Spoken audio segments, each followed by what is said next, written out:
The Narrative of Arthur Gordon Pym of Nantucket by Edgar Allan Poe. My name is Arthur Gordon Pym. My father was a respectable trader in sea stores at Nantucket, where I was born. My maternal grandfather was an attorney in good practice. He was fortunate in everything, and had speculated very successfully in stocks of the Edgarton New Bank, as it was formerly called. By these and other means, he had managed to lay by a tolerable sum of money. He was more attached to myself, I believe, than to any other person in the world, and I expected to inherit the most of his property at his death.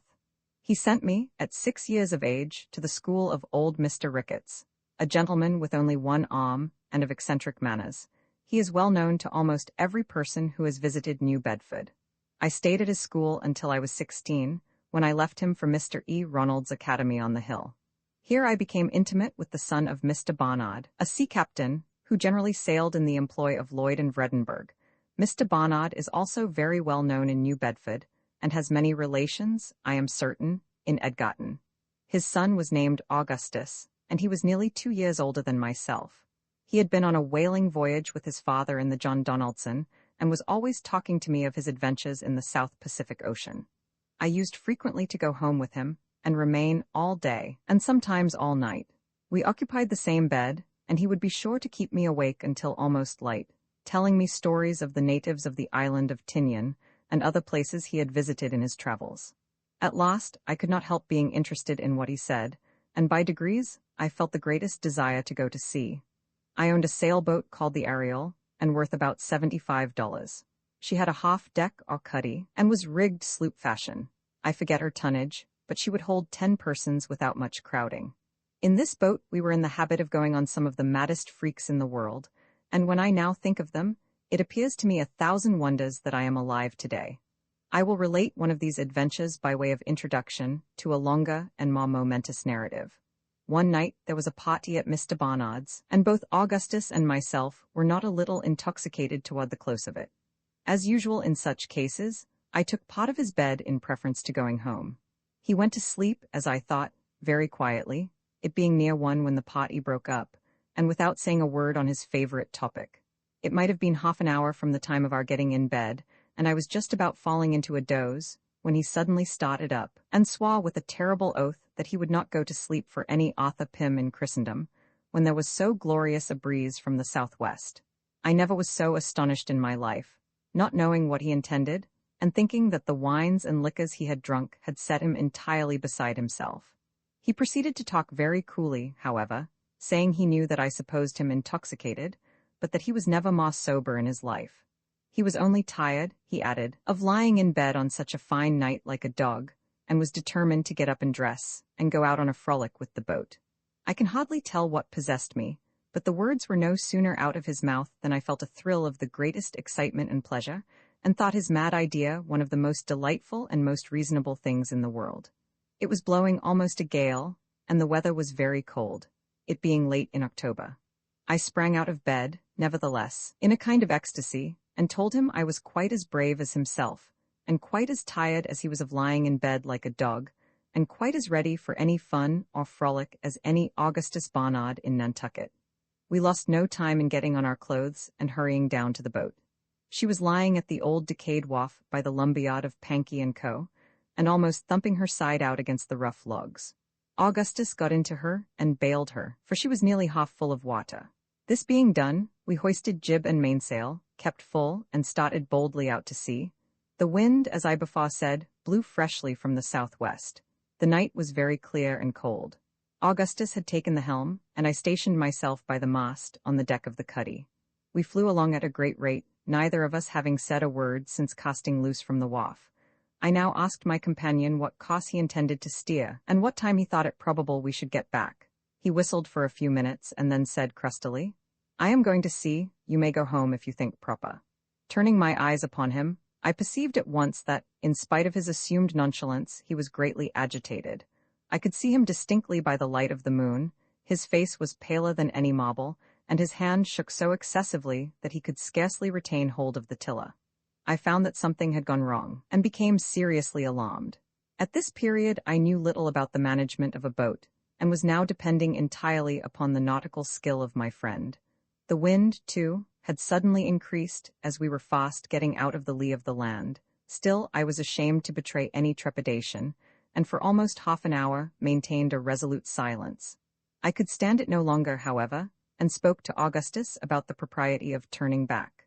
As before, it was nearly a minute before he made answer, or took any notice of my suggestion. "By and by," said he at length, "time enough home by and by." I had expected a similar reply, but there was something in the tone of these words which filled me with an indescribable feeling of dread. I again looked at the speaker attentively. His lips were perfectly livid, and his knees shook so violently together that he seemed scarcely able to stand. "For God's sake, Augustus," I screamed, now hotly frightened, "what ails you? What is the matter? What are you going to do?" "Matter?" he stammered in the greatest apparent surprise, letting go the tiller at the same moment and falling forward into the bottom of the boat. "Matter? Why, nothing is the matter going home, don't you see?" The whole truth now flashed upon me. I flew to him and raised him up. He was drunk, beastly drunk. He could no longer either stand, speak, or see. His eyes were perfectly glazed, and as I let him go in the extremity of my despair, he rolled like a mere log into the bilge water, from which I had lifted him. It was evident that, during the evening, he had drunk far more than I suspected, and that his conduct in bed had been the result of a highly concentrated state of intoxication, a state which, like madness, frequently enables the victim to imitate the outward demeanor of one in perfect possession of his senses. The coolness of the night air, however, had had its usual effect. The mental energy began to yield before its influence, and the confused perception which he no doubt then had of his perilous situation had assisted in hastening the catastrophe. He was now thoroughly insensible, and there was no probability that he would be otherwise for many hours. It is hardly possible to conceive the extremity of my terror. The fumes of the wine lately taken had evaporated, leaving me doubly timid and irresolute. I knew that I was altogether incapable of managing the boat, and that a fierce wind and strong ebb tide were hurrying us to destruction. A storm was evidently gathering behind us. We had neither compass nor provisions, and it was clear that, if we held our present course, we should be out of sight of land before daybreak. These thoughts, with a crowd of others equally fearful, flashed through my mind with a bewildering rapidity, and for some moments paralyzed me beyond the possibility of making any exertion. The boat was going through the water at a terrible rate, full before the wind, no reef in either jib or mainsail, running her bows completely under the foam. It was 1,000 wonders she did not broach to, Augustus having let go the tiller, as I said before, and I being too much agitated to think of taking it myself. By good luck, however, she kept steady, and gradually I recovered some degree of presence of mind. Still the wind was increasing fearfully, and whenever we rose from a plunge forward, the sea behind fell combing over our counter, and deluged us with water. I was so utterly benumbed, too, in every limb, as to be nearly unconscious of sensation. At length I summoned up the resolution of despair, and rushing to the mainsail, let it go by the run. As might have been expected, it flew over the bows, and, getting drenched with water, carried away the mast shot off by the board. This latter accident alone saved me from instant destruction. Under the jib only, I now boomed along before the wind, shipping heavy seas occasionally over the counter, but relieved from the terror of immediate death. I took the helm, and breathed with greater freedom, as I found that there yet remained to us a chance of ultimate escape. Augustus still lay senseless in the bottom of the boat, and as there was imminent danger of his drowning, the water being nearly a foot deep just where he fell, I contrived to raise him partially up, and keep him in a sitting position, by passing a rope round his waist, and lashing it to a ringbolt in the deck of the cuddy. Having thus arranged everything as well as I could in my chilled and agitated condition, I recommended myself to God, and made up my mind to bear whatever might happen with all the fortitude in my power. Hardly had I come to this resolution, when, suddenly, a loud and long scream or yell, as if from the throats of 1,000 demons, seemed to pervade the whole atmosphere around and above the boat. Never while I live shall I forget the intense agony of terror I experienced at that moment. My hair stood erect on my head.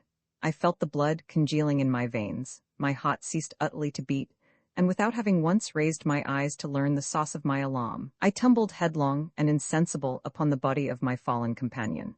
I found myself, upon reviving, in the cabin of a large whaling ship, the Penguin, bound to Nantucket. Several persons were standing over me, and Augustus, paler than death, was busily occupied in chafing my hands. Upon seeing me open my eyes, his exclamations of gratitude and joy excited alternate laughter and tears from the rough-looking personages who were present. The mystery of our being in existence was now soon explained. We had been run down by the whaling ship, which was close-hauled, beating up to Nantucket with every sail she could venture to set, and consequently running almost at right angles to our own course. Several men were on the lookout forward, but did not perceive our boat until it was an impossibility to avoid coming in contact. Their shouts of warning upon seeing us were what so terribly alarmed me. The huge ship, I was told, rode immediately over us with as much ease as our own little vessel would have passed over a feather, and without the least perceptible impediment to her progress. Not a scream arose from the deck of the Victim. There was a slight grating sound to be heard mingling with the roar of wind and water, as the frail bark which was swallowed up rubbed for a moment along the keel of her destroyer. But this was all. Thinking our boat, which it will be remembered was dismasted, some mere shell cut adrift as useless, the captain, Captain E.T.V. Block, of New London, was for proceeding on his course without troubling himself further about the matter. Luckily, there were two of the lookout who swore positively to having seen some person at our helm, and represented the possibility of yet saving him.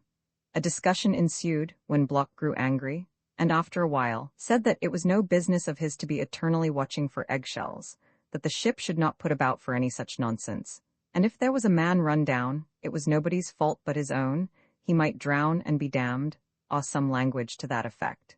Henderson, the first mate, now took the matter up, being justly indignant as well as the whole ship's crew, at a speech evincing so base a degree of heartless atrocity. He spoke plainly, seeing himself upheld by the men, told the captain he considered him a fit subject for the gallows, and that he would disobey his orders if he were hanged for it, the moment he set his foot on shore. He strode aft, jostling Block, who turned pale and made no answer, on one side, and seizing the helm, gave the word, in a firm voice, "Haughtily!" The men flew to their posts and the ship went cleverly about.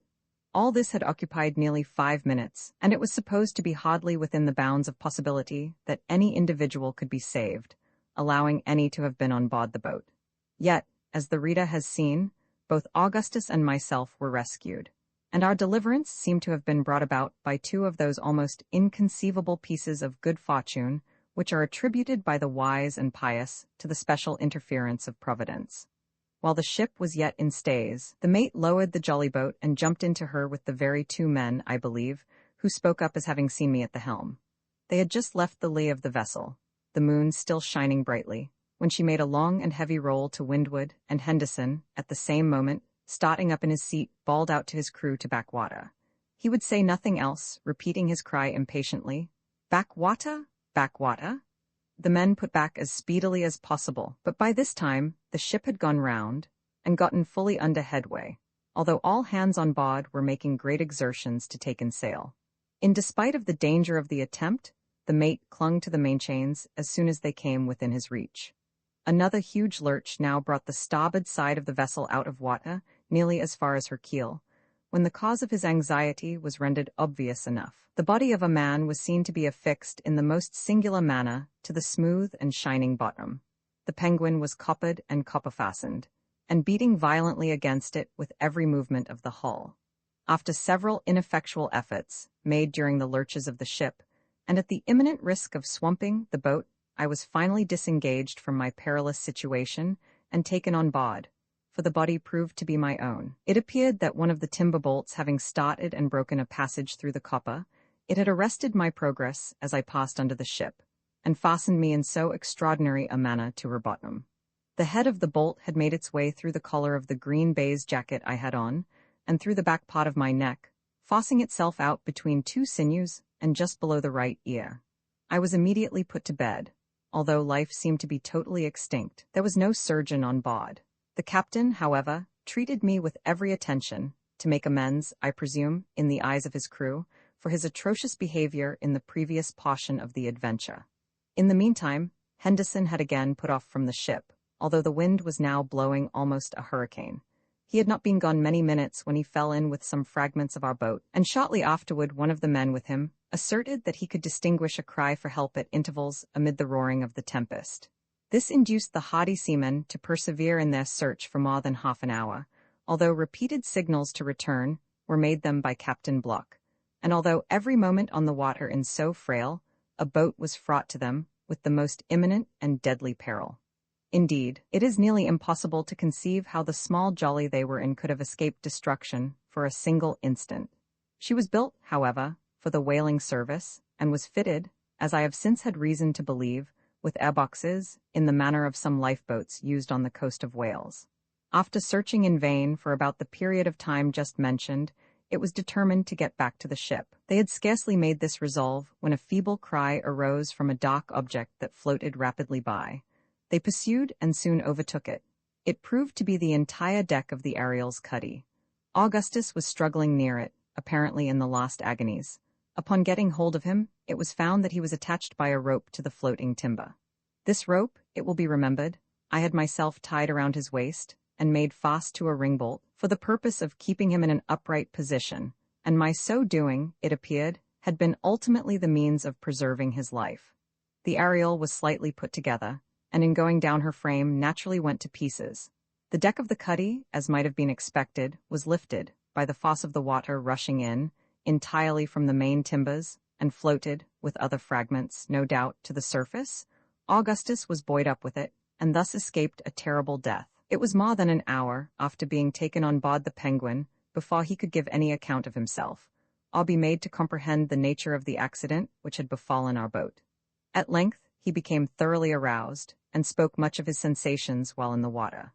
Upon his first attaining any degree of consciousness, he found himself beneath the surface, whirling round and round with inconceivable rapidity, and with a rope wrapped in 3 or 4 folds tightly about his neck. In an instant afterward he felt himself going rapidly upward, when, his head striking violently against a hard substance, he again relapsed into insensibility. Upon once more reviving, he was in fuller possession of his reason. This was still, however, in the greatest degree clouded and confused.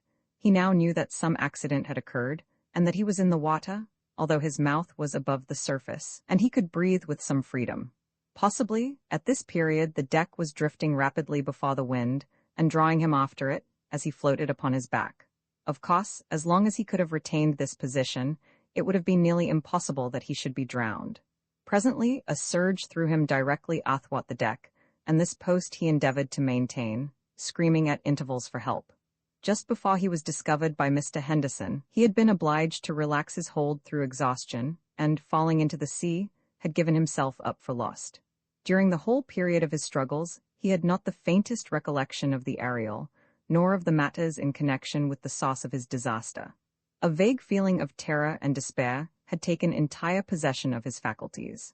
When he was finally picked up, every power of his mind had failed him, and, as before said, it was nearly an hour after getting on board the Penguin before he became fully aware of his condition.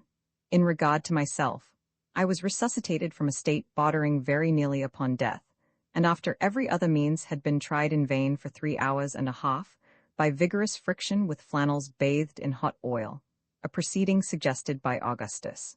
The wound in my neck, although of an ugly appearance, proved of little real consequence, and I soon recovered from its effects. The Penguin got into port about 9 o'clock in the morning, after encountering one of the severest gales ever experienced off Nantucket. Both Augustus and myself managed to appear at Mr. Barnard's in time for breakfast, which, luckily, was somewhat late, owing to the party overnight. I suppose all at the table were too much fatigued themselves to notice our jaded appearance. Of course, it would not have borne a very rigid scrutiny. Schoolboys, however, can accomplish wonders in the way of deception, and I verily believe not one of our friends in Nantucket had the slightest suspicion that the terrible story told by some sailors in town of their having run down a vessel at sea and drowned some 30 or 40 poor devils had reference either to the Ariel, my companion, or myself. We too have since very frequently talked the matter over, but never without a shudder.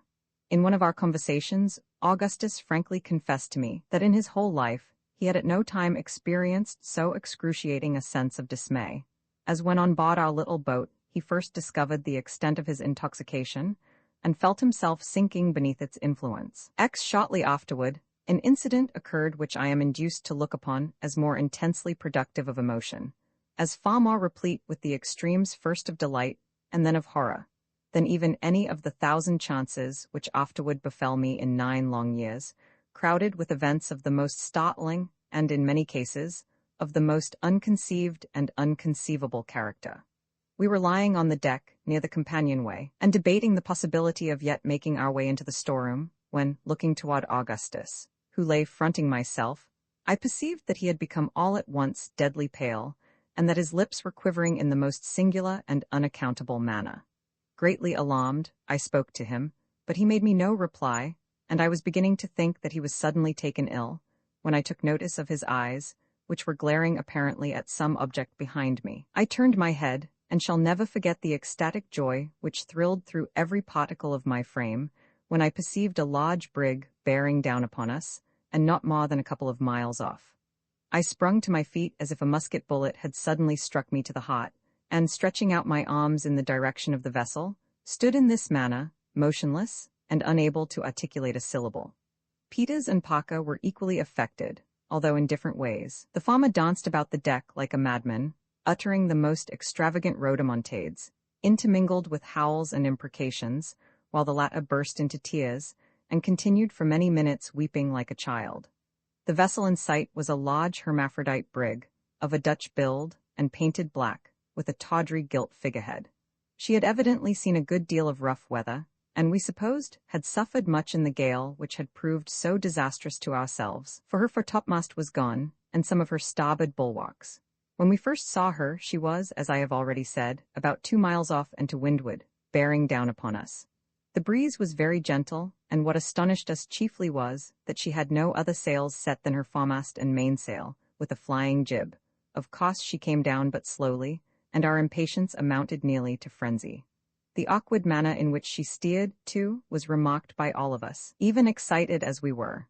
She yawed about so considerably that once or twice we thought it impossible she could see us, or imagined that, having seen us, and discovered no person on board, she was about to tack and make off in another direction.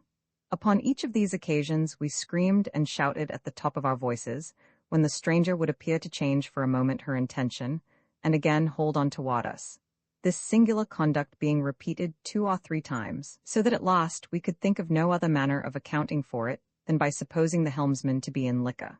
No person was seen upon her decks, until she arrived within about 1/4 of a mile of us. We then saw 3 seamen, whom by their dress we took to be Hollanders. 2 of these were lying on some old sails near the forecastle, and the third, who appeared to be looking at us with great curiosity, was leaning over the starboard bow, near the bowsprit. This last was a stout and tall man, with a very dark skin. He seemed by his manner to be encouraging us to have patience, nodding to us in a cheerful, although rather odd way, and smiling constantly, so as to display a set of the most brilliantly white teeth. As his vessel drew nearer, we saw a red flannel cap which he had on fall from his head into the water, but of this he took little or no notice, continuing his odd smiles and gesticulations. I relate these things and circumstances minutely, and I relate them, it must be understood, precisely as they appeared to us. The brig came on slowly, and now more steadily than before, and, I cannot speak calmly of this event, our hearts leaped up wildly within us, and we poured out our whole souls in shouts and thanksgiving to God for the complete, unexpected, and glorious deliverance that was so palpably at hand. Of a sudden, and all at once, there came wafted over the ocean from the strange vessel, which was now close upon us, a smell, a stench, such as the whole world has no name for, no conception of, hellish, utterly suffocating, insufferable, inconceivable. I gasped for breath, and turning to my companions, perceived that they were paler than marble. But we had now no time left for question or surmise. The brig was within 50 feet of us, and it seemed to be her intention to run under our counter, that we might board her without putting out a boat. We rushed aft, when suddenly, a wide yaw threw her off full 5 or 6 points from the course she had been running, and as she passed under our stern at the distance of about 20 feet, we had a full view of her decks. Shall I ever forget the triple horror of that spectacle? 25 or 30 human bodies, among whom were several females, lay scattered about between the counter and the galley in the lost and most loathsome state of putrefaction.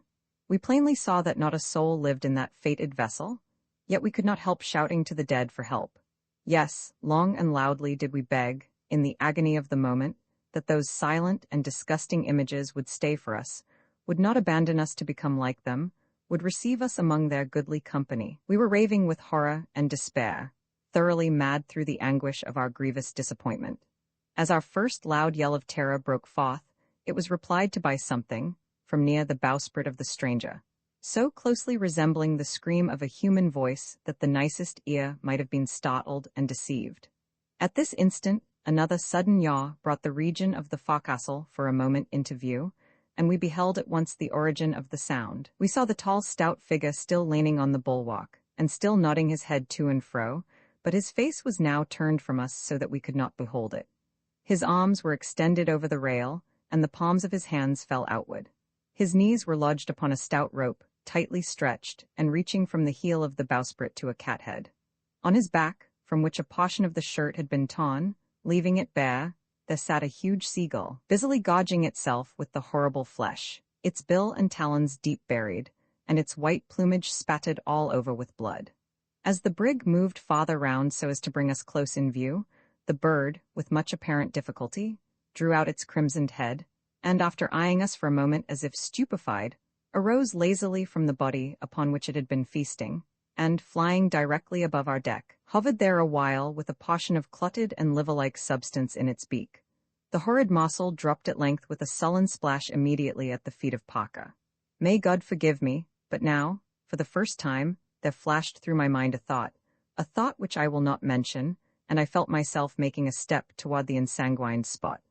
I looked upward, and the eyes of Augustus met my own with a degree of intense and eager meaning which immediately brought me to my senses. I sprang forward quickly, and with a deep shudder, threw the frightful thing into the sea.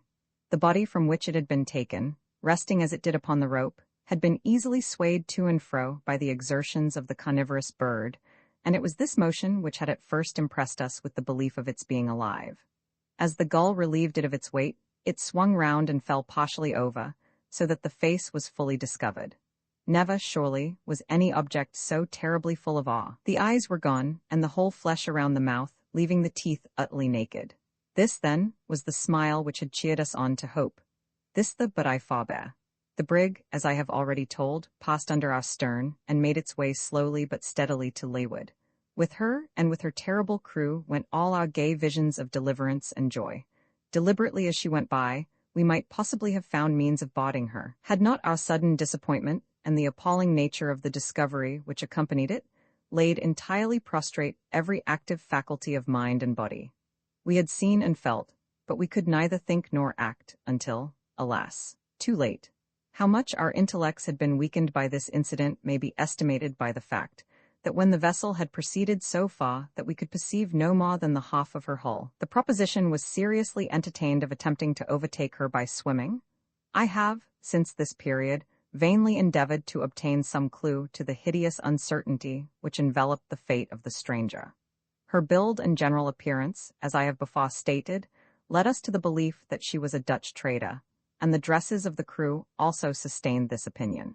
We might have easily seen the name upon her stern, and indeed taken other observations, which would have guided us in making out her character, but the intense excitement of the moment blinded us to everything of that nature.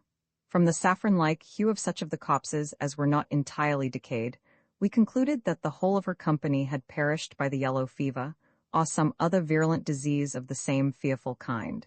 If such were the case, and I know not what else to imagine, death, to judge from the positions of the bodies, must have come upon them in a manner awfully sudden and overwhelming, in a way totally distinct from that which generally characterizes even the most deadly pestilences with which mankind are acquainted. It is possible, indeed, that poison, accidentally introduced into some of their sea stores, may have brought about the disaster, or that the eating of some unknown venomous species of fish, or other marine animal, or oceanic bird, might have induced it, but it is utterly useless to form conjectures where all is involved, and will, no doubt, remain forever involved in the most appalling and unfathomable mystery. Roman 11. We spent the remainder of the day in a condition of stupid lethargy, gazing after the retreating vessel until the darkness, hiding her from our sight, recalled us in some measure to our senses. The pangs of hunger and thirst then returned, absorbing all other cares and considerations. Nothing, however, could be done until the morning, and, securing ourselves as well as possible, we endeavored to snatch a little repose. In this, I succeeded beyond my expectations, sleeping until my companions, who had not been so fortunate, aroused me at daybreak to renew our attempts at getting up provisions from the hull. It was now a dead calm, with the sea as smooth as I have ever known it, the weather warm and pleasant. The brig was out of sight. We commenced our operations by wrenching off, with some trouble, another of the forechains, and having fastened both to Peter's feet, he again made an endeavor to reach the door of the storeroom, thinking it possible that he might be able to force it open, provided he could get at it in sufficient time, and this he hoped to do, as the hulk lay much more steadily than before. He succeeded very quickly in reaching the door, when, loosening one of the chains from his ankle, he made every exertion to force the passage with it, but in vain, the framework of the room being far stronger than was anticipated. He was quite exhausted with his long stay underwater, and it became absolutely necessary that some other one of us should take his place. For this service, Parker immediately volunteered, but after making 3 ineffectual efforts, found that he could never even succeed in getting near the door. The condition of Augustus's wounded arm rendered it useless for him to attempt going down, as he would be unable to force the room open should he reach it, and it accordingly now devolved upon me to exert myself for our common deliverance. Peters had left one of the chains in the passage, and I found, upon plunging in, that I had not sufficient balance to keep me firmly down. I determined, therefore, to attempt no more, in my first effort, than merely to recover the other chain. In groping along the floor of the passage for this, I felt a hard substance, which I immediately grasped, not having time to ascertain what it was, but returning and ascending instantly to the surface. The prize proved to be a bottle, and our joy may be conceived when I say that it was found to be full of port wine. Giving thanks to God for this timely and cheering assistance, we immediately drew the cork with my penknife, and, each taking a moderate sup, felt the most indescribable comfort from the warmth, strength, and spirits with which it inspired us. We then carefully recocked the bottle, and by means of a handkerchief, swung it in such a manner that there was no possibility of its getting broken. Having rested a while after this fortunate discovery, I again descended, and now recovered the chain, with which I instantly came up. I then fastened it on and went down for the 3rd time, when I became fully satisfied that no exertions whatever, in that situation, would enable me to force open the door of the storeroom. I therefore returned in despair. There seemed now to be no longer any room for hope, and I could perceive in the countenances of my companions that they had made up their minds to perish. The wine had evidently produced in them a species of delirium, which, perhaps, I had been prevented from feeling by the immersion I had undergone since drinking it. They talked incoherently, and about matters unconnected with our condition, Peters repeatedly asking me questions about Nantucket.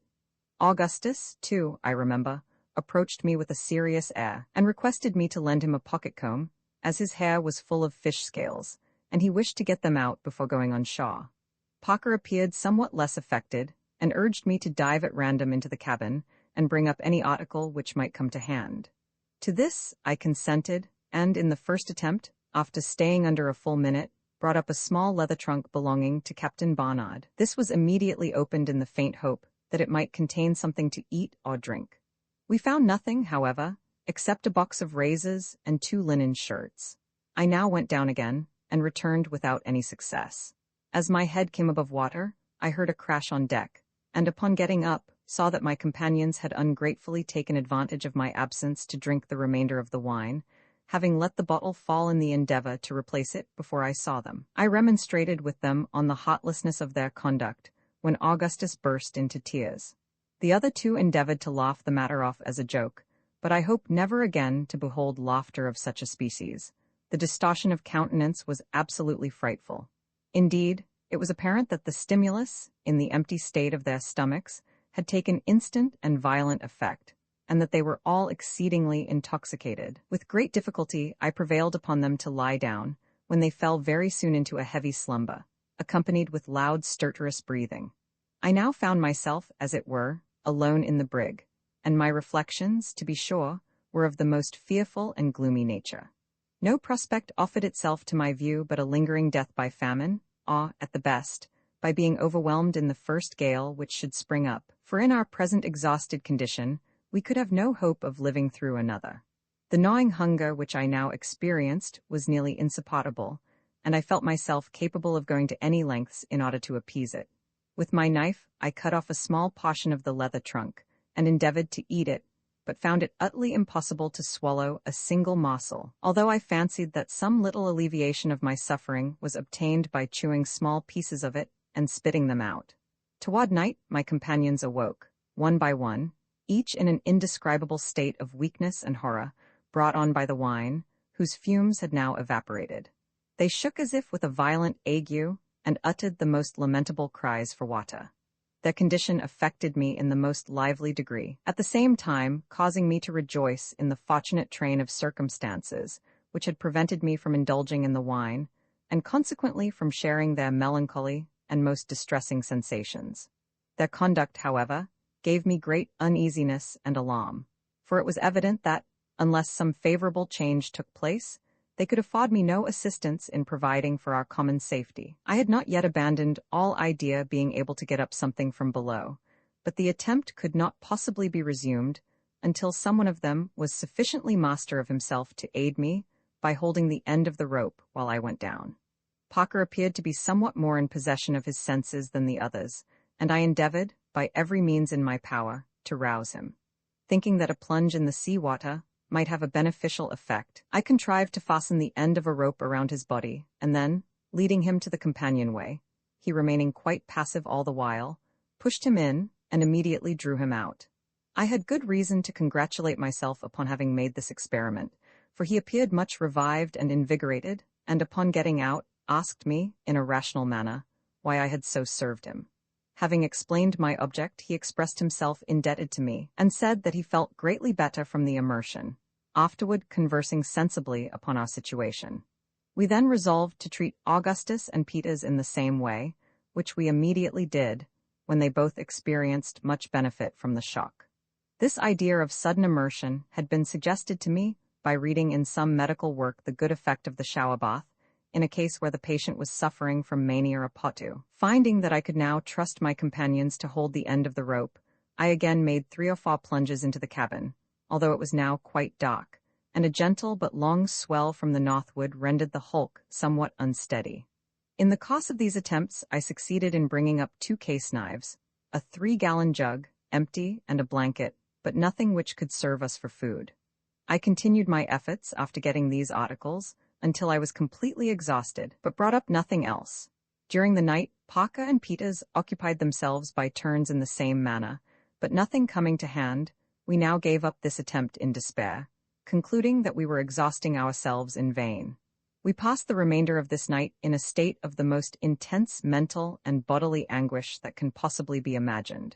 The morning of the 16th at length dawned, and we looked eagerly around the horizon for relief, but to no purpose. The sea was still smooth, with only a long swell from the northward, as on yesterday. This was the 6th day since we had tasted either food or drink, with the exception of the bottle of port wine, and it was clear that we could hold out but a very little while longer, unless something could be obtained. I never saw before, nor wish to see again, human beings so utterly emaciated as Peters and Augustus. Had I met them on shore in their present condition, I should not have had the slightest suspicion that I had ever beheld them. Their countenances were totally changed in character, so that I could not bring myself to believe them really the same individuals with whom I had been in company but a few days before. Parker, although sadly reduced, and so feeble that he could not raise his head from his bosom, was not so far gone as the other 2. He suffered with great patience, making no complaint, and endeavoring to inspire us with hope in every manner he could devise. For myself, although at the commencement of the voyage I had been in bad health, and was at all times of a delicate constitution, I suffered less than any of us, being much less reduced in frame, and retaining my powers of mind in a surprising degree, while the rest were completely prostrated in intellect, and seemed to be brought to a species of second childhood, generally simpering in their expressions, with idiotic smiles, and uttering the most absurd platitudes.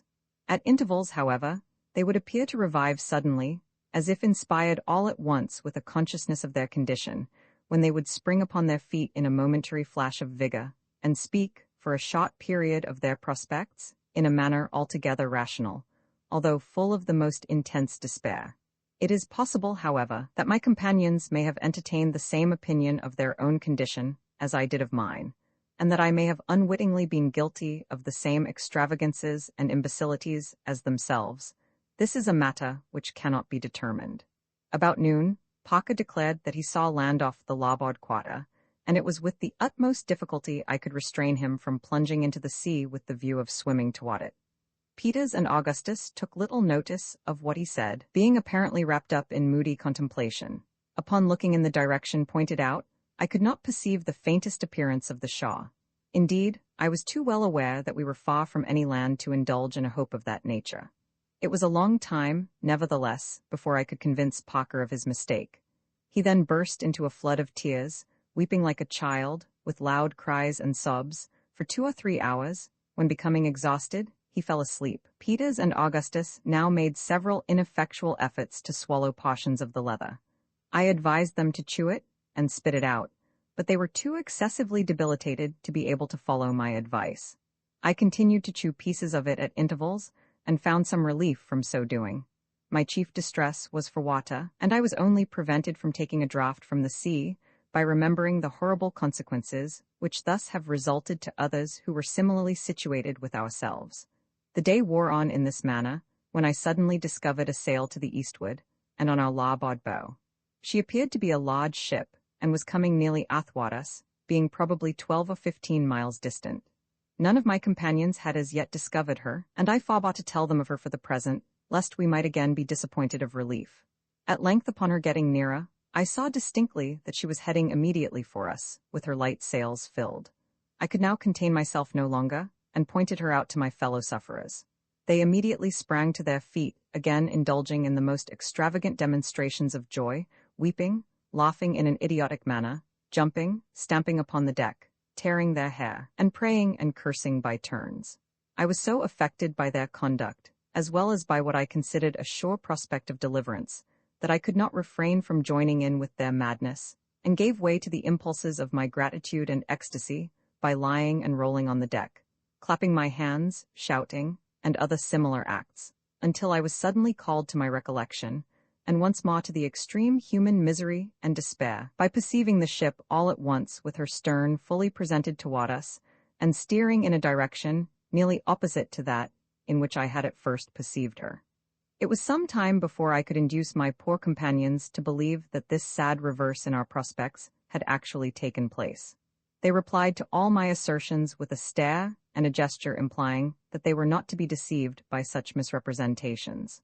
The conduct of Augustus most sensibly affected me. In spite of all I could say or do to the contrary, he persisted in saying that the ship was rapidly nearing us, and in making preparations to go on board of her. Some seaweed floating by the brig, he maintained that it was the ship's boat, and endeavored to throw himself upon it, howling and shrieking in the most heartrending manner, when I forcibly restrained him from thus casting himself into the sea. Having become in some degree pacified, we continued to watch the ship until we finally lost sight of her, the weather becoming hazy, with a light breeze springing up. As soon as she was entirely gone, Parker turned suddenly toward me with an expression of countenance which made me shudder. There was about him an air of self-possession which I had not noticed in him until now, and before he opened his lips my heart told me what he would say. He proposed, in a few words, that one of us should die to preserve the existence of the others. Roman 12. I had for some time past dwelt upon the prospect of our being reduced to this last horrible extremity, and had secretly made up my mind to suffer death in any shape or under any circumstances, rather than resort to such a course. Nor was this resolution in any degree weakened by the present intensity of hunger under which I labored. The proposition had not been heard by either Peters or Augustus.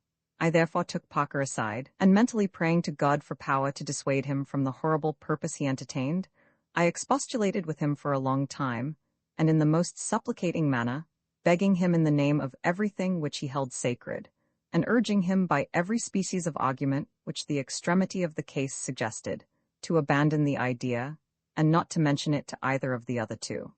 He heard all I said, without attempting to controvert any of my arguments, and I had begun to hope that he would be prevailed upon to do as I desired.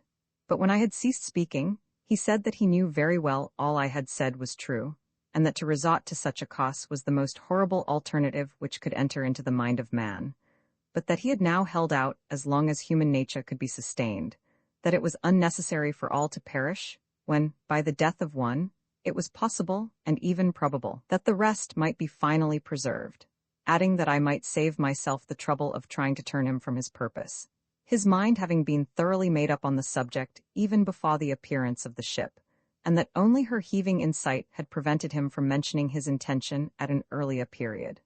I now begged him, if he would not be prevailed upon to abandon his design, at least to defer it for another day, when some vessel might come to our relief, again reiterating every argument I could devise, and which I thought likely to have influence with one of his rough nature.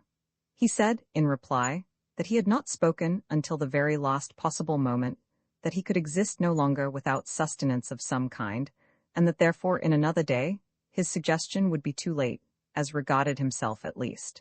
Finding that he was not to be moved by anything I could say in a mild tone, I now assumed a different demeanor, and told him that he must be aware I had suffered less than any of us from our calamities, that my health and strength, consequently, were at that moment far better than his own, or than that either of Peter's or Augustus. In short, that I was in a condition to have my own way by force if I found it necessary, and that if he attempted in any manner to acquaint the others with his bloody and cannibal designs, I would not hesitate to throw him into the sea. Upon this he immediately seized me by the throat, and drawing a knife, made several ineffectual efforts to stab me in the stomach, an atrocity which his excessive debility alone prevented him from accomplishing. In the meantime, being roused to a high pitch of anger, I forced him to the vessel's side, with the full intention of throwing him overboard. He was saved from his fate, however, by the interference of Peters, who now approached and separated us, asking the cause of the disturbance. This Parker told before I could find means in any manner to prevent him. The effect of his words was even more terrible than what I had anticipated. Both Augustus and Peters, who, it seems, had long secretly entertained the same fearful idea which Parker had been merely the first to broach, joined with him in his design, and insisted upon its immediately being carried into effect. I had calculated that one at least of the two former would be found still possessed of sufficient strength of mind to side with myself in resisting any attempt to execute so dreadful a purpose, and with the aid of either one of them, I had no fear of being able to prevent its accomplishment. Being disappointed in this expectation, it became absolutely necessary that I should attend to my own safety, as a further resistance on my part might possibly be considered by men in their frightful condition a sufficient excuse for refusing me fair play in the tragedy that I knew would speedily be enacted. I now told them I was willing to submit to the proposal, merely requesting a delay of about 1 hour, in order that the fog which had gathered around us might have an opportunity of lifting, when it was possible that the ship we had seen might be again in sight. After great difficulty, I obtained from them a promise to wait thus long, and, as I had anticipated, a breeze rapidly coming in, the fog lifted before the hour had expired, when, no vessel appearing in sight, we prepared to draw lots. It is with extreme reluctance that I dwell upon the appalling scene which ensued, a scene which, with its minutest details, no after events have been able to efface in the slightest degree from my memory, and whose stern recollection will embitter every future moment of my existence. Let me run over this portion of my narrative with as much haste as the nature of the events to be spoken of will permit. The only method we could devise for the terrific lottery, in which we were to take each a chance, was that of drawing straws. Small splinters of wood were made to answer our purpose, and it was agreed that I should be the holder. I retired to one end of the hulk, while my poor companions silently took up their station in the other, with their backs turned toward me. The bitterest anxiety which I endured at any period of this fearful drama was while I occupied myself in the arrangement of the lots. There are few conditions into which man can possibly fall where he will not feel a deep interest in the preservation of his existence, an interest momentarily increasing with the frailness of the tenure by which that existence may be held. But now that the silent, definite, and stern nature of the business in which I was engaged, so different from the tumultuous dangers of the storm or the gradually approaching horrors of famine, allowed me to reflect on the few chances I had of escaping the most appalling of deaths, a death for the most appalling of purposes. Every particle of that energy, which had so long buoyed me up, departed like feathers before the wind, leaving me a helpless prey to the most abject and pitiable terror. I could not, at first, even summon up sufficient strength to tear and fit together the small splinters of wood, my fingers absolutely refusing their office, and my knees knocking violently against each other. My mind ran over rapidly 1,000 absurd projects by which to avoid becoming a partner in the awful speculation. I thought of falling on my knees to my companions, and entreating them to let me escape this necessity, of suddenly rushing upon them, and, by putting one of them to death, of rendering the decision by lot useless, in short, of everything but of going through with the matter I had in hand. At last, after wasting a long time in this imbecile conduct, I was recalled to my senses by the voice of Parker, who urged me to relieve them at once from the terrible anxiety they were enduring. Even then, I could not bring myself to arrange the splinters upon the spot, but thought over every species of finesse by which I could trick someone of my fellow-sufferers to draw the short straw, as it had been agreed that whoever drew the shortest of 4 splinters from my hand was to die for the preservation of the rest. Before anyone condemn me for this apparent heartlessness, let him be placed in a situation precisely similar to my own. At length delay was no longer possible, and with a heart almost bursting from my bosom, I advanced to the region of the forecastle, where my companions were awaiting me. I held out my hand with the splinters, and Peters immediately drew. He was free, his at least was not the shortest, and there was now another chance against my escape. I summoned up all my strength and passed the lots to Augustus. He also drew immediately, and he also was free, and now, whether I should live or die, the chances were no more than precisely even. At this moment, all the fierceness of the tiger possessed my bosom, and I felt toward my poor fellow-creature, Parker, the most intense, the most diabolical hatred. But the feeling did not last, and at length, with a convulsive shudder and closed eyes, I held out the 2 remaining splinters toward him. It was fully 5 minutes before he could summon resolution to draw, during which period of heart-rending suspense I never once opened my eyes. Presently one of the 2 lots was quickly drawn from my hand. The decision was then over, yet I knew not whether it was for me or against me. No one spoke, and still I dared not satisfy myself by looking at the splinter I held. Peters at length took me by the hand, and I forced myself to look up, when I immediately saw by the countenance of Parker that I was safe, and that he it was who had been doomed to suffer. Gasping for breath, I fell senseless to the deck. I recovered from my swoon in time to behold the consummation of the tragedy in the death of him, who had been chiefly instrumental in bringing it about. He made no resistance whatever, and was stabbed in the back by Peters, when he fell instantly dead. I must not dwell upon the fearful repast which immediately ensued.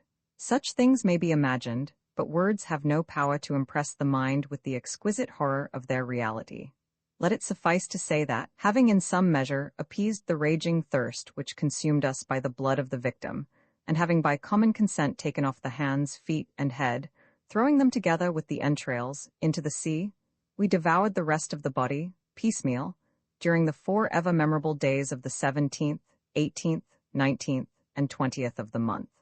On the 19th, there coming on a smart shower, which lasted 15 or 20 minutes, we contrived to catch some water by means of a sheet which had been fished up from the cabin by our drag just after the gale.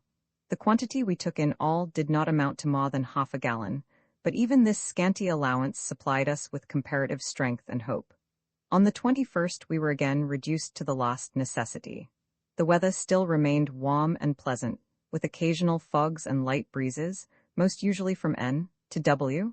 On the 22nd, as we were sitting close huddled together, gloomily revolving over our lamentable condition, there flashed through my mind all at once an idea which inspired me with a bright gleam of hope.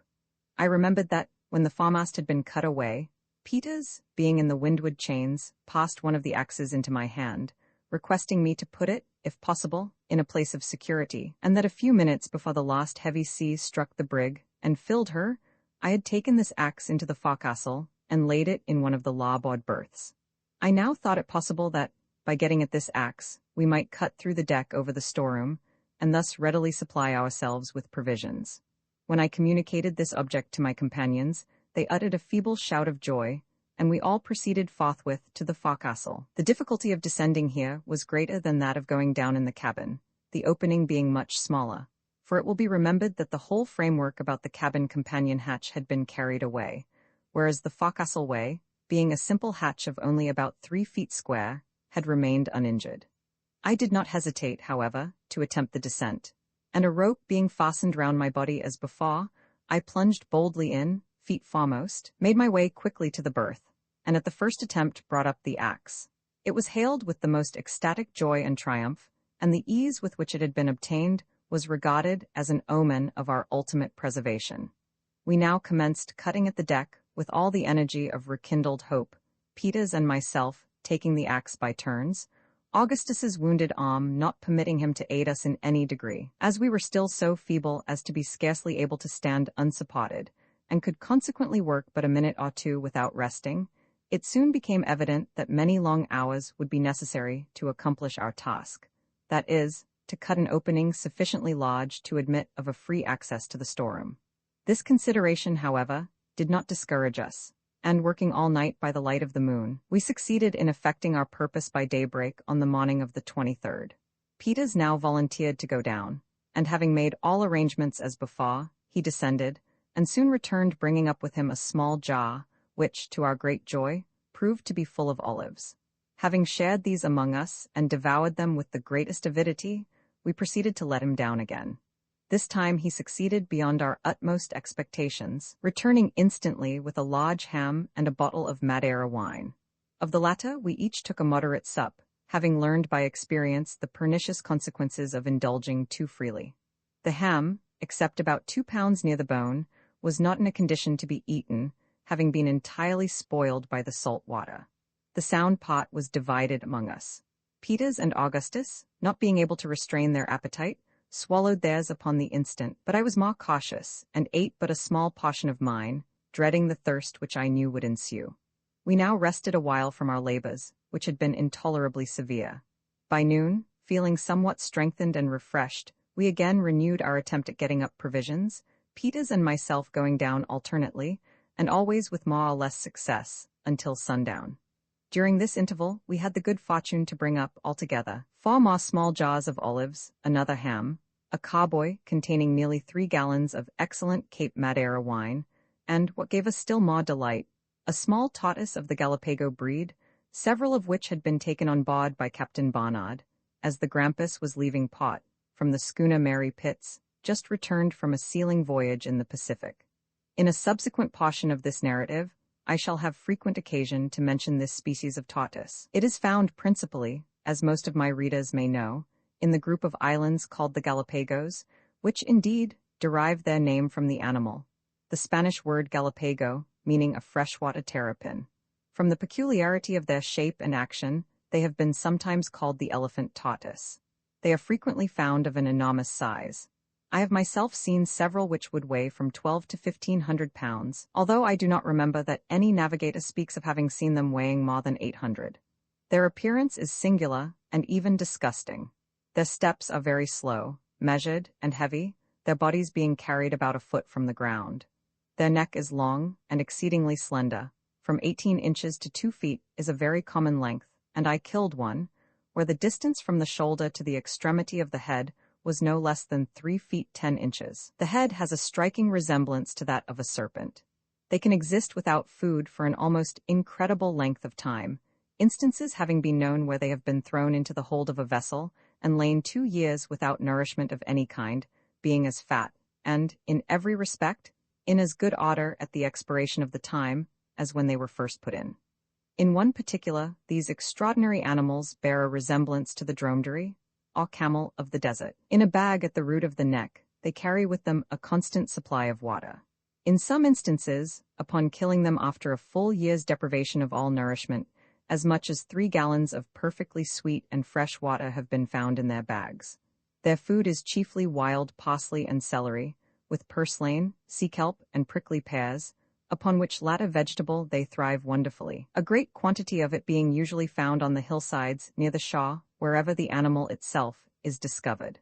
They are excellent and highly nutritious food, and have, no doubt, been the means of preserving the lives of thousands of seamen employed in the whale fishery and other pursuits in the Pacific. The one which we had the good fortune to bring up from the storeroom was not of a large size, weighing probably 65 or 70 pounds. It was a female, and in excellent condition, being exceedingly fat, and having more than a quart of limpid and sweet water in its bag. This was indeed a treasure, and, falling on our knees with one accord, we returned fervent thanks to God for so seasonable a relief. We had great difficulty in getting the animal up through the opening, as its struggles were fierce and its strength prodigious. It was upon the point of making its escape from Peter's grasp and slipping back into the water, when Augustus, throwing a rope with a slipknot around its throat, held it up in this manner until I jumped into the hole by the side of Peter's and assisted him in lifting it out. The water we drew carefully from the bag into the jug, which, it will be remembered, had been brought up before from the cabin. Having done this, we broke off the neck of a bottle so as to form, with the cock, a kind of glass, holding not quite half a gill. We then each drank one of these measures full, and resolved to limit ourselves to this quantity per day as long as it should hold out. During the last 2 or 3 days, the weather having been dry and pleasant, the bedding we had obtained from the cabin, as well as our clothing, had become thoroughly dry, so that we passed this night, that of the 23rd, in comparative comfort, enjoying a tranquil repose, after having supped plentifully on olives and ham, with a small allowance of the wine. Being afraid of losing some of our stores overboard during the night, in the event of a breeze springing up, we secured them as well as possible with cordage to the fragments of the windlass. Our tortoise, which we were anxious to preserve alive as long as we could, we threw on its back, and otherwise carefully fastened. Roman 13 July 24. This morning saw us wonderfully recruited in spirits and strength. Notwithstanding the perilous situation in which we were still placed, ignorant of our position, although certainly at a great distance from land, without more food than would last us for a fortnight, even with great care, almost entirely without water, and floating about at the mercy of every wind and wave on the merest wreck in the world. Still, the infinitely more terrible distresses and dangers from which we had so lately and so providentially been delivered caused us to regard what we now endured as but little more than an ordinary evil, so strictly comparative is either good or ill. At sunrise, we were preparing to renew our attempts at getting up something from the storeroom, when, a smart shower coming on, with some lightning, we turned our attention to the catching of water by means of the sheet we had used before for this purpose. We had no other means of collecting the rain than by holding the sheet spread out with one of the forechain plates in the middle of it. The water, thus conducted to the center, was drained through into our jug. We had nearly filled it in this manner, when a heavy squall coming on from the northward obliged us to desist, as the hulk began once more to roll so violently that we could no longer keep our feet.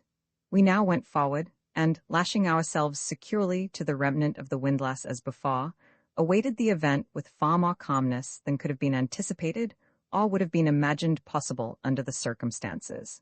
At noon, the wind had freshened into a two-reef breeze, and by night into a stiff gale, accompanied with a tremendously heavy swell.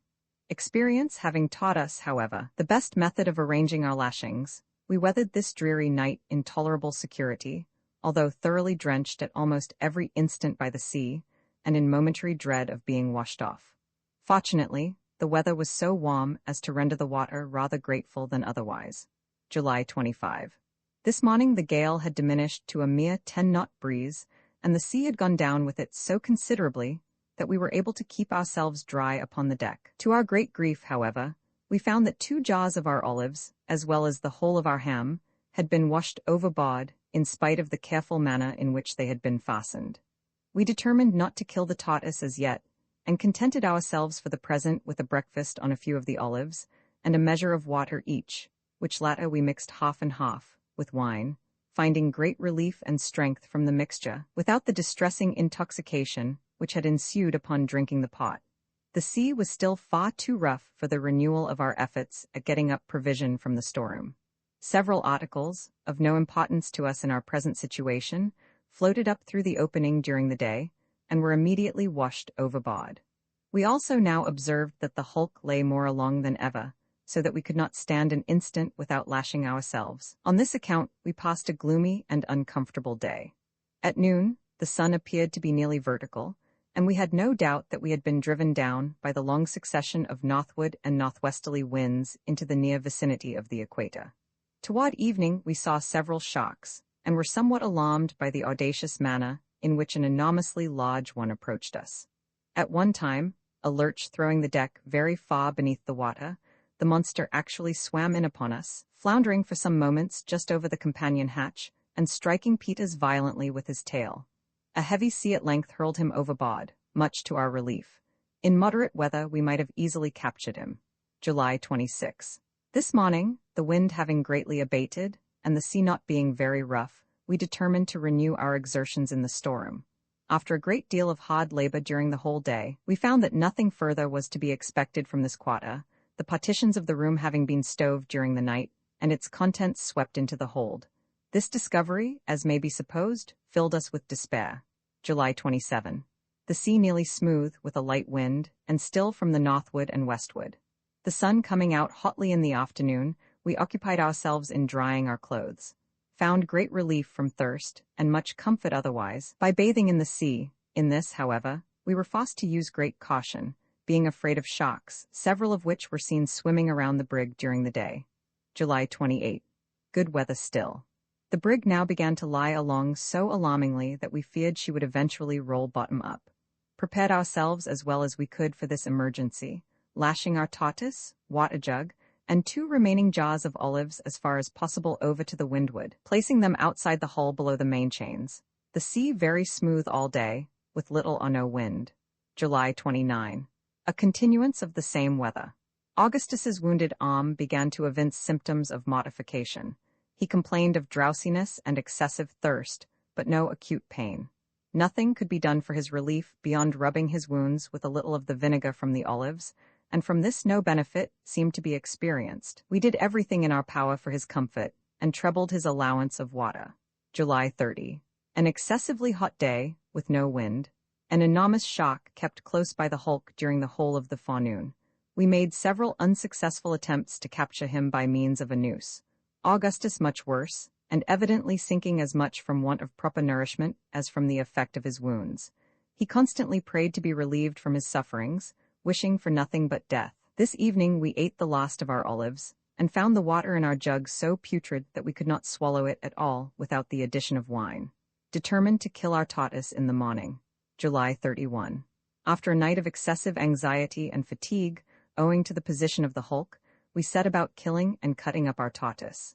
He proved to be much smaller than we had supposed, although in good condition, the whole meat about him not amounting to more than 10 pounds.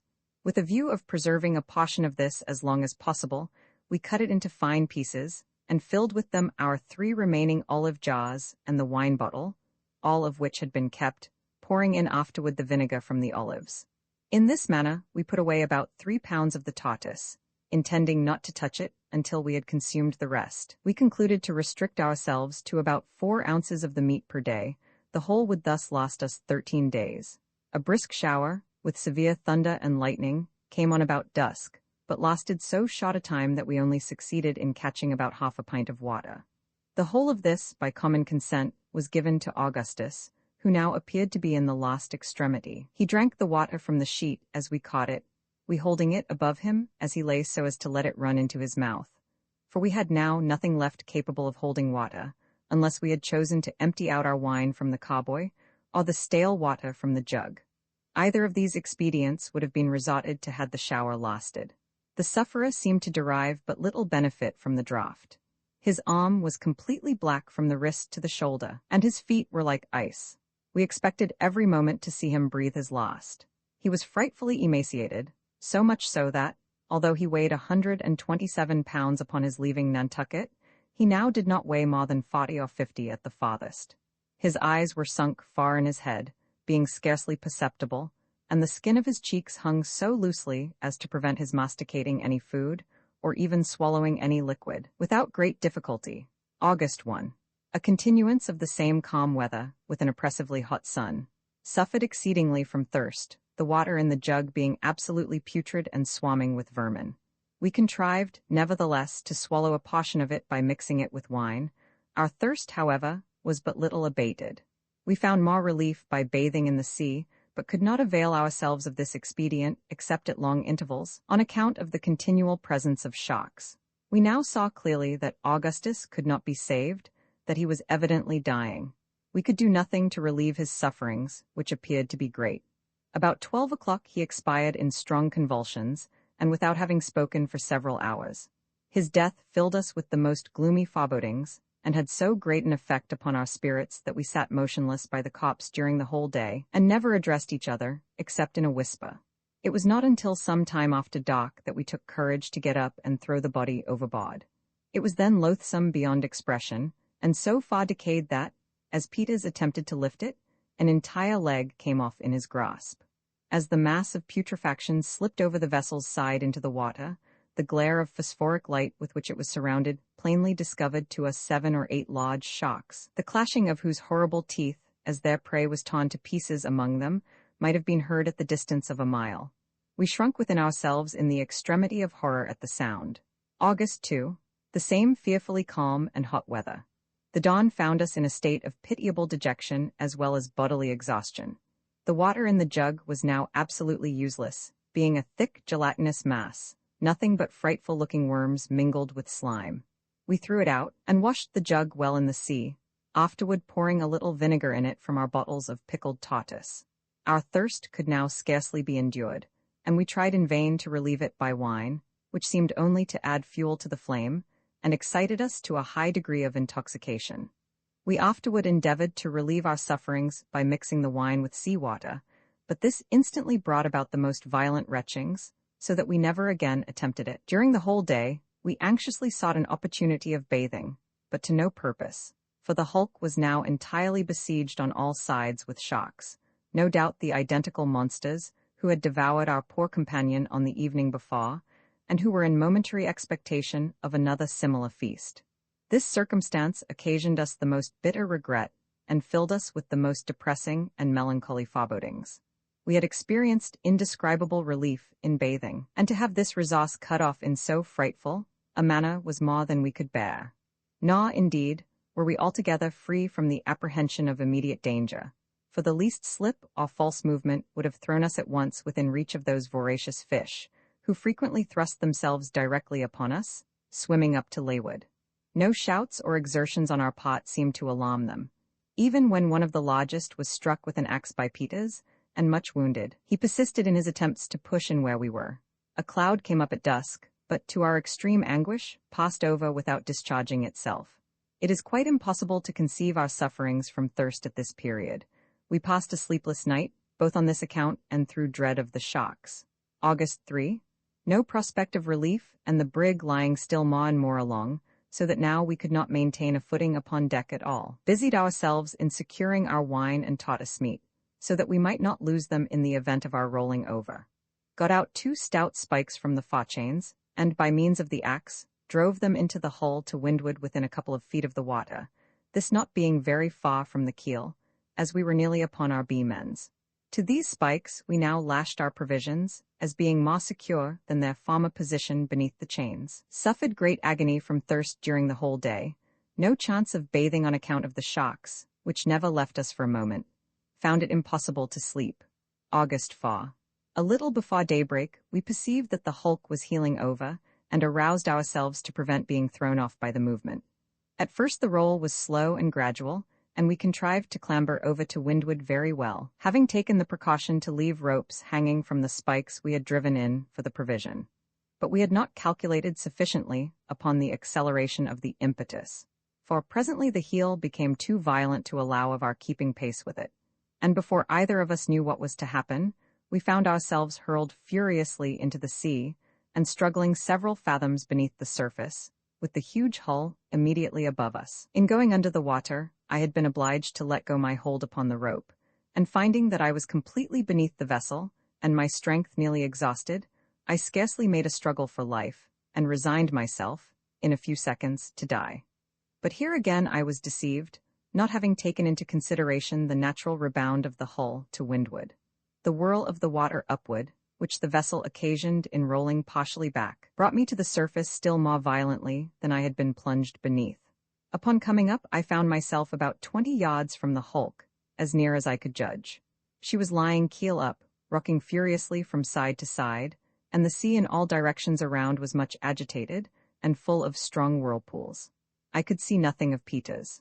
An oil cask was floating within a few feet of me, and various other articles from the brig were scattered about. My principal terror was now on account of the shocks, which I knew to be in my vicinity. In order to deter these, if possible, from approaching me, I splashed the water vigorously with both hands and feet as I swam towards the hulk, creating a body of foam. I have no doubt that to this expedient, simple as it was, I was indebted for my preservation. For the sea all round the brig, just before her rolling over, was so crowded with these monsters, that I must have been, and really was, in actual contact with some of them during my progress. By great good fortune, however, I reached the side of the vessel in safety, although so utterly weakened by the violent exertion I had used that I should never have been able to get upon it, but for the timely assistance of Peters, who now, to my great joy, made his appearance, having scrambled up to the keel from the opposite side of the hull, and threw me the end of a rope, one of those which had been attached to the spikes.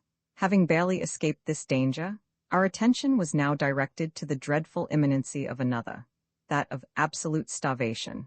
Our whole stock of provision had been swept overboard in spite of all our care in securing it, and seeing no longer the remotest possibility of obtaining more, we gave way both of us to despair, weeping aloud like children, and neither of us attempting to offer consolation to the other. Such weakness can scarcely be conceived, and to those who have never been similarly situated will, no doubt, appear unnatural.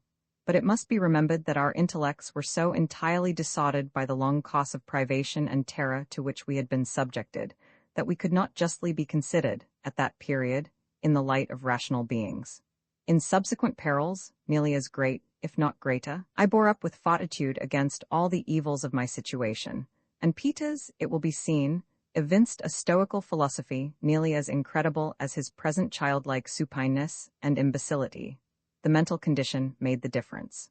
The overturning of the brig, even with the consequent loss of the wine and turtle, would not, in fact, have rendered our situation more deplorable than before, except for the disappearance of the bedclothes by which we had been hitherto enabled to catch rainwater, and of the jug in which we had kept it when caught.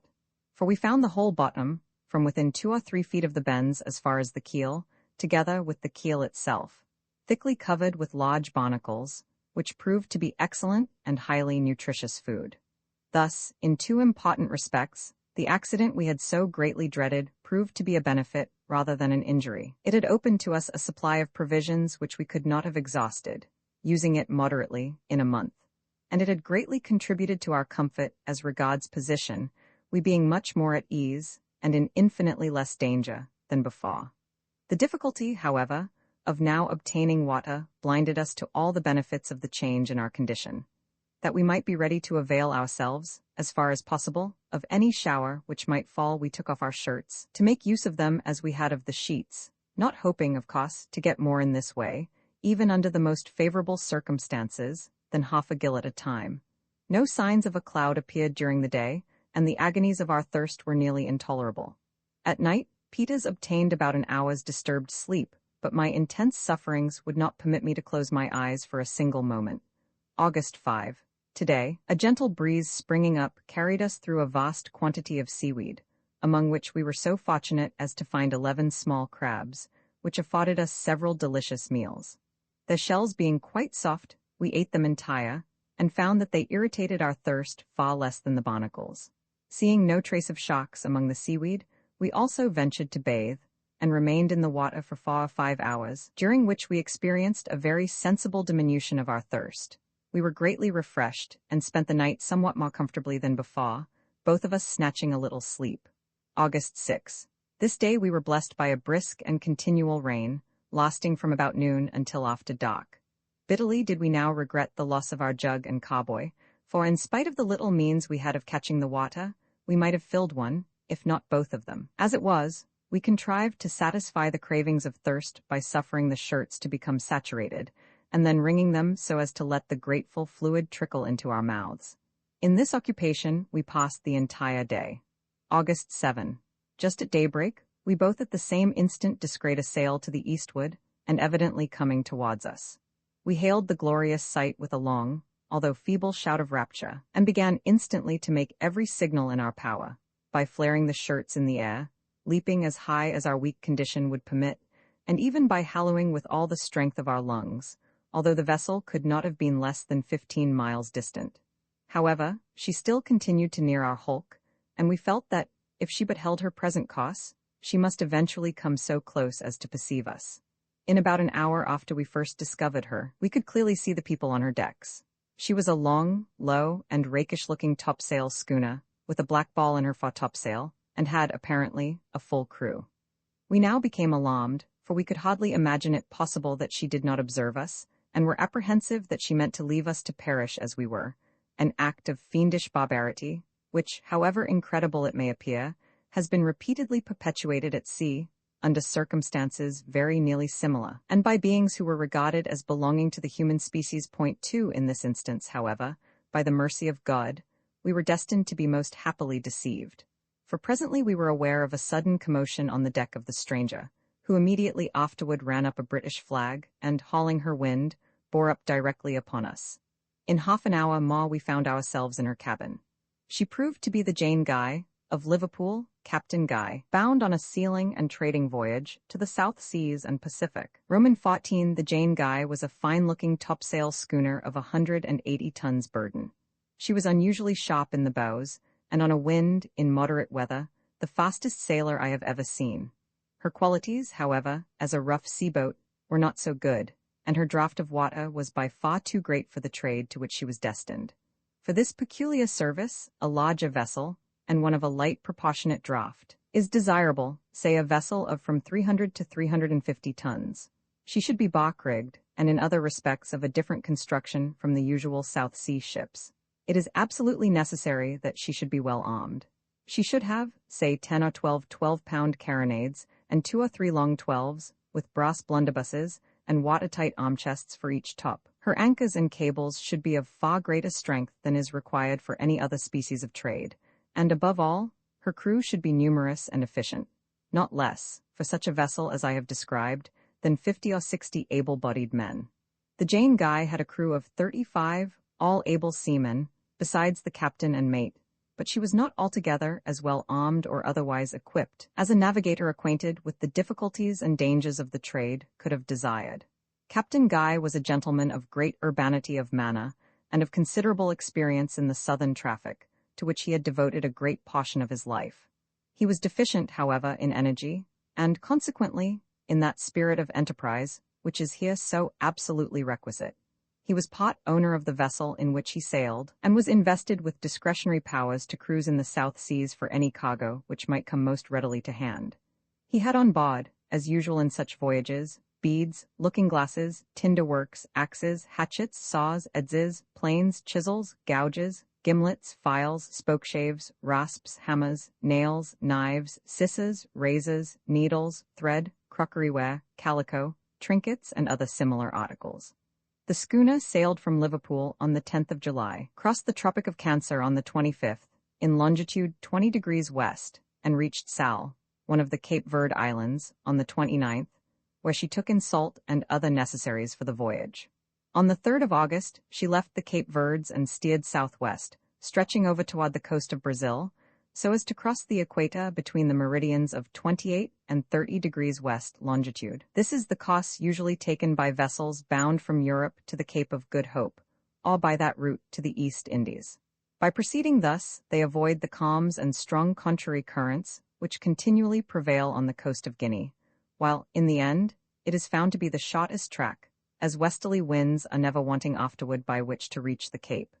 It was Captain Guy's intention to make his first stoppage at Kerguelen's Land, I hardly know for what reason. On the day we were picked up, the schooner was off Cape St. Roque, in longitude 31 degrees west, so that, when found, we had drifted probably, from north to south, not less than 25 degrees.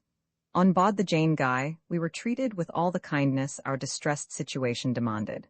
In about a fortnight, during which time we continued steering to the southeast, with gentle breezes and fine weather, both Peters and myself recovered entirely from the effects of our late privation and dreadful sufferings, and we began to remember what had passed rather as a frightful dream from which we had been happily awakened, than as events which had taken place in sober and naked reality. I have since found that this species of partial oblivion is usually brought about by sudden transition, whether from joy to sorrow, or from sorrow to joy, the degree of forgetfulness being proportioned to the degree of difference in the exchange. Thus, in my own case, I now feel it impossible to realize the full extent of the misery which I endured during the days spent upon the hulk. The incidents are remembered, but not the feelings which the incidents elicited at the time of their occurrence. I only know, that when they did occur, I then thought human nature could sustain nothing more of agony. We continued our voyage for some weeks without any incidents of greater moment than the occasional meeting with whaling ships, and more frequently with the black or right whale, so called in contradistinction to the spermaceti. These, however, were chiefly found south of the 25th parallel. On the 16th of September, being in the vicinity of the Cape of Good Hope, the schooner encountered her first gale of any violence since leaving Liverpool. In this neighborhood, but more frequently to the south and east of the promontory, we were to the westward. Navigators have often to contend with storms from the northward, which rage with great fury. They always bring with them a heavy sea, and one of their most dangerous features is the instantaneous chopping round of the wind, an occurrence almost certain to take place during the greatest force of the gale. A perfect hurricane will be blowing at one moment from the northward or northeast, and in the next not a breath of wind will be felt in that direction, while from the southwest it will come out all at once with a violence almost inconceivable. A bright spot to the southward is the sure forerunner of the change, and vessels are thus enabled to take the proper precautions. It was about 6 in the morning when the blow came on with a white squall, and, as usual, from the northward. By 8 it had increased very much, and brought down upon us one of the most tremendous seas I had then ever beheld. Everything had been made as snug as possible, but the schooner labored excessively, and gave evidence of her bad qualities as a seaboat, pitching her forecastle under at every plunge, and with the greatest difficulty struggling up from one wave before she was buried in another. Just before sunset, the bright spot for which we had been on the lookout made its appearance in the southwest, and in an hour afterward, we perceived the little headsail we carried flapping listlessly against the mast. In 2 minutes more, in spite of every preparation, we were hurled on our beam ends, as if by magic, and a perfect wilderness of foam made a clear breach over us as we lay. The blow from the southwest, however, luckily proved to be nothing more than a squall, and we had the good fortune to right the vessel without the loss of a spar. A heavy cross sea gave us great trouble for a few hours after this, but toward morning we found ourselves in nearly as good condition as before the gale. Captain Guy considered that he had made an escape little less than miraculous. On the 13th of October, we came in sight of Prince Edward's Island, in latitude 46 degrees 53 S, longitude 37 degrees 46 E. 2 days afterward, we found ourselves near Possession Island, and presently passed the islands of Crozet, in latitude 42 degrees 59 S, longitude 48 degrees E. On the 18th, we made Kerguelen's or Desolation Island, in the southern Indian Ocean, and came to anchor in Christmas Harbor, having 4 fathoms of water. This island, or rather group of islands, bears southeast from the Cape of Good Hope, and is distant therefrom nearly 800 leagues. It was first discovered in 1772 by the Baron de Kerguelen, or Kerguelen, a Frenchman, who, thinking the land to form a portion of an extensive southern continent, carried home information to that effect, which produced much excitement at the time. The government, taking the matter up, sent the Baron back in the following year for the purpose of giving his new discovery a critical examination, when the mistake was discovered. In 1777, Captain Cook fell in with the same group, and gave to the principal one the name of Desolation Island, a title which it certainly well deserves. Upon approaching the land, however, the navigator might be induced to suppose otherwise, as the sides of most of the hills, from September to March, are clothed with very brilliant verdure. This deceitful appearance is caused by a small plant resembling saxifrage, which is abundant, growing in large patches on a species of crumbling moss. Besides this plant, there is scarcely a sign of vegetation on the island, if we except some coarse-rank grass near the harbor, some lichen, and a shrub which bears resemblance to a cabbage shooting into seed, and which has a bitter and acrid taste. The face of the country is hilly, although none of the hills can be called lofty. Their tops are perpetually covered with snow. There are several harbors, of which Christmas Harbor is the most convenient. It is the first to be met with on the northeast side of the island after passing Cape Francois, which forms the northern shore, and, by its peculiar shape, serves to distinguish the harbor. Its projecting point terminates in a high rock, through which is a large hole, forming a natural arch. The entrance is in latitude 48 degrees 40 S, longitude 69 degrees 6 E. Passing in here, good anchorage may be found under the shelter of several small islands, which form a sufficient protection from all easterly winds. Proceeding on eastwardly from this anchorage, you come to Wasp Bay, at the head of the harbor. This is a small basin, completely landlocked, into which you can go with 4 fathoms and find anchorage in from 10 to 3, hard clay bottom. A ship might lie here with her best bower ahead all the year round without risk. To the westward, at the head of Wasp Bay, is a small stream of excellent water, easily procured. Some seal of the fur and hair species are still to be found on Kerguelen's Island, and sea elephants abound. The feathered tribes are discovered in great numbers. Penguins are very plenty, and of these there are 4 different kinds. The royal penguin, so called from its size and beautiful plumage, is the largest. The upper part of the body is usually gray, sometimes of a lilac tint, the underportion of the purest white imaginable. The head is of a glossy and most brilliant black, the feet also. The chief beauty of plumage, however, consists in 2 broad stripes of a gold color, which pass along from the head to the breast. The bill is long, and either pink or bright scarlet. These birds walk erect, with a stately carriage. They carry their heads high with their wings drooping like 2 arms, and as their tails project from their body in a line with the legs, the resemblance to a human figure is very striking, and would be apt to deceive the spectator at a casual glance or in the gloom of the evening. The royal penguins which we met with on Kerguelen's land were rather larger than a goose. The other kinds are the macaroni, the jackass, and the rookery penguin. These are much smaller, less beautiful in plumage, and different in other respects. Besides the penguin, many other birds are here to be found, among which may be mentioned sea hens, blue petrels, teal, ducks, pot Egmont hens, shags, Cape pigeons, the Nelly, sea swallows, terns, sea gulls, Mother Carey's chickens, Mother Carey's geese, or the great petrel, and lastly, the albatross. The great petrel is as large as the common albatross and is carnivorous. It is frequently called the breakbones or osprey petrel. They are not at all shy, and when properly cooked, are palatable food. In flying, they sometimes sail very close to the surface of the water, with the wings expanded, without appearing to move them in the least degree, or make any exertion with them whatever. The albatross is one of the largest and fiercest of the South Sea birds. It is of the gull species, and takes its prey on the wing, never coming on land except for the purpose of breeding. Between this bird and the penguin, the most singular friendship exists. Their nests are constructed with great uniformity upon a plan concerted between the 2 species, that of the albatross being placed in the center of a little square formed by the nests of 4 penguins. Navigators have agreed in calling an assemblage of such encampments a rookery. These rookeries have been often described, but as my readers may not all have seen these descriptions, and as I shall have occasion hereafter to speak of the penguin and albatross, it will not be amiss to say something here of their mode of building and living. When the season for incubation arrives, the birds assemble in vast numbers, and for some days appear to be deliberating upon the proper course to be pursued. At length they proceed to action. A level piece of ground is selected, of suitable extent, usually comprising 3 or 4 acres, and situated as near the sea as possible, being still beyond its reach. The spot is chosen with reference to its evenness of surface, and that is preferred which is the least encumbered with stones. This matter being arranged, the birds proceed, with one accord, and actuated apparently by one mind, to trace out, with mathematical accuracy, either a square or other parallelogram, as may best suit the nature of the ground, and of just sufficient size to accommodate easily all the birds assembled, and no more, in this particular seeming determined upon preventing the access of future stragglers who have not participated in the labor of the encampment.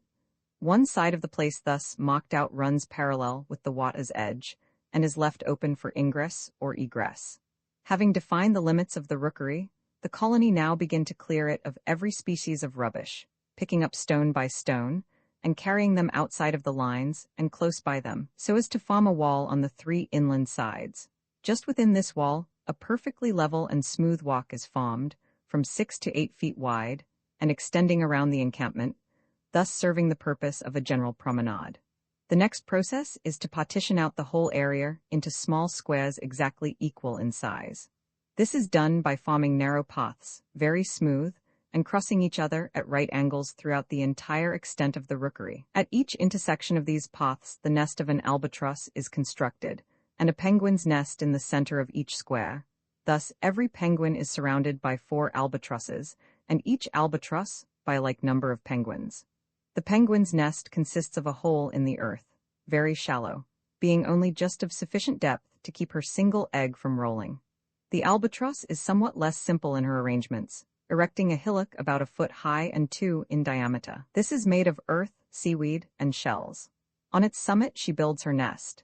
The birds take especial care never to leave their nests unoccupied for an instant during the period of incubation, or, indeed, until the young progeny are sufficiently strong to take care of themselves. While the male is absent at sea in search of food, the female remains on duty, and it is only upon the return of her partner that she ventures abroad. The eggs are never left uncovered at all.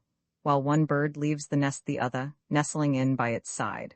This precaution is rendered necessary by the thieving propensities prevalent in the rookery, the inhabitants making no scruple to purloin each other's eggs at every good opportunity. Although there are some rookeries in which the penguin and albatross are the sole population, yet in most of them a variety of oceanic birds are to be met with, enjoying all the privileges of citizenship and scattering their nests here and there, wherever they can find room, never interfering, however, with the stations of the larger species. The appearance of such encampments, when seen from a distance, is exceedingly singular. The whole atmosphere just above the settlement is darkened with the immense number of the albatross, mingled with the smaller tribes, which are continually hovering over it, either going to the ocean or returning home. At the same time, a crowd of penguins are to be observed, some passing to and fro in the narrow alleys, and some marching with the military strut so peculiar to them, around the general promenade ground which encircles the rookery. In short, survey it as we will, nothing can be more astonishing than the spirit of reflection evinced by these feathered beings, and nothing surely can be better calculated to elicit reflection in every well-regulated human intellect. On the morning after our arrival in Christmas Harbour, the chief mate, Mr. Patterson, took the boats, and although it was somewhat early in the season, went in search of seal, leaving the captain and a young relation of his on a point of barren land to the westward, they having some business, whose nature I could not ascertain, to transact in the interior of the island. Captain Guy took with him a bottle, in which was a sealed letter, and made his way from the point on which he was set on shore toward one of the highest peaks in the place. It is probable that his design was to leave the letter on that height for some vessel which he expected to come after him. As soon as we lost sight of him, we proceeded, Peters and myself being in the mate's boat, on our cruise around the coast, looking for seal. In this business we were occupied about 3 weeks, examining with great care every nook and corner, not only of Kerguelen's land, but of the several small islands in the vicinity. Our labors, however, were not crowned with any important success. We saw a great many fur seal, but they were exceedingly shy, and with the greatest exertions, we could only procure 350 skins in all. Sea elephants were abundant, especially on the western coast of the mainland, but of these we killed only 20, and this with great difficulty. On the smaller islands we discovered a good many of the hair seal, but did not molest them. We returned to the schooner, on the 11th, where we found Captain Guy and his nephew, who gave a very bad account of the interior, representing it as one of the most dreary and utterly barren countries in the world. They had remained 2 nights on the island, owing to some misunderstanding, on the part of the second mate, in regard to the sending a jollyboat from the schooner to take them off. Roman 15 on the 12th, we made sail from Christmas Harbour, retracing our way to the westward, and leaving Marian's Island, one of Crozet's group, on the larboard. We afterward passed Prince Edward's Island, leaving it also on our left, then, steering more to the northward, made, in 15 days, the islands of Tristan da Cunha, in latitude 37 degrees 8 S, longitude 12 degrees 8 W. This group, now so well known, and which consists of 3 circular islands, was first discovered by the Portuguese, and was visited afterward by the Dutch in 1643, and by the French in 1767. The 3 islands together form a triangle, and are distant from each other about 10 miles, there being fine open passages between. The land in all of them is very high, especially in Tristan da Cunha, properly so called. This is the largest of the group, being 15 miles in circumference, and so elevated that it can be seen in clear weather, at the distance of 80 or 90 miles. A part of the land toward the north rises more than 1,000 feet perpendicularly from the sea. A tableland at this height extends back nearly to the center of the island, and from this tableland arises a lofty cone like that of Tenerife. The lower half of this cone is clothed with trees of good size, but the upper region is barren rock, usually hidden among the clouds, and covered with snow during the greater part of the year. There are no shoals or other dangers about the island, the Shaws being remarkably bold and the water deep. On the northwestern coast is a bay, with a beach of black sand where a landing with boats can be easily effected, provided there be a southerly wind. Plenty of excellent water may here be readily procured. Also, cod and other fish may be taken with hook and line. The next island in point of size, and the most westwardly of the group, is that called the Inaccessible. Its precise situation is 37 degrees 17 S. Latitude, longitude 12 degrees 24 W. It is 7 or 8 miles in circumference, and on all sides presents a forbidding and precipitous aspect. Its top is perfectly flat, and the whole region is sterile, nothing growing upon it except a few stunted shrubs. Nightingale Island, the smallest and most southerly, is in latitude 37 degrees 26 S. Longitude 12 degrees 12 W. Off its southern extremity is a high ledge of rocky islets. A few also of a similar appearance are seen to the northeast. The ground is irregular and sterile, and a deep valley partially separates it. The shaws of these islands abound, in the proper season, with sea lions, sea elephants, the hare and fur seal, together with a great variety of oceanic birds. Whales are also plenty in their vicinity. Owing to the ease with which these various animals were here formerly taken, the group has been much visited since its discovery. The Dutch and French frequented it at a very early period. In 1790, Captain Patton of the Ship Industry of Philadelphia made Tristan da Cunha, where he remained 7 months, from August 1790 to April 1791, for the purpose of collecting sealskins. In this time, he gathered no less than 5,600, and says that he would have had no difficulty in loading a large ship with oil in 3 weeks. Upon his arrival, he found no quadrupeds, with the exception of a few wild goats. The island now abounds with all our most valuable domestic animals, which have been introduced by subsequent navigators. I believe it was not long after Captain Patton's visit that Captain Colquhoun, of the American brig Betsy, touched at the largest of the islands for the purpose of refreshment. He planted onions, potatoes, cabbages, and a great many other vegetables, an abundance of all which is now to be met with. In 1811, a Captain Haywood in the Nereus visited Tristan. He found there 3 Americans who were residing upon the island to prepare sealskins and oil. One of these men was named Jonathan Lambert, and he called himself the sovereign of the country. He had cleared and cultivated about 60 acres of land, and turned his attention to raising the coffee plant and sugarcane, with which he had been furnished by the American minister at Rio Janeiro. This settlement, however, was finally abandoned, and in 1817 the islands were taken possession of by the British government, who sent a detachment for that purpose from the Cape of Good Hope. They did not, however, retain them long. But upon the evacuation of the country as a British possession, 2 or 3 English families took up their residence there independently of the government. On the 25th of March, 1824, the barrack, Captain Jeffrey, from London to Van Diemen's Land, arrived at the place, where they found an Englishman of the name of Glass, formerly a corporal in the British artillery. He claimed to be supreme governor of the islands, and had under his control 21 men and 3 women. He gave a very favorable account of the salubrity of the climate and of the productiveness of the soil. The population occupied themselves chiefly in collecting sealskins and sea elephant oil, with which they traded to the Cape of Good Hope, Glass owning a small schooner. At the period of our arrival, the governor was still a resident, but his little community had multiplied, there being 56 persons upon Tristan, besides a smaller settlement of 7 on Nightingale Island. We had no difficulty in procuring almost every kind of refreshment which we required: sheep, hogs, bullocks, rabbits, poultry, goats, fish in great variety, and vegetables were abundant. Having come to anchor close in with the large island, in 18 fathoms, we took all we wanted on board very conveniently. Captain Guy also purchased of Glass 500 sealskins and some ivory. We remained here a week, during which the prevailing winds were from the northward and westward, and the weather somewhat hazy. On the 5th of November, we made sail to the southward and westward, with the intention of having a thorough search for a group of islands called the Auroras, respecting whose existence a great diversity of opinion has existed. These islands are said to have been discovered as early as 1762 by the commander of the ship Aurora. In 1790, Captain Manuel de Oy Avedo, in the ship Princess, belonging to the Royal Philippine Company, sailed, as he asserts, directly among them. In 1794, the Spanish corvette Atrevida went with the determination of ascertaining their precise situation, and, in a paper published by the Royal Hydrographical Society of Madrid in the year 1809, the following language is used respecting this expedition.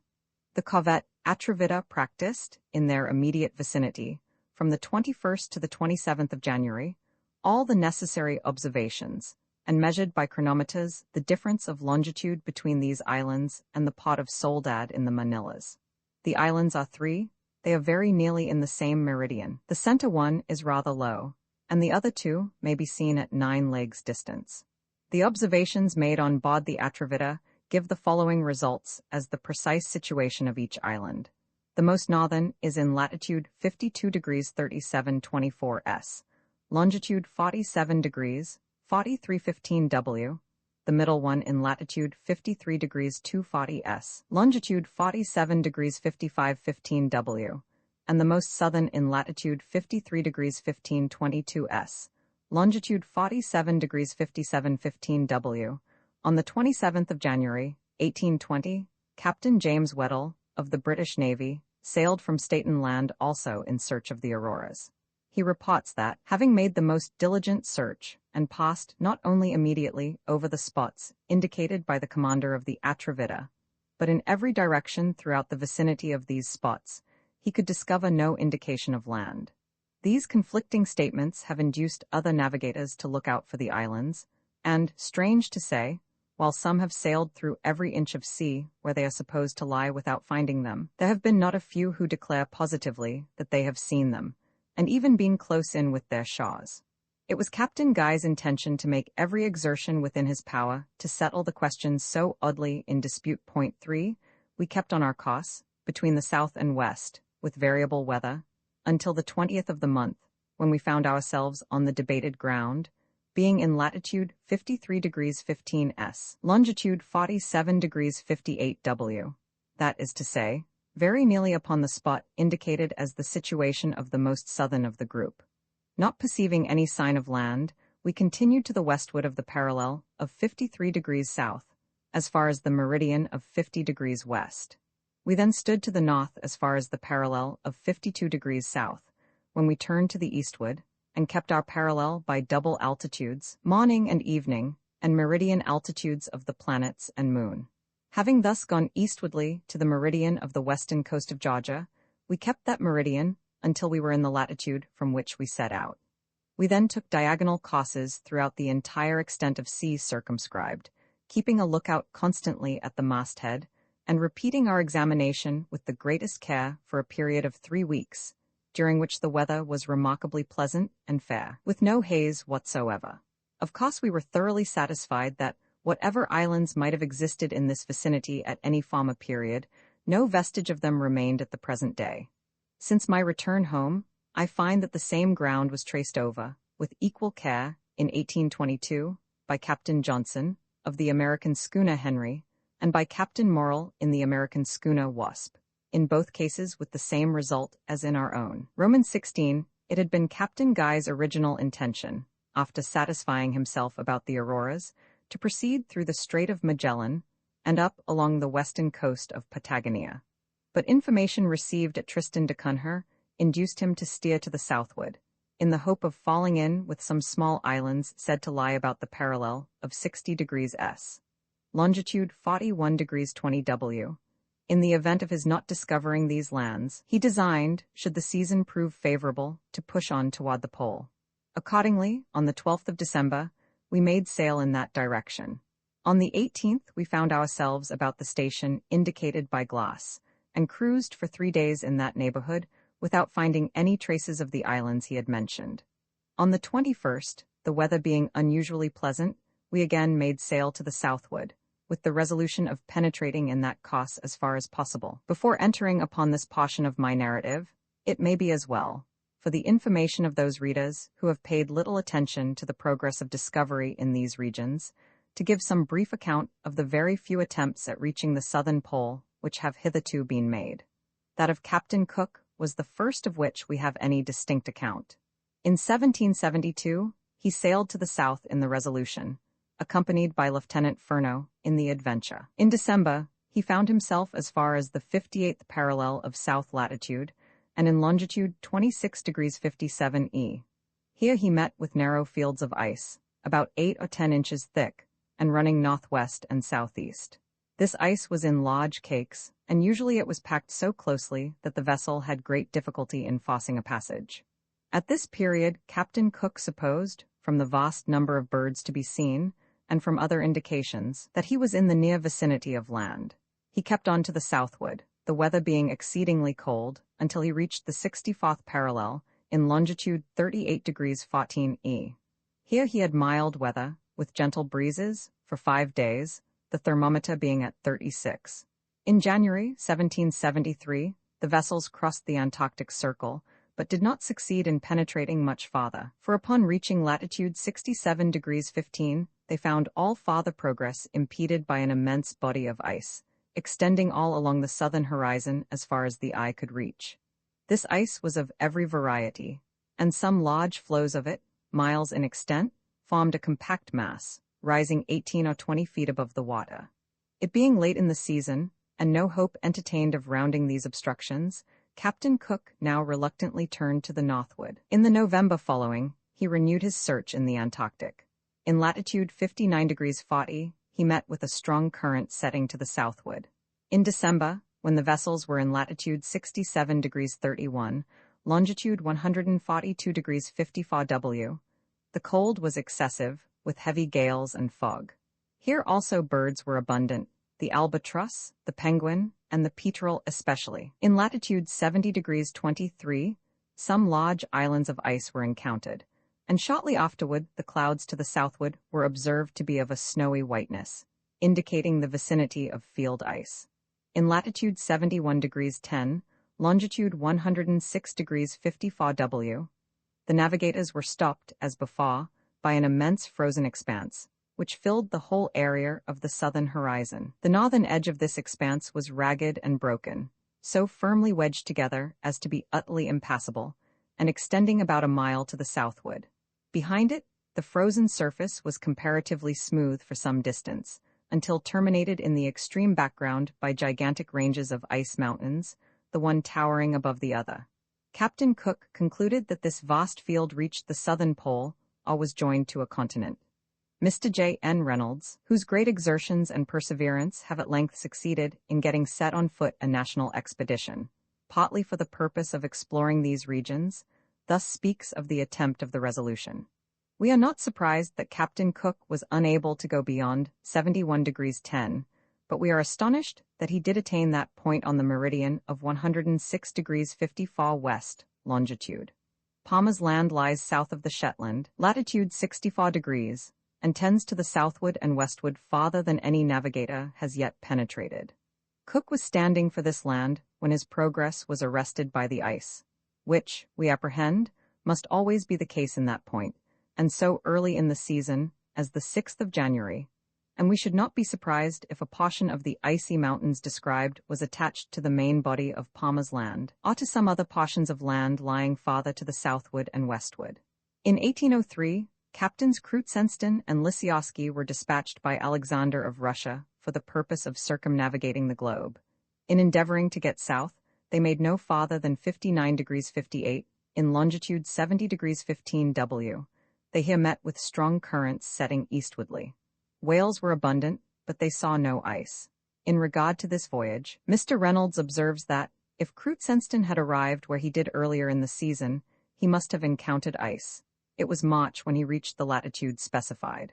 The winds, prevailing, as they do, from the southward and westward, had carried the floes, aided by currents, into that icy region bounded on the north by Georgia, east by Sandwich Land and the South Orkneys, and west by the South Shetland Islands.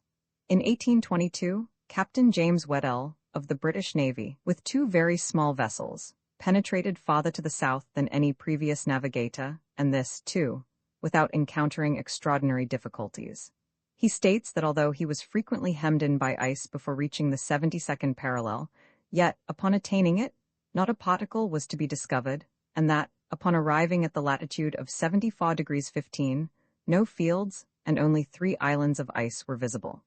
It is somewhat remarkable that, although vast flocks of birds were seen, and other usual indications of land, and although, south of the Shetlands, unknown coasts were observed from the masthead tending southwardly, Weddell discourages the idea of land existing in the polar regions of the south.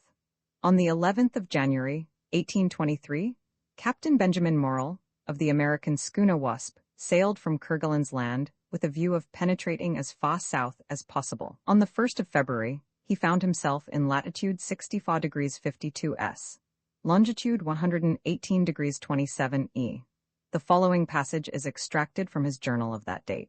The wind soon freshened to an 11-knot breeze, and we embraced this opportunity of making to the west, being however convinced that the farther we went south beyond latitude 64 degrees, the less ice was to be apprehended. We steered a little to the southward, until we crossed the Antarctic Circle, and were in latitude 69 degrees 15 E. In this latitude there was no field ice, and very few ice islands in sight. Under the date of March 14th, I find also this entry.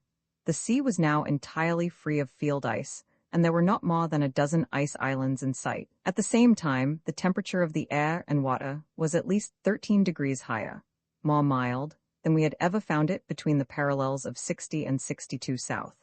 We were now in latitude 70 degrees 14 S, and the temperature of the air was 47, and that of the water 44.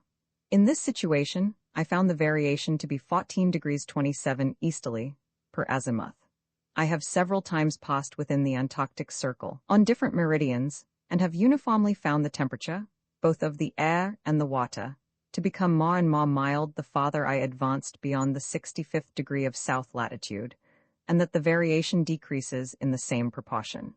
While north of this latitude, say between 60 and 65 south, we frequently had great difficulty in finding a passage for the vessel between the immense and almost innumerable ice islands, some of which were from 1 to 2 miles in circumference, and more than 500 feet above the surface of the water.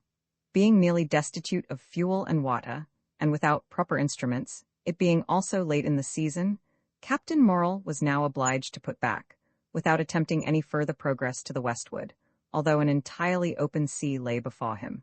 He expresses the opinion that, had not these overruling considerations obliged him to retreat, he could have penetrated, if not to the pole itself, at least to the 85th parallel. I have given his ideas respecting these matters somewhat at length, that the reader may have an opportunity of seeing how far they were borne out by my own subsequent experience.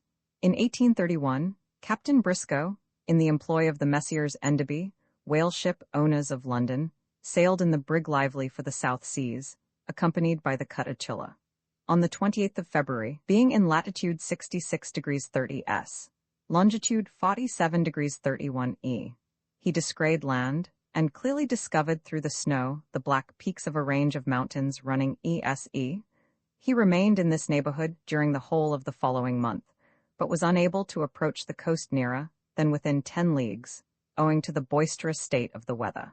Finding it impossible to make further discovery during this season, he returned northward to winter in Van Diemen's Land.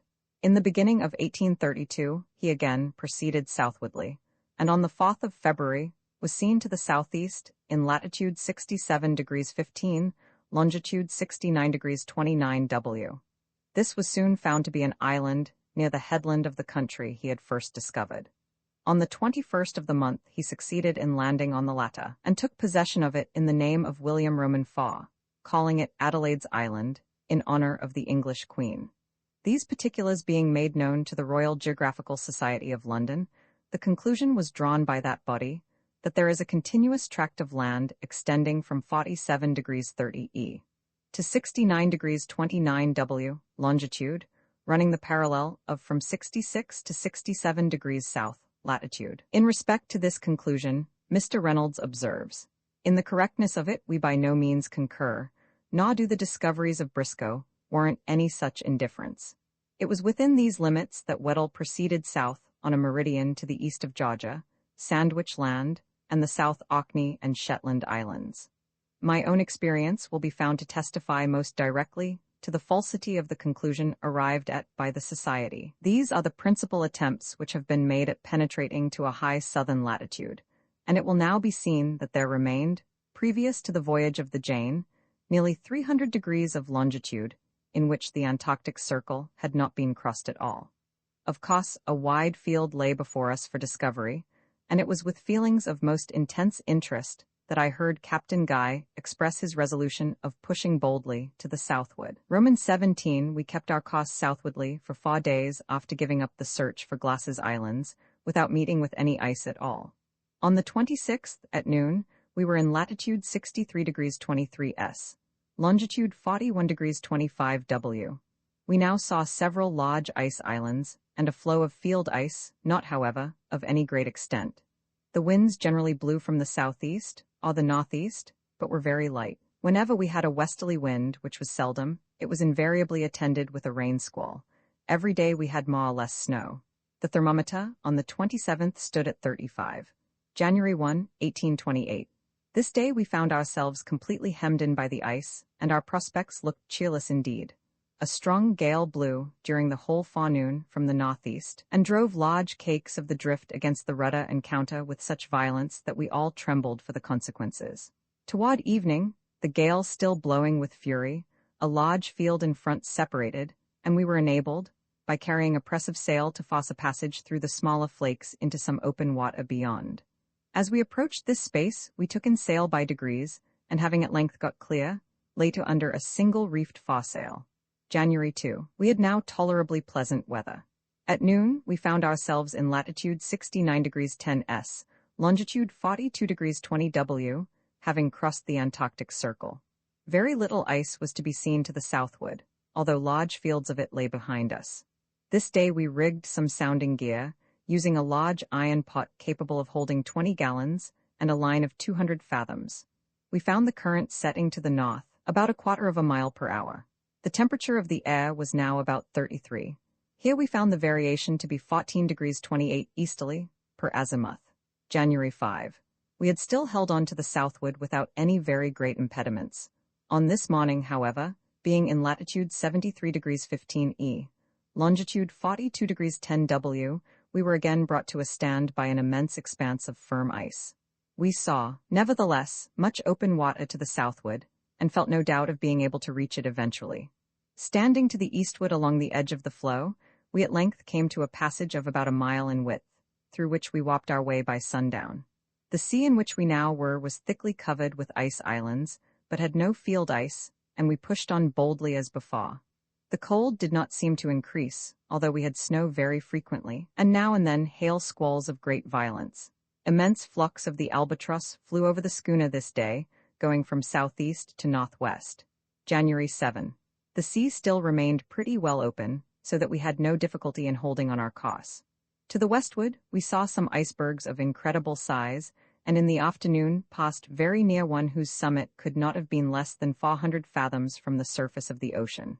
Its girth was probably, at the base, 3/4 of a league, and several streams of water were running from crevices in its sides. We remained in sight of this island 2 days, and then only lost it in a fog. January 10. Early this morning we had the misfortune to lose a man overboard. He was an American named Pete of Vredenburg, a native of New York, and was one of the most valuable hands on board the schooner. In going over the bows, his foot slipped, and he fell between 2 cakes of ice, never rising again. At noon of this day, we were in latitude 78 degrees 30, longitude 40 degrees 15 W. The cold was now excessive, and we had hail squalls continually from the northward and eastward. In this direction also, we saw several more immense icebergs, and the whole horizon to the eastward appeared to be blocked up with field ice, rising in tiers, one mass above the other. Some driftwood floated by during the evening, and a great quantity of birds flew over, among which were Nellies, petrels, albatrosses, and a large bird of a brilliant blue plumage. The variation here, per azimuth, was less than it had been previously to our passing the Antarctic Circle. January 12. Our passage to the south again looked doubtful, as nothing was to be seen in the direction of the pole but one apparently limitless floe, backed by absolute mountains of ragged ice, one precipice of which arose frowningly above the other. We stood to the westward until the 14th, in the hope of finding an entrance. January 14. This morning we reached the western extremity of the field which had impeded us, and weathering it, came to an open sea, without a particle of ice. Upon sounding with 200 fathoms, We here found a current setting southwardly at the rate of half a mile per hour. The temperature of the air was 47, that of the water 34. We now sailed to the southward without meeting any interruption of moment until the 16th, when, at noon, we were in latitude 81 degrees 21, longitude 42 degrees W. We here again sounded and found a current setting still southwardly, and at the rate of 3/4 of a mile per hour. The variation per azimuth had diminished, and the temperature of the air was mild and pleasant, the thermometer being as high as 51. At this period not a particle of ice was to be discovered. All hands on board now felt certain of attaining the pole. January 17. This day was full of incident. Innumerable flights of birds flew over us from the southward, and several were shot from the deck. One of them, a species of pelican, proved to be excellent eating. About midday, a small floe of ice was seen from the masthead off the larboard bow, and upon it there appeared to be some large animal. As the weather was good and nearly calm, Captain Guy ordered out 2 of the boats to see what it was. Dirk Peters and myself accompanied the mate in the larger boat. Upon coming up with the floe, we perceived that it was in the possession of a gigantic creature of the race of the Arctic bear, but far exceeding in size the largest of these animals. Being well armed, we made no scruple of attacking it at once. Several shots were fired in quick succession, the most of which took effect, apparently, in the head and body. Nothing discouraged, however, the monster threw himself from the ice, and swam with open jaws to the boat in which were Peters and myself. Owing to the confusion which ensued among us at this unexpected turn of the adventure, no person was ready immediately with a second shot, and the bear had actually succeeded in getting half his vast bulk across our gunwale, and seizing one of the men by the small of his back, before any efficient means were taken to repel him. In this extremity nothing but the promptness and agility of Peters saved us from destruction. Leaping upon the back of the huge beast, he plunged the blade of a knife behind the neck, reaching the spinal marrow at a blow. The brute tumbled into the sea lifeless, and without a struggle, rolling over Peters as he fell. The latter soon recovered himself, and a rope being thrown him, he secured the carcass before entering the boat. We then returned in triumph to the schooner, towing our trophy behind us. This bear, upon admeasurement, proved to be full 15 feet in his greatest length. His wool was perfectly white and very coarse, curling tightly. The eyes were of a blood red, and larger than those of the Arctic bear, the snout also more rounded, rather resembling the snout of the bulldog. The meat was tender, but excessively rank and fishy, although the men devoured it with avidity, and declared it excellent eating. Scarcely had we got our prize alongside, when the man at the masthead gave the joyful shout of "land" on the starboard bow. All hands were now upon the alert, and, a breeze springing up very opportunely from the northward and eastward, we were soon close in with the coast. It proved to be a low, rocky islet, of about a league in circumference, and altogether destitute of vegetation, if we except a species of prickly pear. In approaching it from the northward, a singular ledge of rock is seen projecting into the sea, and bearing a strong resemblance to corded bales of cotton. Around this ledge to the westward is a small bay, at the bottom of which our boats effected a convenient landing. It did not take us long to explore every portion of the island, but with one exception, we found nothing worthy of our observation. In the southern extremity, we picked up near the shore, half buried in a pile of loose stones, a piece of wood which seemed to have formed the prow of a canoe. There had been evidently some attempt at carving upon it, and Captain Guy fancied that he made out the figure of a tortoise, but the resemblance did not strike me very forcibly. Besides this prow, if such it were, we found no other token that any living creature had ever been here before. Around the coast we discovered occasional small floes of ice, but these were very few. The exact situation of the islet, to which Captain Guy gave the name of Bennett's Islet, in honor of his partner in the ownership of the schooner, is 82 degrees 50 S. Latitude, 42 degrees 20 W. Longitude. We had now advanced to the southward more than 8 degrees farther than any previous navigators, and the sea still lay perfectly open before us.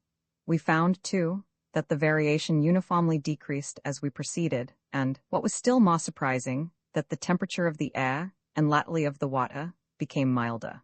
The weather might even be called pleasant, and we had a steady but very gentle breeze always from some northern point of the compass. The sky was usually clear, with now and then a slight appearance of thin vapor in the southern horizon. This, however, was invariably of brief duration. Two difficulties alone presented themselves to our view. We were getting short of fuel, and symptoms of scurvy had occurred among several of the crew. These considerations began to impress upon Captain Guy the necessity of returning, and he spoke of it frequently. For my own part, confident as I was of soon arriving at land of some description upon the course we were pursuing, and having every reason to believe, from present appearances, that we should not find it the sterile soil met with in the higher Arctic latitudes, I warmly pressed upon him the expediency of persevering, at least for a few days longer, in the direction we were now holding. So tempting an opportunity of solving the great problem in regard to an Antarctic continent had never yet been afforded to man, and I confess that I felt myself bursting with indignation at the timid and ill-timed suggestions of our commander.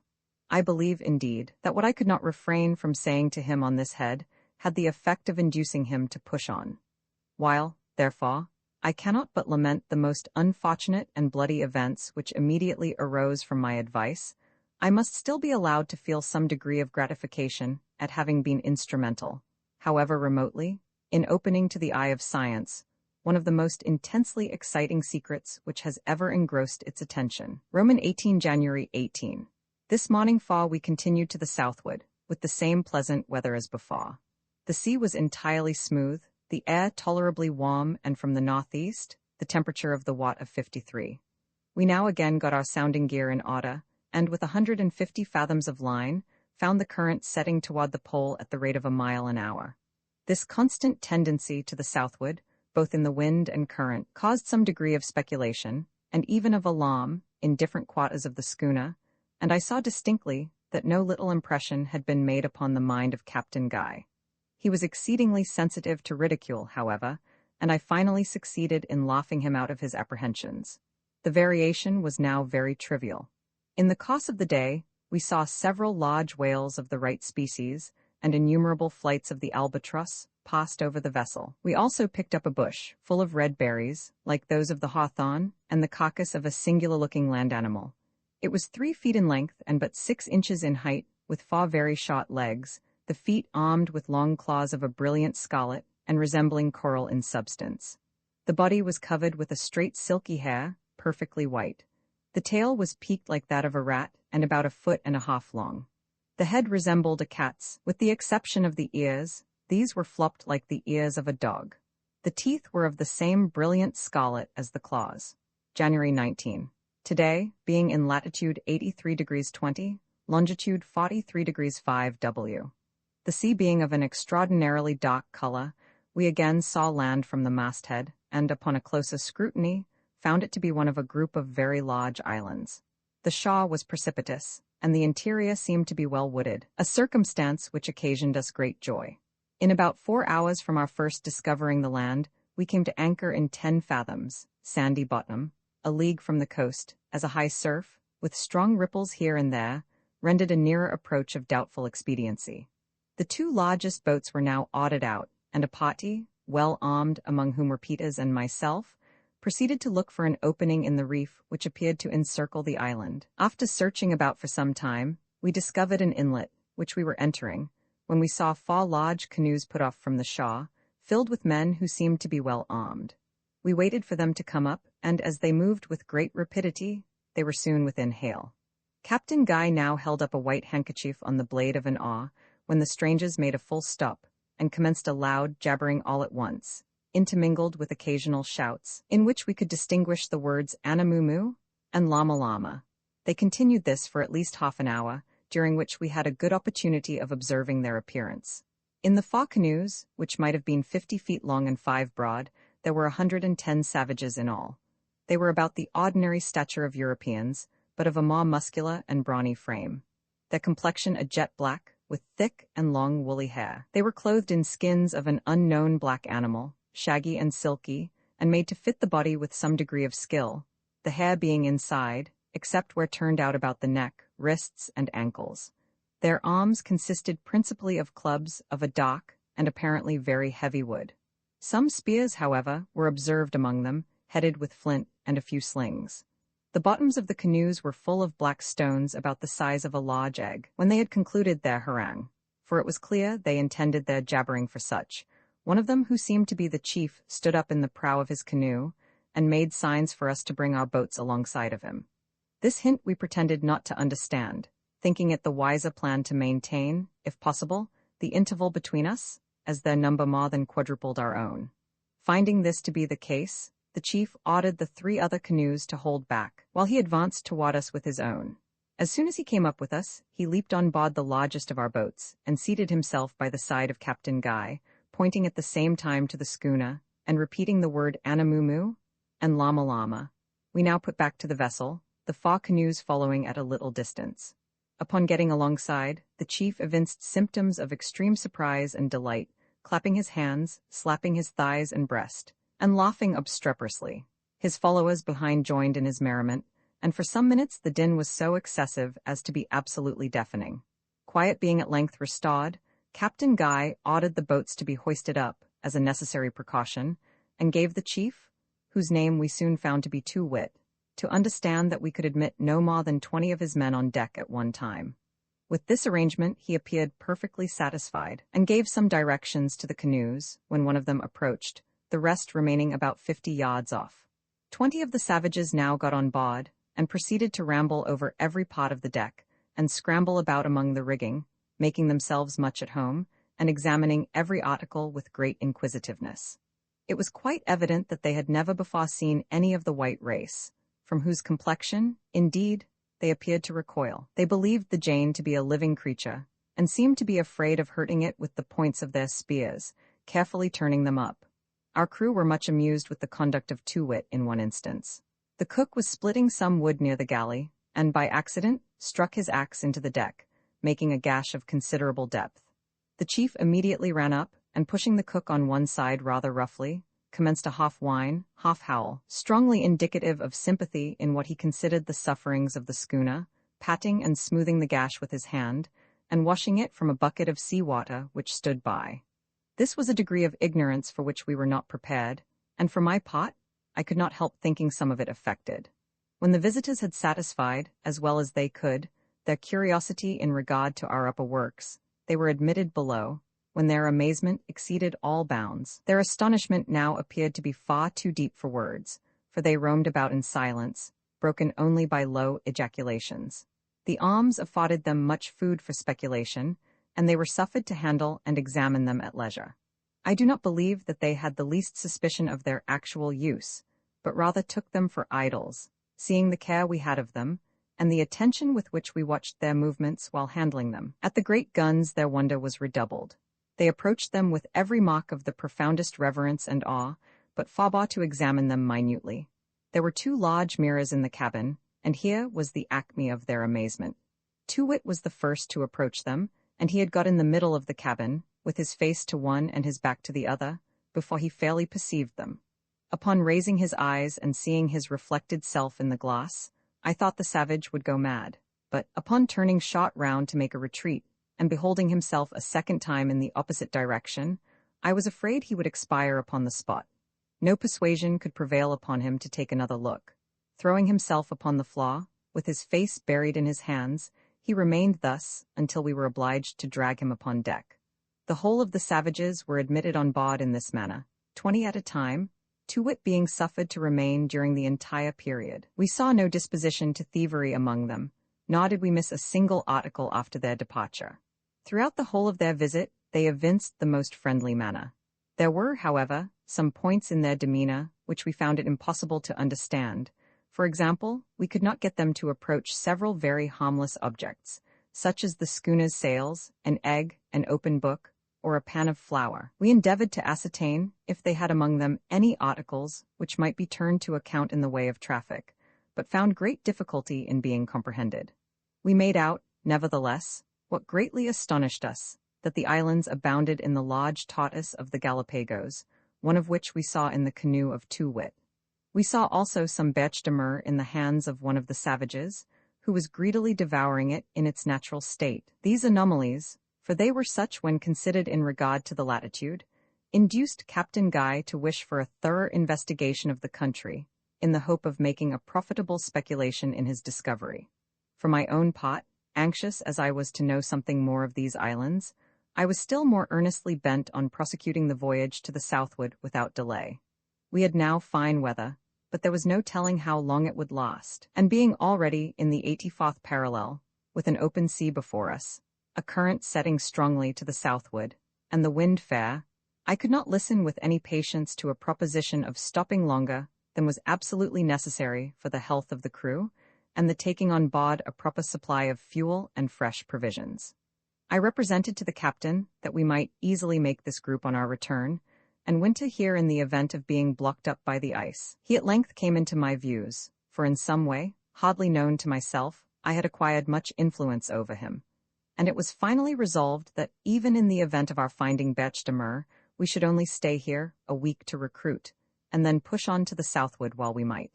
Accordingly, we made every necessary preparation, and, under the guidance of Too Wit, got the Jane through the reef in safety, coming to anchor about a mile from the Shaw, in an excellent bay, completely landlocked, on the southeastern coast of the main island, and in 10 fathoms of water, black sandy bottom. At the head of this bay there were 3 fine springs, we were told, of good water, and we saw abundance of wood in the vicinity. The 4 canoes followed us in, keeping, however, at a respectful distance.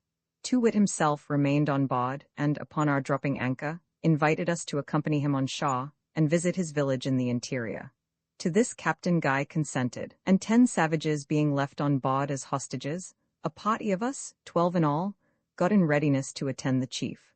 We took care to be well armed, yet without evincing any distrust. The schooner had her guns run out, her boarding nettings up, and every other proper precaution was taken to guard against surprise.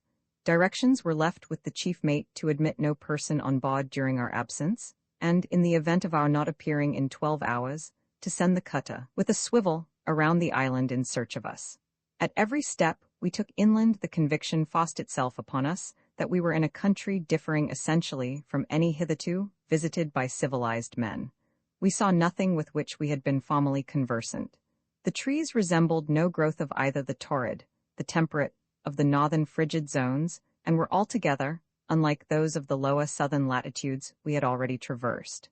The very rocks were novel in their mass, their color, and their stratification, and the streams themselves, utterly incredible as it may appear, had so little in common with those of other climates that we were scrupulous of tasting them, and indeed had difficulty in bringing ourselves to believe that their qualities were purely those of nature. At a small brook which crossed our path, the first we had reached, Too Wit and his attendants halted to drink.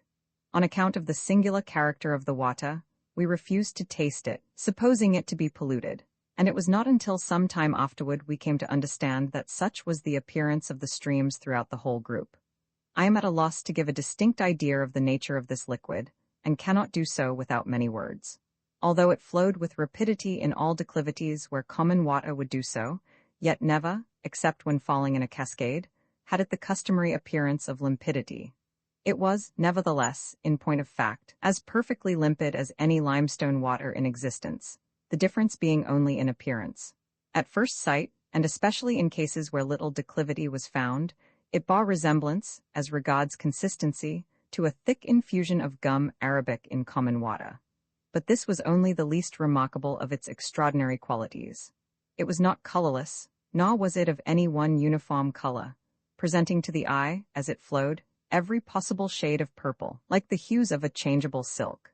This variation in shade was produced in a manner which excited as profound astonishment in the minds of our party as the mirror had done in the case of Too Wit. Upon collecting a basinful, and allowing it to settle thoroughly, we perceived that the whole mass of liquid was made up of a number of distinct veins, each of a distinct hue, that these veins did not commingle, and that their cohesion was perfect in regard to their own particles among themselves, and imperfect in regard to neighboring veins. Upon passing the blade of a knife athwart the veins, the water closed over it immediately, as with us, and also, in withdrawing it, all traces of the passage of the knife were instantly obliterated. If, however, the blade was passed down accurately between the 2 veins, a perfect separation was effected, which the power of cohesion did not immediately rectify. The phenomena of this water formed the first definite link in that vast chain of apparent miracles with which I was destined to be at length encircled. Roman 19, we were nearly 3 hours in reaching the village, it being more than 9 miles in the interior, and the path lying through a rugged country. As we passed along, the party of 2 the whole 110 savages of the canoes, was momentarily strengthened by smaller detachments, of from 2 to 6 or 7, which joined us, as if by accident, at different turns of the road. There appeared so much of system in this that I could not help feeling distrust, and I spoke to Captain Guy of my apprehensions. It was now too late, however, to recede, and we concluded that our best security lay in evincing a perfect confidence in the good faith of 2. We accordingly went on, keeping a wary eye upon the maneuvers of the savages, and not permitting them to divide our numbers by pushing in between. In this way, passing through a precipitous ravine, we at length reached what we were told was the only collection of habitations upon the island. As we came in sight of them, the chief set up a shout, and frequently repeated the word clock clock, which we supposed to be the name of the village, or perhaps the generic name for villages. The dwellings were of the most miserable description imaginable, and unlike those of even the lowest of the savage races with which mankind are acquainted, were of no uniform plan. Some of them, and these we found belonged to the Wampoos or Yampoos, the great men of the land, consisted of a tree cut down at about 4 feet from the root, with a large black skin thrown over it, and hanging in loose folds upon the ground. Under this the savage nestled. Others were formed by means of rough limbs of trees, with the withered foliage upon them, made to recline at an angle of 45 degrees against a bank of clay, heaped up without regular form to the height of 5 or 6 feet. Others, again, were mere holes dug in the earth perpendicularly, and covered over with similar branches, these being removed when the tenant was about to enter, and pulled on again when he had entered. A few were built among the forked limbs of trees as they stood, the upper limbs being partially cut through, so as to bend over upon the lower, thus forming thicker shelter from the weather. The greater number, however, consisted of small shallow caverns, apparently scratched in the face of a precipitous ledge of dark stone, resembling fuller's earth, with which 3 sides of the village were bounded. At the door of each of these primitive caverns was a small rock, which the tenant carefully placed before the entrance upon leaving his residence, for what purpose I could not ascertain, as the stone itself was never of sufficient size to close up more than 1/3 of the opening. This village, if it were worthy of the name, lay in a valley of some depth, and could only be approached from the southward, the precipitous ledge of which I have already spoken cutting off all access in other directions. Through the middle of the valley ran a brawling stream of the same magical-looking water which has been described. We saw several strange animals about the dwellings, all appearing to be thoroughly domesticated. The largest of these creatures resembled our common hog in the structure of the body and snout. The tail, however, was bushy, and the legs slender as those of the antelope. Its motion was exceedingly awkward and indecisive, and we never saw it attempt to run. We noticed also several animals very similar in appearance, but of a greater length of body and covered with a black wool. There were a great variety of tame fowls running about, and these seemed to constitute the chief food of the natives. To our astonishment, we saw black albatross among these birds in a state of entire domestication, going to sea periodically for food, but always returning to the village as a home, and using the southern shore in the vicinity as a place of incubation. There they were joined by their friends the pelicans as usual, but these latter never followed them to the dwellings of the savages. Among the other kinds of tame fowls were ducks, differing very little from the canvasback of our own country, black gannets, and a large bird not unlike the buzzard in appearance, but not carnivorous. Of fish there seemed to be a great abundance. We saw, during our visit, a quantity of dried salmon, rock cod, blue dolphins, mackerel, blackfish, skate, conger eels, elephantfish, mullets, soles, parrotfish, leatherjackets, gurnards, hake, flounders, paracutas, and innumerable other varieties.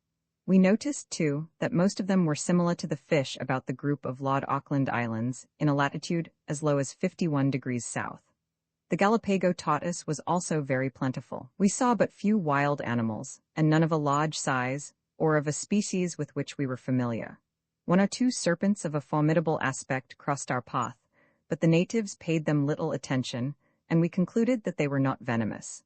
As we approached the village with 2 and his party, a vast crowd of the people rushed out to meet us, with loud shouts, among which we could only distinguish the everlasting Anamumu and Lama Lama. We were much surprised at perceiving that, with 1 or 2 exceptions, these newcomers were entirely naked, and skins being used only by the men of the canoes.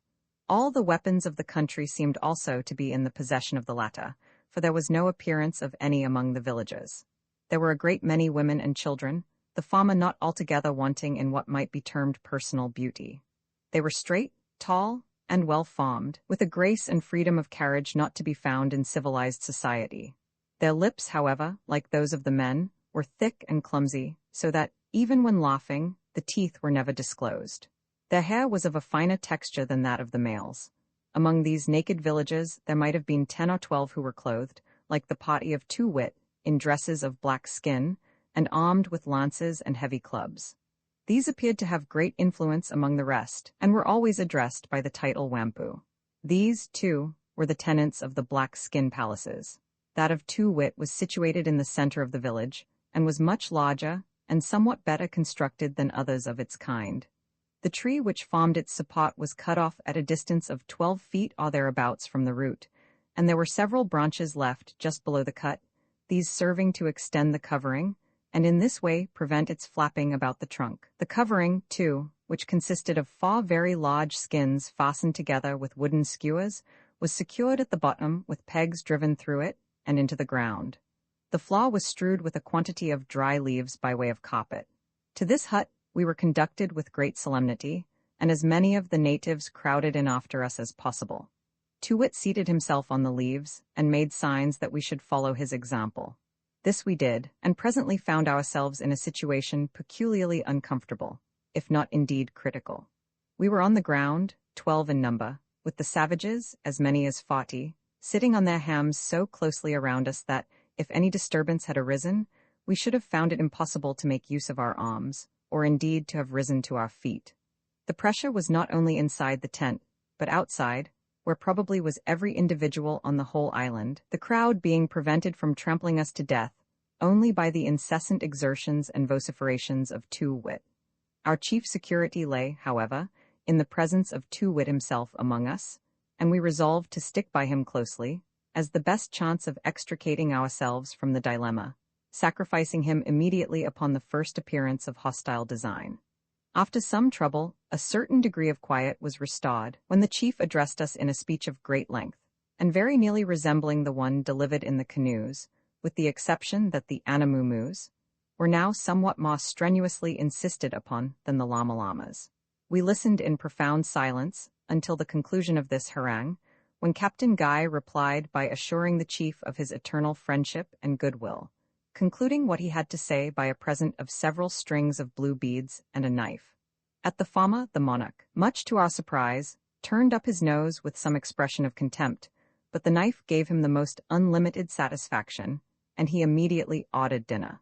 This was handed into the tent over the heads of the attendants, and consisted of the palpitating entrails of a species of unknown animal, probably one of the slim-legged hogs which we had observed in our approach to the village.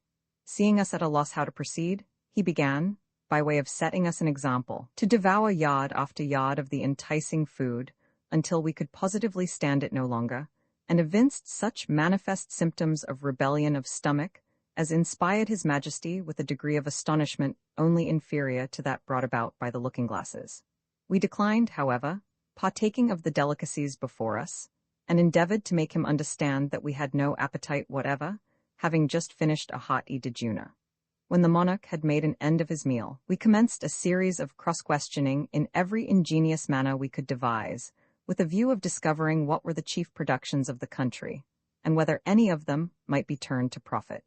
At length, he seemed to have some idea of our meaning, and offered to accompany us to a part of coast where he assured us the bêche de mer, pointing to a specimen of that animal, was to be found in great abundance. We were glad of this early opportunity of escaping from the oppression of the crowd, and signified our eagerness to proceed. We now left the tent, and, accompanied by the whole population of the village, followed the chief to the southeastern extremity of the island, not far from the bay where our vessel lay at anchor. We waited here for about an hour, until the 4 canoes were brought around by some of the savages to our station. The whole of our party then getting into one of them, we were paddled along the edge of the reef before mentioned, and of another still farther out, where we saw a far greater quantity of bêche de mer than the oldest seaman among us had ever seen in those groups of the lower latitudes most celebrated for this article of commerce. We stayed near these reefs only long enough to satisfy ourselves that we could easily load a dozen vessels with the animal, if necessary. When we were taken alongside the schooner and potted with Too-Wit, after obtaining from him a promise that he would bring us, in the course of 24 hours, as many of the canvasback ducks and Galapagos tortoises as his canoes would hold. In the whole of this adventure, we saw nothing in the demeanor of the natives calculated to create suspicion, with the single exception of the systematic manner in which their party was strengthened during our route from the schooner to the village. Roman 2. In no affairs of mere prejudice, pro or con, do we deduce inferences with entire certainty, even from the most simple data. It might be supposed that a catastrophe such as I have just related would have effectually cooled my incipient passion for the sea. On the contrary, I never experienced a more ardent longing for the wild adventures incident to the life of a navigator than within a week after our miraculous deliverance. This short period proved amply long enough to erase from my memory the shadows and bring out in vivid light all the pleasurably exciting points of color, all the picturesqueness of the late perilous accident. My conversations with Augustus grew daily more frequent and more intensely full of interest. He had a manner of relating his stories of the ocean, more than one half of which I now suspect to have been sheer fabrications, well adapted to have weight with one of my enthusiastic temperament and somewhat gloomy, although glowing imagination. It is strange, too, that he most strongly enlisted my feelings in behalf of the life of a seaman when he depicted his more terrible moments of suffering and despair. For the bright side of the painting, I had a limited sympathy. My visions were of shipwreck and famine, of death or captivity among barbarian hordes, of a lifetime dragged out in sorrow and tears upon some gray and desolate rock, in an ocean unapproachable and unknown. Such visions or desires, for they amounted to desires, are common, I have since been assured, to the whole numerous race of the melancholy among men. At the time of which I speak, I regarded them only as prophetic glimpses of a destiny which I felt myself, in a measure, bound to fulfill. Augustus thoroughly entered into my state of mind. It is probable, indeed, that our intimate communion had resulted in a partial interchange of character. About 18 months after the period of the Ariel's disaster, the firm of Lloyd and Vredenburgh, a house connected in some manner with the Messieurs Enderby, I believe, of Liverpool, were engaged in repairing and fitting out the brig Grampus for a whaling voyage. She was an old hulk, and scarcely seaworthy when all was done to her that could be done. I hardly know why she was chosen in preference to other good vessels belonging to the same owners, but so it was. Mr. Barnard was appointed to command her, and Augustus was going with him. While the brig was getting ready, he frequently urged upon me the excellency of the opportunity now offered for indulging my desire of travel. He found me by no means an unwilling listener, yet the matter could not be so easily arranged. My father made no direct opposition, but my mother went into hysterics at the bare mention of the design, and more than all, my grandfather, from whom I expected much, vowed to cut me off with a shilling if I should ever broach the subject to him again. These difficulties, however, so far from abating my desire, only added fuel to the flame. I determined to go at all hazards, and, having made known my intentions to Augustus, we set about arranging a plan by which it might be accomplished. In the meantime, I forbore speaking to any of my relations in regard to the voyage, and as I busied myself ostensibly with my usual studies, it was supposed that I had abandoned the design. I have since frequently examined my conduct on this occasion with sentiments of displeasure as well as of surprise. The intense hypocrisy I made use of for the furtherance of my project, and hypocrisy pervading every word and action of my life for so long a period of time, could only have been rendered tolerable to myself by the wild and burning expectation with which I looked forward to the fulfillment of my long-cherished visions of travel. In pursuance of my scheme of deception, I was necessarily obliged to leave much to the management of Augustus, who was employed for the greater part of every day on board the Grampus, attending to some arrangements for his father in the cabin and cabin hold. At night, however, we were sure to have a conference and talk over our hopes. After nearly a month passed in this manner, without our hitting upon any plan we thought likely to succeed, he told me at last that he had determined upon everything necessary. I had a relation living in New Bedford, a Mr. Ross, at whose house I was in the habit of spending occasionally 2 or 3 weeks at a time. The brig was to sail about the middle of June 1827, and it was agreed that, A day or two before putting to sea, my father was to receive a note, as usual, from Mr. Ross, asking me to come over and spend a fortnight with Robert and Emmett, his sons. Augustus charged himself with the inditing of this note and getting it delivered. Having set out as supposed, for New Bedford, I was then to report myself to my companion, who would contrive a hiding place for me in the Grampus. This hiding place, he assured me, would be rendered sufficiently comfortable for a residence of many days, during which I was not to make my appearance. When the brig had proceeded so far on her course as to make any turning back a matter out of question, I should then, he said, be formally installed in all the comforts of the cabin. And as to his father, he would only laugh heartily at the joke. Vessels enough would be met with by which a letter might be sent home explaining the adventure to my parents.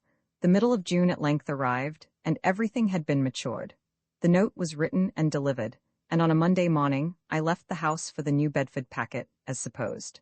I went, however, straight to Augustus, who was waiting for me at the corner of a street. It had been our original plan that I should keep out of the way until dark, and then slip on board the brig. But as there was now a thick fog in our favor, it was agreed to lose no time in secreting me. Augustus led the way to the wharf, and I followed at a little distance, enveloped in a thick seaman's cloak, which he had brought with him, so that my person might not be easily recognized. Just as we turned the second corner, after passing Mr. Edmund's well, who should appear, standing right in front of me and looking me full in the face, but old Mr. Peterson, my grandfather. "Why, bless my soul, Gordon," said he, after a long pause, why, whose dirty cloak is that you have on?" "Sir," I replied, assuming, as well as I could, in the exigency of the moment, an air of offended surprise, and talking in the gruffest of all imaginable tones, "Sir, you are somewhat mistaken. My name, in the first place, bean't nothing at all like Gordon, and I'd want you for to know better, you blackguard, than to call my new overcoat a dirty one." For my life, I could hardly refrain from screaming with laughter at the odd manner in which the old gentleman received this handsome rebuke. He started back 2 or 3 steps, turned first pale, and then excessively red, threw up his spectacles, then, putting them down, ran full tilt at me, with his umbrella uplifted. He stopped short, however, in his career, as if struck with a sudden recollection, and presently, turning round, hobbled off down the street, shaking all the while with rage, and muttering between his teeth, "Won't do. New glasses, thought it was Gordon, d good for nothing, salt water long Tom." After this narrow escape, we proceeded with great caution, and arrived at our point of destination in safety. There were only 1 or 2 of the hands on board, and these were busy forward, doing something to the forecastle coamings. Captain Barnard, we knew very well, was engaged at Lloyd and Vredenburgh's, and would remain there until late in the evening, so we had little to apprehend on his account. Augustus went first up the vessel's side, and in a shot while I followed him, without being noticed by the men at work. We proceeded at once into the cabin, and found no person there. It was fitted up in the most comfortable style, a thing somewhat unusual in a whaling vessel. There were 4 very excellent staterooms, with wide and convenient berths. There was also a large stove, I took notice, and a remarkably thick and valuable carpet covering the floor of both the cabin and staterooms. The ceiling was full 7 feet high, and in short, everything appeared of a more roomy and agreeable nature than I had anticipated. Augustus, however, would allow me but little time for observation, insisting upon the necessity of my concealing myself as soon as possible. He led the way into his own stateroom, which was on the starboard side of the brig, and next to the bulkheads. Upon entering, he closed the door and bolted it. I thought I had never seen a nicer little room than the one in which I now found myself. It was about 10 feet long, and had only 1 berth, which, as I said before, was wide and convenient. In that portion of the closet nearest the bulkheads, there was a space of 4 feet square, containing a table, a chair, and a set of hanging shelves full of books, chiefly books of voyages and travels. There were many other little comforts in the room, among which I ought not to forget a kind of safe or refrigerator, in which Augustus pointed out to me a host of delicacies, both in the eating and drinking department. He now pressed with his knuckles upon a certain spot of the carpet in one corner of the space just mentioned, letting me know that a portion of the flooring, about 16 inches square, had been neatly cut out and again adjusted. As he pressed, this portion rose up at one end sufficiently to allow the passage of his finger beneath. In this manner, he raised the mouth of the trap, to which the carpet was still fastened by tacks, and I found that it led into the after hold. He next lit a small taper by means of a phosphorus match, and, placing the light in a dark lantern, descended with it through the opening, bidding me follow. I did so, and he then pulled the cover upon the hole, by means of a nail driven into the underside, the carpet, of course, resuming its original position on the floor of the stateroom, and all traces of the aperture being concealed. The taper gave out so feeble a ray that it was with the greatest difficulty I could grope my way through the confused mass of lumber among which I now found myself. By degrees, however, my eyes became accustomed to the gloom, and I proceeded with less trouble, holding on to the skirts of my friend's coat. He brought me, at length, after creeping and winding through innumerable narrow passages, to an iron-bound box, such as is used sometimes for packing fine earthenware. It was nearly 4 feet high, and full 6 long, but very narrow. 2 large empty oil casks lay on the top of it, and above these, again, a vast quantity of straw matting, piled up as high as the floor of the cabin. In every other direction around was wedged as closely as possible, even up to the ceiling, a complete chaos of almost every species of ship furniture, together with a heterogeneous medley of crates, hampers, barrels, and bales, so that it seemed a matter, no less than miraculous, that we had discovered any passage at all to the box. I afterward found that Augustus had purposely arranged the stowage in this hold with a view to affording me a thorough concealment, having had only one assistant in the labor, a man not going out in the brig. My companion now showed me that one of the ends of the box could be removed at pleasure.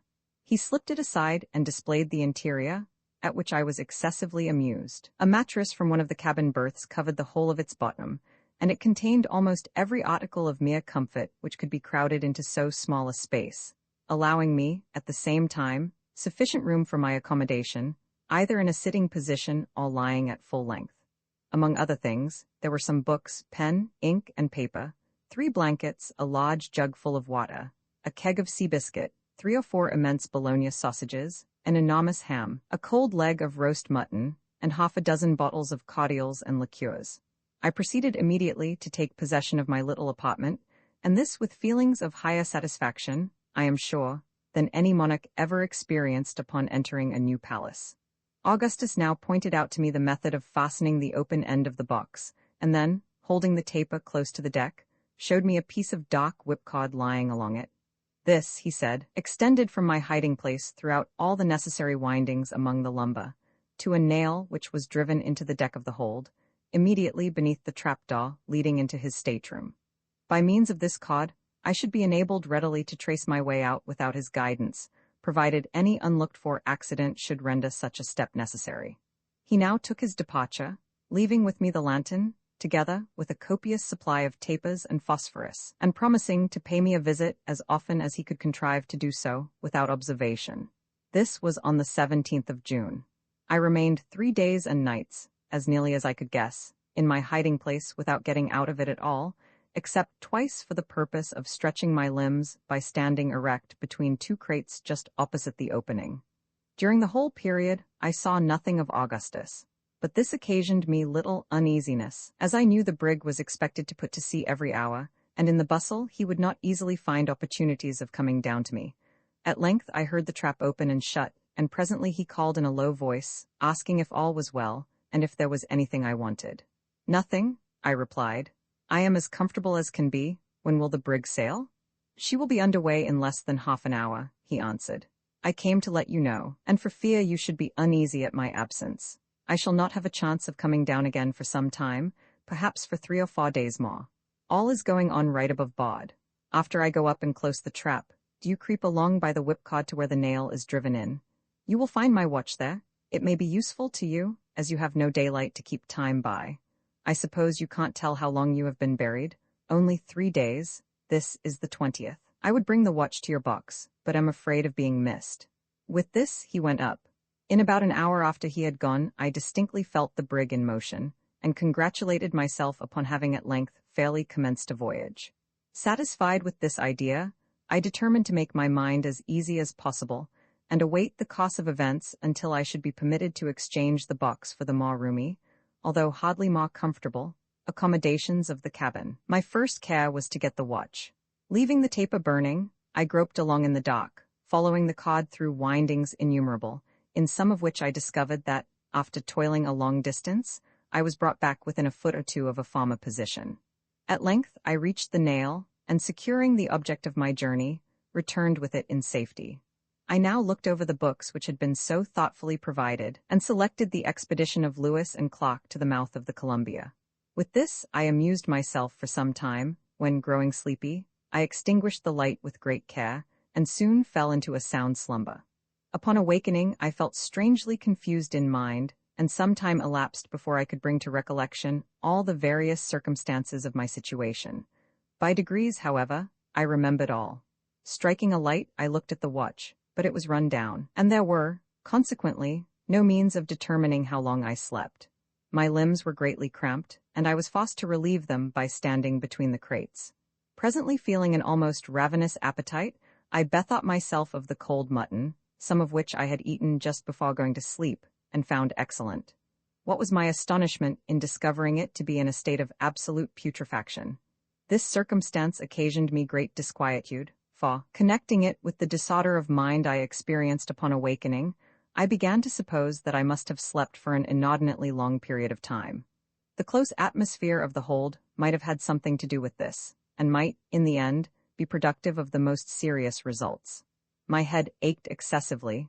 I fancied that I drew every breath with difficulty, and in short, I was oppressed with a multitude of gloomy feelings. Still, I could not venture to make any disturbance by opening the trap or otherwise, and, having wound up the watch, contented myself as well as possible.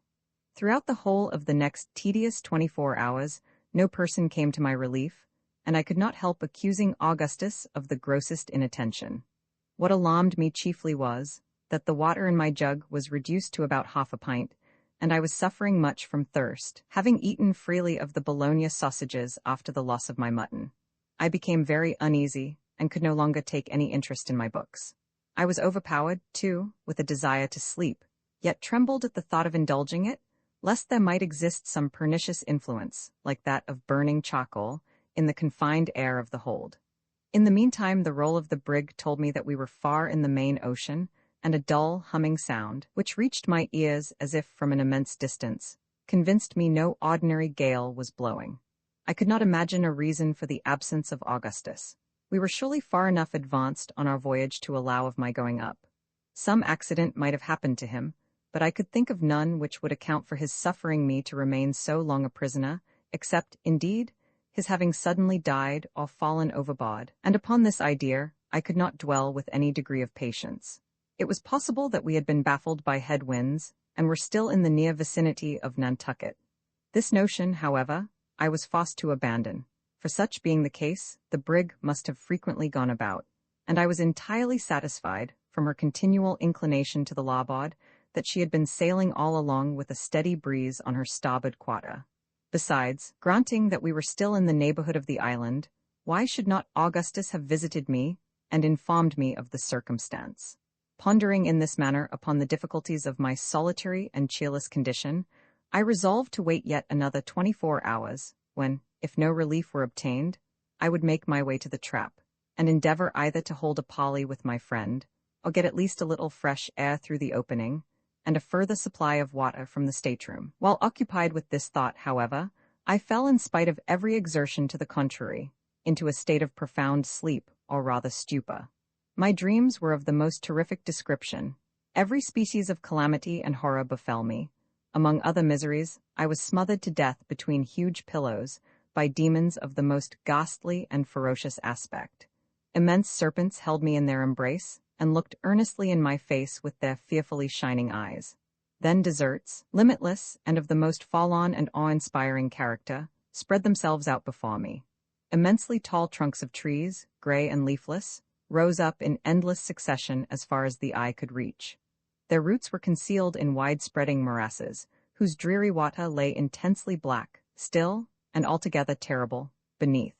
And the strange trees seemed endowed with a human vitality, and waving to and fro their skeleton arms, were crying to the silent waters for mercy, in the shrill and piercing accents of the most acute agony and despair.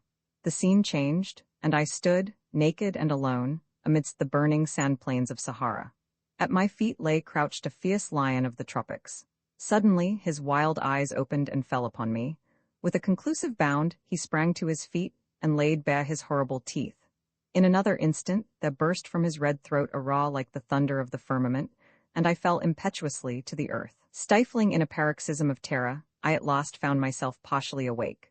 My dream, then, was not all a dream. Now, at least, I was in possession of my senses. The paws of some huge and real monster were pressing heavily upon my bosom. His hot breath was in my ear, and his white and ghastly fangs were gleaming upon me through the gloom. Had 1,000 lives hung upon the movement of a limb or the utterance of a syllable, I could have neither stirred nor spoken. The beast, whatever it was, retained his position without attempting any immediate violence, while I lay in an utterly helpless, and I fancied, a dying condition beneath him. I felt that my powers of body and mind were fast leaving me, in a word, that I was perishing, and perishing of sheer fright. My brain swam, I grew deadly sick, my vision failed, even the glaring eyeballs above me grew dim. Making a last strong effort, I at length breathed a faint ejaculation to God, and resigned myself to die. The sound of my voice seemed to arouse all the latent fury of the animal. He precipitated himself at full length upon my body, but what was my astonishment when, with a long and low whine, he commenced licking my face and hands with the greatest eagerness, and with the most extravagant demonstration of affection and joy. I was bewildered, utterly lost in amazement, but I could not forget the peculiar whine of my Newfoundland dog Tiger, and the odd manner of his caresses I well knew. It was he. I experienced a sudden rush of blood to my temples, a giddy and overpowering sense of deliverance and reanimation. I rose hurriedly from the mattress upon which I had been lying, and, throwing myself upon the neck of my faithful follower and friend, relieved the long oppression of my bosom in a flood of the most passionate tears. As upon a former occasion, my conceptions were in a state of the greatest indistinctness and confusion after leaving the mattress. For a long time, I found it nearly impossible to connect any ideas, but by very slow degrees, my thinking faculties returned, and I again called to memory the several incidents of my condition. For the presence of Tiger, I tried in vain to account, and after busying myself with 1,000 different conjectures respecting him, was forced to content myself with rejoicing that he was with me to share my dreary solitude, and render me comfort by his caresses. Most people love their dogs, but for Tiger I had an affection far more ardent than common, and never, certainly, did any creature more truly deserve it. For 7 years he had been my inseparable companion, and in a multitude of instances had given evidence of all the noble qualities for which we value the animal. I had rescued him, when a puppy, from the clutches of a malignant little villain in Nantucket who was leading him, with a rope around his neck, to the water, and the grown dog repaid the obligation, about 3 years afterward, by saving me from the bludgeon of a street robber. Getting now hold of the watch, I found, upon applying it to my ear, that it had again run down. But at this I was not at all surprised, being convinced, from the peculiar state of my feelings, that I had slept as before, for a very long period of time. How long, it was of course impossible to say. I was burning up with fever, and my thirst was almost intolerable. I felt about the box for my little remaining supply of water, for I had no light, the taper having burnt to the socket of the lantern, and the phosphorus box not coming readily to hand. Upon finding the jug, however, I discovered it to be empty, Tiger, no doubt, having been tempted to drink it, as well as to devour the remnant of mutton, the bone of which lay, well picked, by the opening of the box. The spoiled meat I could well spare, but my heart sank as I thought of the water. I was feeble in the extreme, so much so that I shook all over, as with an ague, at the slightest movement or exertion. To add to my troubles, the brig was pitching and rolling with great violence, and the oil casks which lay upon my box were in momentary danger of falling down, so as to block up the only way of ingress or egress. I felt, also, terrible sufferings from seasickness. These considerations determined me to make my way, at all hazards, to the trap, and obtain immediate relief, before I should be incapacitated from doing so altogether. Having come to this resolve, I again felt about for the phosphorus box and tapers. The former I found after some little trouble, but not discovering the tapers as soon as I had expected, for I remembered very nearly the spot in which I had placed them. I gave up the search for the present, and bidding Tiger lie quiet, began at once my journey toward the trap. In this attempt my great feebleness became more than ever apparent. It was with the utmost difficulty I could crawl along at all, and very frequently my limbs sank suddenly from beneath me, when, falling prostrate on my face, I would remain for some minutes in a state bordering on insensibility. Still, I struggled forward by slow degrees, dreading every moment that I should swoon amid the narrow and intricate windings of the lumber, in which event I had nothing but death to expect as the result. At length, upon making a push forward with all the energy I could command, I struck my forehead violently against the sharp corner of an iron-bound crate. The accident only stunned me for a few moments, but I found, to my inexpressible grief, that the quick and violent roll of the vessel had thrown the crate entirely across my path, so as effectually to block up the passage. With my utmost exertions, I could not move it a single inch from its position, it being closely wedged in among the surrounding boxes and ship furniture. It became necessary, therefore, enfeebled as I was, either to leave the guidance of the whipcord and seek out a new passage, or to climb over the obstacle and resume the path on the other side. The former alternative presented too many difficulties and dangers to be thought of without a shudder. In my present weak state of both mind and body, I should infallibly lose my way if I attempted it, and perish miserably amid the dismal and disgusting labyrinths of the hold. I proceeded, therefore, without hesitation, to summon up all my remaining strength and fortitude, and endeavor, as I best might, to clamber over the crate.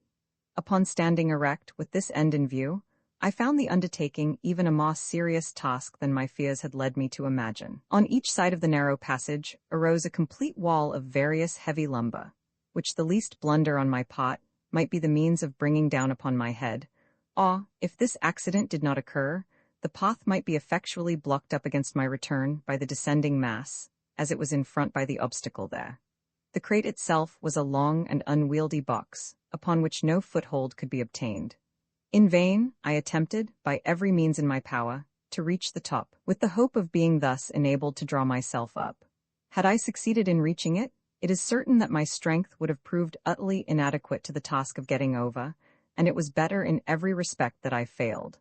At length, in a desperate effort to force the crate from its ground, I felt a strong vibration in the side next me. I thrust my hand eagerly to the edge of the planks, and found that a very large one was loose.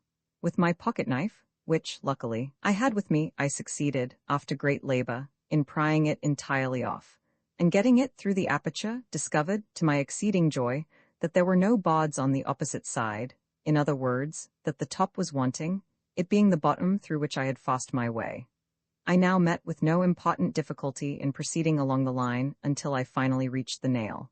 With a beating heart, I stood erect, and with a gentle touch pressed against the cover of the trap. It did not rise as soon as I had expected, and I pressed it with somewhat more determination, still dreading lest some other person than Augustus might be in his stateroom. The door, however, to my astonishment, remained steady, and I became somewhat uneasy, for I knew that it had formerly required but little or no effort to remove it. I pushed it strongly. It was nevertheless firm, with all my strength. It still did not give way. With rage, with fury, with despair, it set at defiance my utmost efforts, and it was evident, from the unyielding nature of the resistance, that the hole had either been discovered and effectually nailed up, or that some immense weight had been placed upon it, which it was useless to think of removing. My sensations were those of extreme horror and dismay. In vain, I attempted to reason on the probable cause of my being thus entombed. I could summon up no connected chain of reflection, and sinking on the floor, gave way, unresistingly, to the most gloomy imaginings, in which the dreadful deaths of thirst, famine, suffocation, and premature interment crowded upon me as the prominent disasters to be encountered. At length there returned to me some portion of presence of mind. I arose, and felt with my fingers for the seams or cracks of the aperture. Having found them, I examined them closely to ascertain if they emitted any light from the stateroom, but none was visible. I then forced the blade of my penknife through them, until I met with some hard obstacle. Scraping against it, I discovered it to be a solid mass of iron, which, from its peculiar wavy feel as I passed the blade along it, I concluded to be a chain cable. The only course now left me was to retrace my way to the box, and there either yield to my sad fate, or try so to tranquilize my mind as to admit of my arranging some plan of escape. I immediately set about the attempt, and succeeded, after innumerable difficulties, in getting back. As I sank, utterly exhausted, upon the mattress, Tiger threw himself at full length by my side, and seemed as if desirous, by his caresses, of consoling me in my troubles, and urging me to bear them with fortitude. The singularity of his behavior at length forcibly arrested my attention. After licking my face and hands for some minutes, he would suddenly cease doing so, and utter a low whine. Upon reaching out my hand toward him, I then invariably found him lying on his back with his paws uplifted. This conduct, so frequently repeated, appeared strange, and I could in no manner account for it.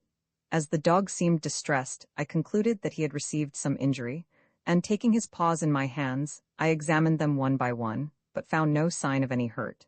I then supposed him hungry, and gave him a large piece of ham, which he devoured with avidity, afterward, however, resuming his extraordinary maneuvers. I now imagined that he was suffering, like myself, the torments of thirst, and was about adopting this conclusion as the true one, when the idea occurred to me that I had as yet only examined his paws, and that there might possibly be a wound upon some portion of his body or head. The latter I felt carefully over, but found nothing.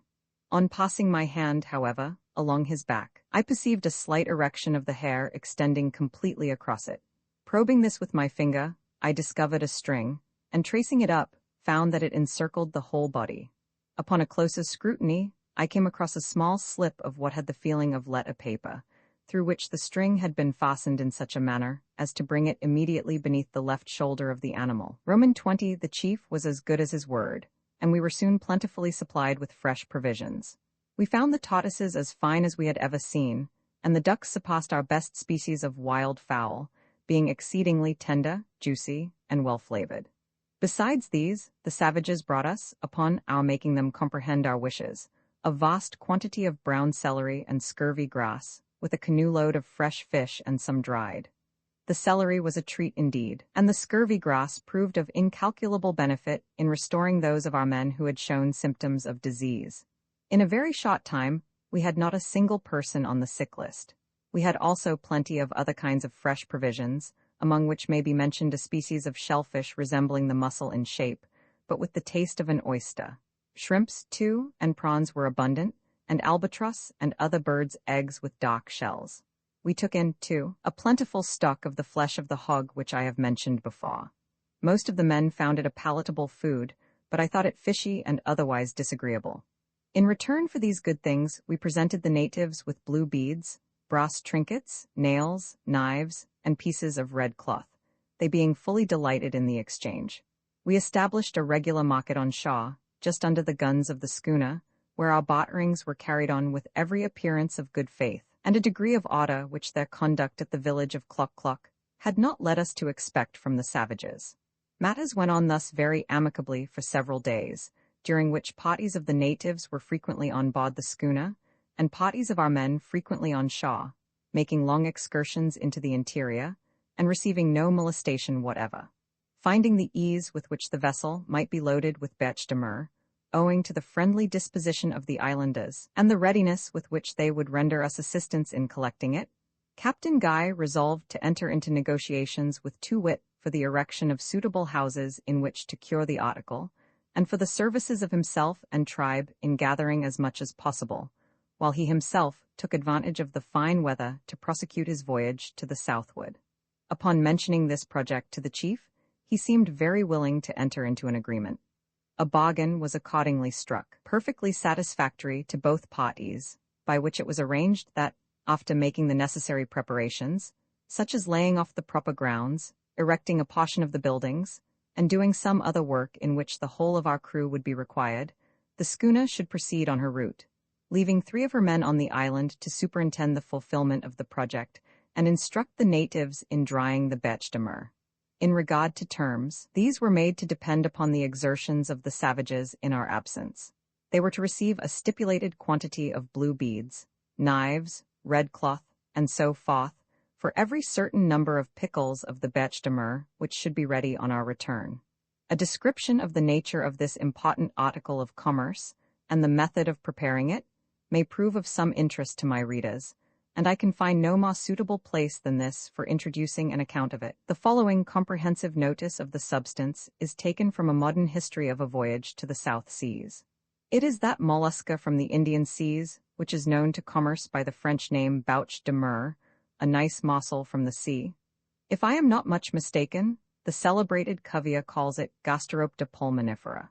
It is abundantly gathered in the coasts of the Pacific Islands, and gathered especially for the Chinese market, where it commands a great price, perhaps as much as their much-talked-of edible birds' nests, which are properly made up of the gelatinous matter picked up by a species of swallow from the body of these mollusci.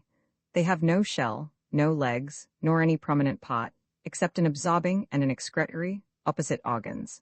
But by their elastic wings, like caterpillars or worms, they creep in shallow waters, in which, when low, they can be seen by a kind of swallow, the sharp bill of which, inserted in the soft animal, draws a gummy and filamentous substance, which, by drying, can be wrought into the solid walls of their nest. Hence the name of Gasteropta pulmonifera. This mollusca is oblong, and of different sizes, from 3 to 18 inches in length, and I have seen a few that were not less than 2 feet long.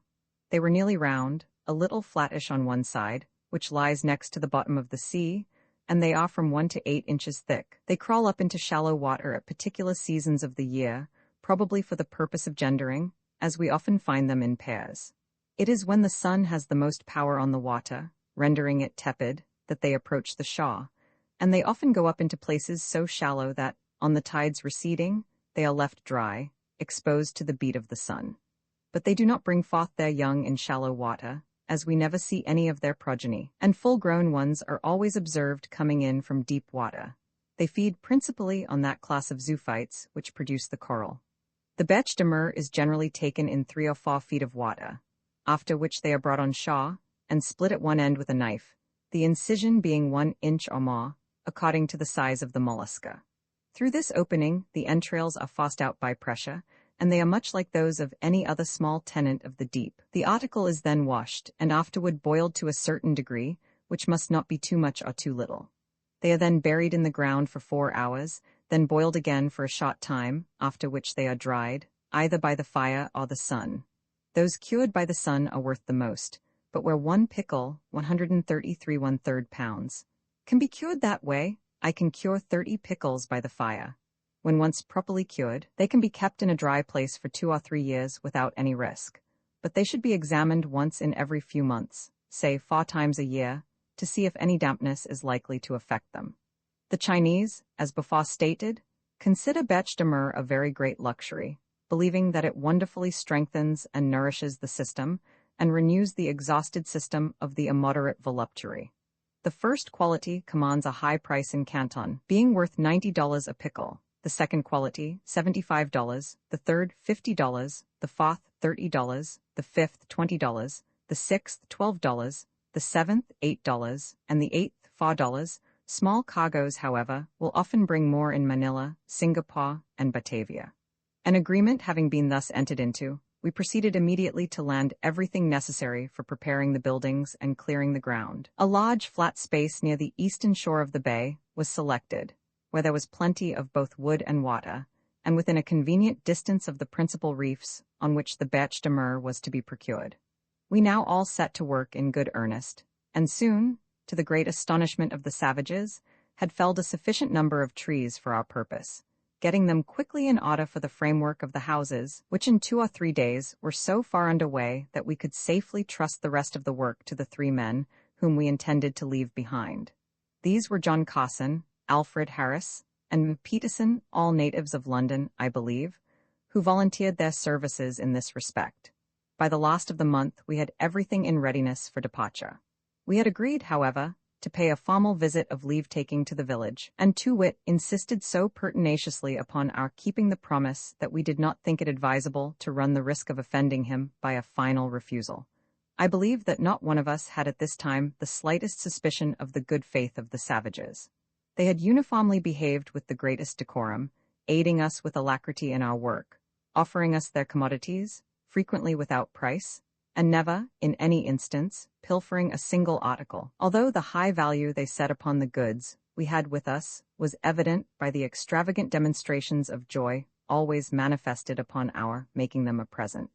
The women especially were most obliging in every respect, and upon the whole, we should have been the most suspicious of human beings had we entertained a single thought of perfidy on the part of a people who treated us so well. A very short while sufficed to prove that this apparent kindness of disposition was only the result of a deeply laid plan for our destruction, and that the islanders for whom we entertained such inordinate feelings of esteem were among the most barbarous, subtle, and bloodthirsty wretches that ever contaminated the face of the globe.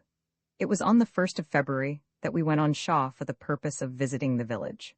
Although, as said before, we entertained not the slightest suspicion, still no proper precaution was neglected.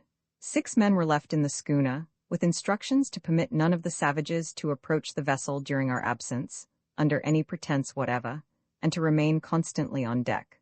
The boarding nettings were up, the guns double-shotted with grape and canister, and the swivels loaded with canisters of musket balls. She lay, with her anchor apeak, about a mile from the shore, and no canoe could approach her in any direction without being distinctly seen and exposed to the full fire of our swivels immediately. The 6 men being left on board, our shore party consisted of 32 persons in all. We were armed to the teeth, having with us muskets, pistols, and cutlasses. Besides, each had a long kind of seaman's knife, somewhat resembling the bowie knife now so much used throughout our western and southern country. 100 of the black-skin warriors met us at the landing for the purpose of accompanying us on our way. We noticed, however, with some surprise, that they were now entirely without arms, and upon questioning Too-Wit in relation to this circumstance, he merely answered that mati none we pa si, meaning that there was no need of arms where all were brothers. We took this in good part, and proceeded. We had passed the spring and rivulet of which I before spoke, and were now entering upon a narrow gorge, leading through the chain of soapstone hills among which the village was situated. This gorge was very rocky and uneven, so much so that it was with no little difficulty we scrambled through it on our first visit to Clock Clock. The whole length of the ravine might have been 1.5 miles, or probably 2 miles. It wound in every possible direction through the hills, having apparently formed, at some remote period, the bed of a torrent, in no instance proceeding more than 20 yards without an abrupt turn. The sides of this dell would have averaged, I am sure, 70 or 80 feet in perpendicular altitude throughout the whole of their extent, and in some portions they arose to an astonishing height, overshadowing the pass so completely that but little of the light of day could penetrate. The general width was about 40 feet, and occasionally it diminished so as not to allow the passage of more than 5 or 6 persons abreast. In short, there could be no place in the world better adapted for the consummation of an ambuscade, and it was no more than natural that we should look carefully to our arms as we entered upon it.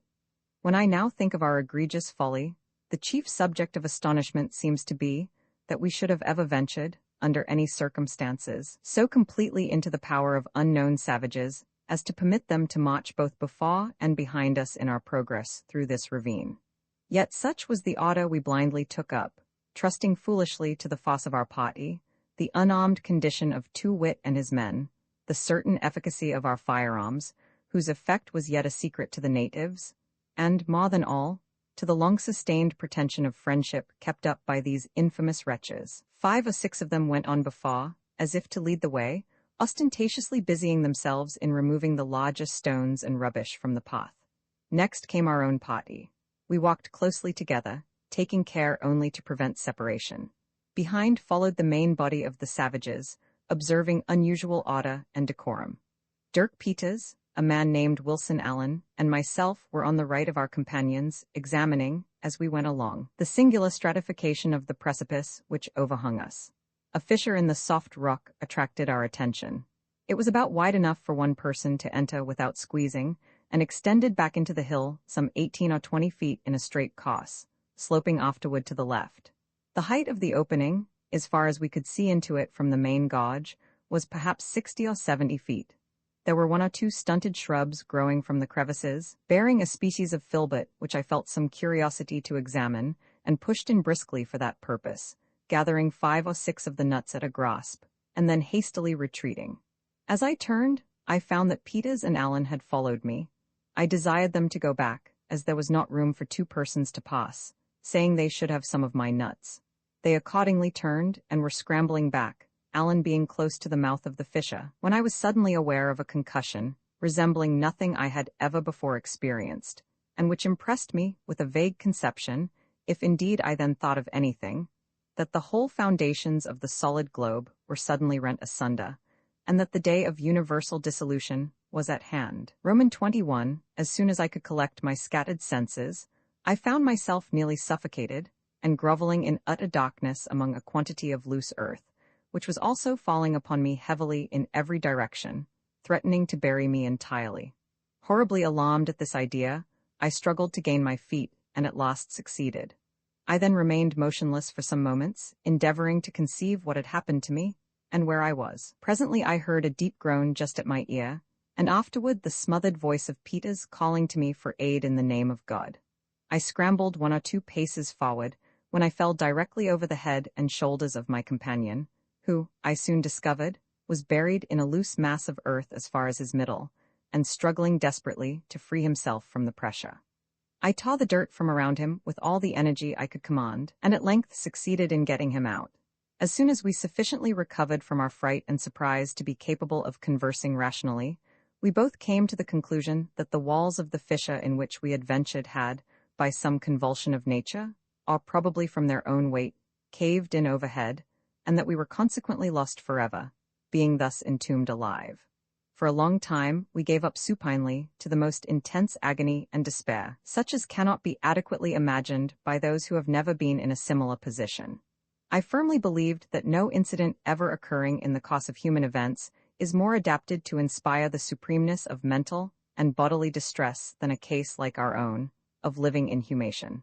The blackness of darkness, which envelops the victim, the terrific oppression of lungs, the stifling fumes from the damp earth, unite with the ghastly considerations that we are beyond the remotest confines of hope, and that such is the allotted portion of the dead, to carry into the human heart a degree of appalling awe and horror not to be tolerated, never to be conceived. At length, Peters proposed that we should endeavor to ascertain precisely the extent of our calamity, and grope about our prison. It being barely possible, he observed, that some opening might yet be left us for escape. I caught eagerly at this hope, and, arousing myself to exertion, attempted to force my way through the loose earth. Hardly had I advanced a single step before a glimmer of light became perceptible, enough to convince me that, at all events, we should not immediately perish for want of air. We now took some degree of heart, and encouraged each other to hope for the best. Having scrambled over a bank of rubbish which impeded our farther progress in the direction of the light, we found less difficulty in advancing, and also experienced some relief from the excessive oppression of lungs which had tormented us. Presently we were enabled to obtain a glimpse of the objects around, and discovered that we were near the extremity of the straight portion of the fissure, where it made a turn to the left. A few struggles more, and we reached the bend, when to our inexpressible joy, there appeared a long seam or crack extending upward a vast distance, generally at an angle of about 45 degrees, although sometimes much more precipitous. We could not see through the whole extent of this opening, but as a good deal of light came down it, we had little doubt of finding at the top of it, if we could by any means reach the top, a clear passage into the open air. I now called to mind that 3 of us had entered the fissure from the main gorge, and that our companion, Allan, was still missing. We determined at once to retrace our steps and look for him. After a long search, and much danger from the farther caving in of the earth above us, Peters at length cried out to me that he had hold of our companion's foot, and that his whole body was deeply buried beneath the rubbish beyond the possibility of extricating him. I soon found that what he said was too true, and that, of course, life had been long extinct. With sorrowful hearts, therefore, we left the copse to its fate, and again made our way to the bend. The breadth of the seam was barely sufficient to admit us, and after 1 or 2 ineffectual efforts at getting up, we began once more to despair. I have before said that the chain of hills through which ran the main gorge was composed of a species of soft rock resembling soapstone. The sides of the cleft we were now attempting to ascend were of the same material, and so excessively slippery, being wet, that we could get but little foothold upon them even in their least precipitous parts. In some places, where the ascent was nearly perpendicular, the difficulty was, of course, much aggravated, and indeed, for some time we thought insurmountable. We took courage, however, from despair, and what, by dint of cutting steps in the soft stone with our bowie knives, and swinging at the risk of our lives, to small projecting points of a harder species of slaty rock, which now and then protruded from the general mass, we at length reached a natural platform, from which was perceptible a patch of blue sky, at the extremity of a thickly wooded ravine. Looking back now, with somewhat more leisure, at the passage through which we had thus far proceeded, we clearly saw from the appearance of its sides that it was of late formation, and we concluded that the concussion, whatever it was, which had so unexpectedly overwhelmed us, had also, at the same moment, laid open this path for escape. Being quite exhausted with exertion, and indeed so weak that we were scarcely able to stand or articulate, Peters now proposed that we should endeavor to bring our companions to the rescue by firing the pistols which still remained in our girdles. The muskets as well as cutlasses had been lost among the loose earth at the bottom of the chasm. Subsequent events proved that, had we fired, we should have sorely repented it, but luckily a half suspicion of foul play had by this time arisen in my mind, and we forbore to let the savages know of our whereabouts. After having reposed for about an hour, we pushed on slowly up the ravine, and had gone no great way before we heard a succession of tremendous yells.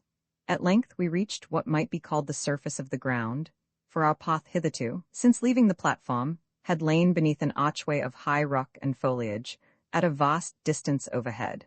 With great caution, we stole to a narrow opening, through which we had a clear sight of the surrounding country, when the whole dreadful secret of the concussion broke upon us in one moment, and at one view. The spot from which we looked was not far from the summit of the highest peak in the range of the Soapstone Hills. The gorge in which our party of 32 had entered ran within 50 feet to the left of us.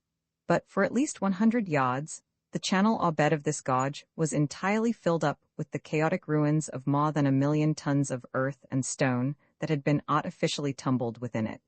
The means by which the vast mass had been precipitated were not more simple than evident, for sure traces of the murderous work were yet remaining. In several spots along the top of the eastern side of the gorge, we were now on the western, might be seen stakes of wood driven into the earth.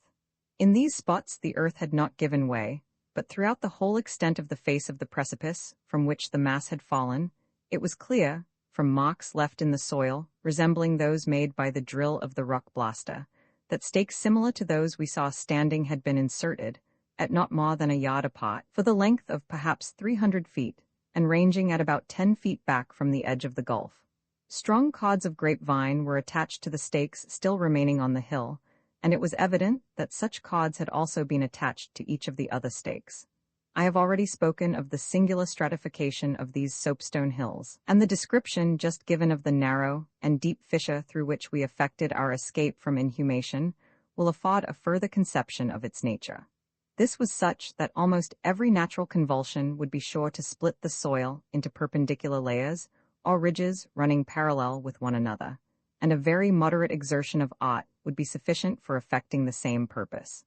Of this stratification, the savages had availed themselves to accomplish their treacherous ends. There can be no doubt that, by the continuous line of stakes, a partial rupture of the soil had been brought about probably to the depth of 1 or 2 feet, when by means of a savage pulling at the end of each of the cords, these cords being attached to the tops of the stakes, and extending back from the edge of the cliff, a vast leverage power was obtained, capable of hurling the whole face of the hill, upon a given signal, into the bosom of the abyss below. The fate of our poor companions was no longer a matter of uncertainty. We alone had escaped from the tempest of that overwhelming destruction. We were the only living white men upon the island. Roman 22, our situation, as it now appeared, was scarcely less dreadful than when we had conceived ourselves entombed forever. We saw before us no prospect but that of being put to death by the savages, or of dragging out a miserable existence in captivity among them. We might, to be sure, conceal ourselves for a time from their observation among the fastnesses of the hills, and, as a final resort, in the chasm from which we had just issued. But we must either perish in the long polar winter through cold and famine, or be ultimately discovered in our efforts to obtain relief. The whole country around us seemed to be swarming with savages, crowds of whom, we now perceived, had come over from the islands to the southward on flat rafts, doubtless with a view of lending their aid in the capture and plunder of the Jane. The vessels still lay calmly at anchor in the bay, those on board being apparently quite unconscious of any danger awaiting them. How we longed at that moment to be with them, either to aid in effecting their escape, or to perish with them in attempting a defense. We saw no chance even of warning them of their danger, without bringing immediate destruction upon our own heads, with but a remote hope of benefit to them. A pistol fired might suffice to apprise them that something wrong had occurred, but the report could not possibly inform them that their only prospect of safety lay in getting out of the harbour forthwith. It could not tell them that no principles of honour now bound them to remain, that their companions were no longer among the living. Upon hearing the discharge, they could not be more thoroughly prepared to meet the foe, who were now getting ready to attack, than they already were, and always had been. No good, therefore, and infinite harm, would result from our firing, and after mature deliberation, we forbore. Our next thought was to attempt to rush toward the vessel, to seize one of the 4 canoes which lay at the head of the bay, and endeavor to force a passage on board. But the utter impossibility of succeeding in this desperate task soon became evident. The country, as I said before, was literally swarming with the natives, skulking among the bushes and recesses of the hills, so as not to be observed from the schooner. In our immediate vicinity especially, and blockading the sole path by which we could hope to attain the shore at the proper point, were stationed the whole party of the black-skin warriors, with 2 wit at their head, and apparently only waiting for some reinforcement to commence his onset upon the Jane. The canoes, too, which lay at the head of the bay, were manned with savages, unarmed, it is true, but who undoubtedly had arms within reach. We were forced, therefore, however unwillingly, to remain in our place of concealment, mere spectators of the conflict which presently ensued. In about half an hour we saw some 60 or 70 rafts, or flatboats, without riggers, filled with savages, and coming round the southern bight of the harbour. They appeared to have no arms except short clubs, and stones which lay in the bottom of the rafts. Immediately afterward, another detachment, still larger, appeared in an opposite direction, and with similar weapons. The 4 canoes, too, were now quickly filled with natives, starting up from the bushes at the head of the bay, and put off swiftly to join the other parties. Thus, in less time than I have taken to tell it, and as if by magic, the Jane saw herself surrounded by an immense multitude of desperadoes evidently bent upon capturing her at all hazards. That they would succeed in so doing could not be doubted for an instant. The 6 men left in the vessel, however resolutely they might engage in her defense, were altogether unequal to the proper management of the guns, or in any manner to sustain a contest at such odds. I could hardly imagine that they would make resistance at all, but in this was deceived. For presently I saw them get springs upon the cable, and bring the vessel's starboard broadside to bear upon the canoes, which by this time were within pistol range, the rafts being nearly 1/4 of a mile to windward. Owing to some cause unknown, but most probably to the agitation of our poor friends at seeing themselves in so hopeless a situation, the discharge was an entire failure. Not a canoe was hit or a single savage injured, the shots striking shot and ricocheting over their heads. The only effect produced upon them was astonishment at the unexpected report and smoke, which was so excessive that for some moments I almost thought they would abandon their design entirely and return to the shore. And this they would most likely have done had our men followed up their broadside by a discharge of small arms, in which, as the canoes were now so near at hand, they could not have failed in doing some execution, sufficient, at least, to deter this party from a farther advance, until they could have given the rafts also a broadside. But in place of this, they left the canoe party to recover from their panic, and by looking about them, to see that no injury had been sustained, while they flew to the larboard to get ready for the rafts. The discharge to larboard produced the most terrible effect. The star and double-headed shot of the large guns cut 7 or 8 of the rafts completely asunder, and killed, perhaps, 30 or 40 of the savages outright, while 100 of them, at least, were thrown into the water, the most of them dreadfully wounded. The remainder, frightened out of their senses, commenced at once a precipitate retreat, not even waiting to pick up their maimed companions, who were swimming about in every direction, screaming and yelling for aid. This great success, however, came too late for the salvation of our devoted people. The canoe party were already on board the schooner to the number of more than 150, the most of them having succeeded in scrambling up the chains and over the boarding netting, even before the matches had been applied to the larboard guns. Nothing now could withstand their brute rage. Our men were borne down at once, overwhelmed, trodden underfoot, and absolutely torn to pieces in an instant. Seeing this, the savages on the rafts got the better of their fears and came up in shoals to the plunder. In 5 minutes the Jane was a pitiable scene indeed of havoc and tumultuous outrage. The decks were split open and ripped up, the cottage, sails, and everything movable on deck demolished as if by magic, while, by dint of pushing at the stern, towing with the canoes, and hauling at the sides, as they swam in thousands around the vessel, the wretches finally forced her on shore, the cable having been slipped, and delivered her over to the good offices of 2 wit, who, during the whole of the engagement, had maintained, like a skillful general, his post of security and reconnaissance among the hills, but now that the victory was completed to his satisfaction, condescended to scamper down with his warriors of the black skin and become a partaker in the spoils.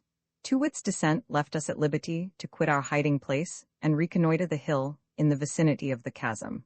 At about 50 yards from the mouth of it, we saw a small spring of water, at which we slaked the burning thirst that now consumed us.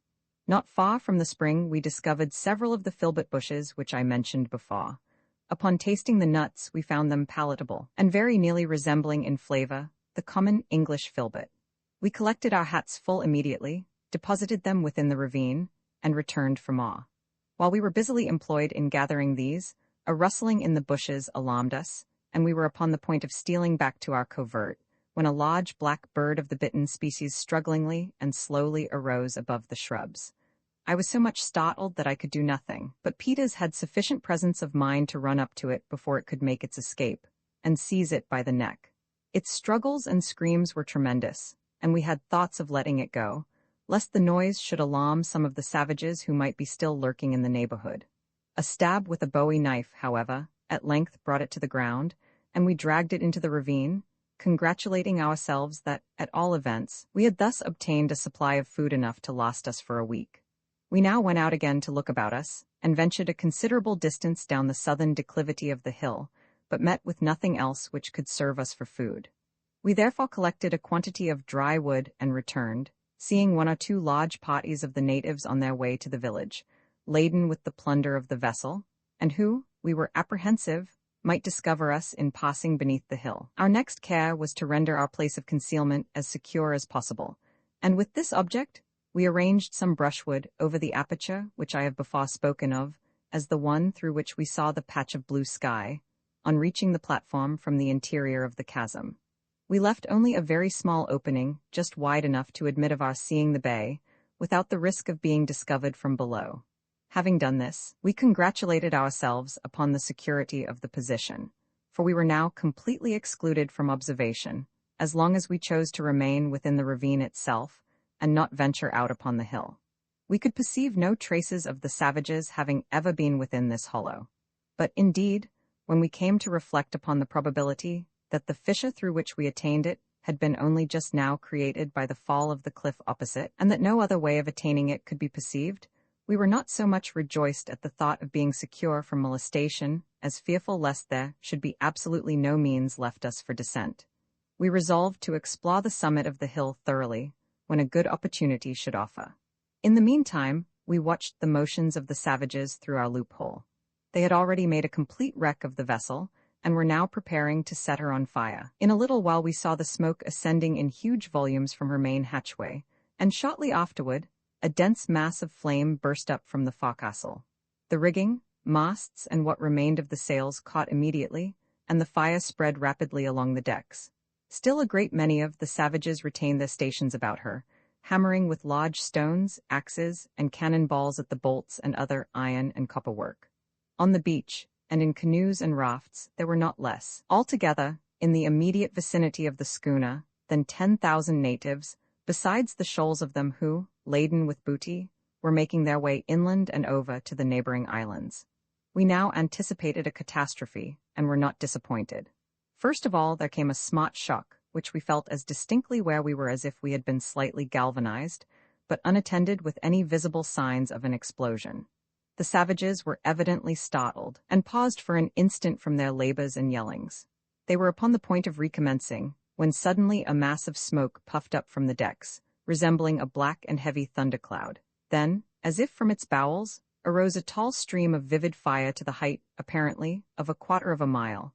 Then there came a sudden circular expansion of the flame, then the whole atmosphere was magically crowded, in a single instant, with a wild chaos of wood, and metal, and human limbs, and, lastly, came the concussion in its fullest fury, which hurled us impetuously from our feet, while the hills echoed and reechoed the tumult, and a dense shower of the minutest fragments of the ruins tumbled headlong in every direction around us.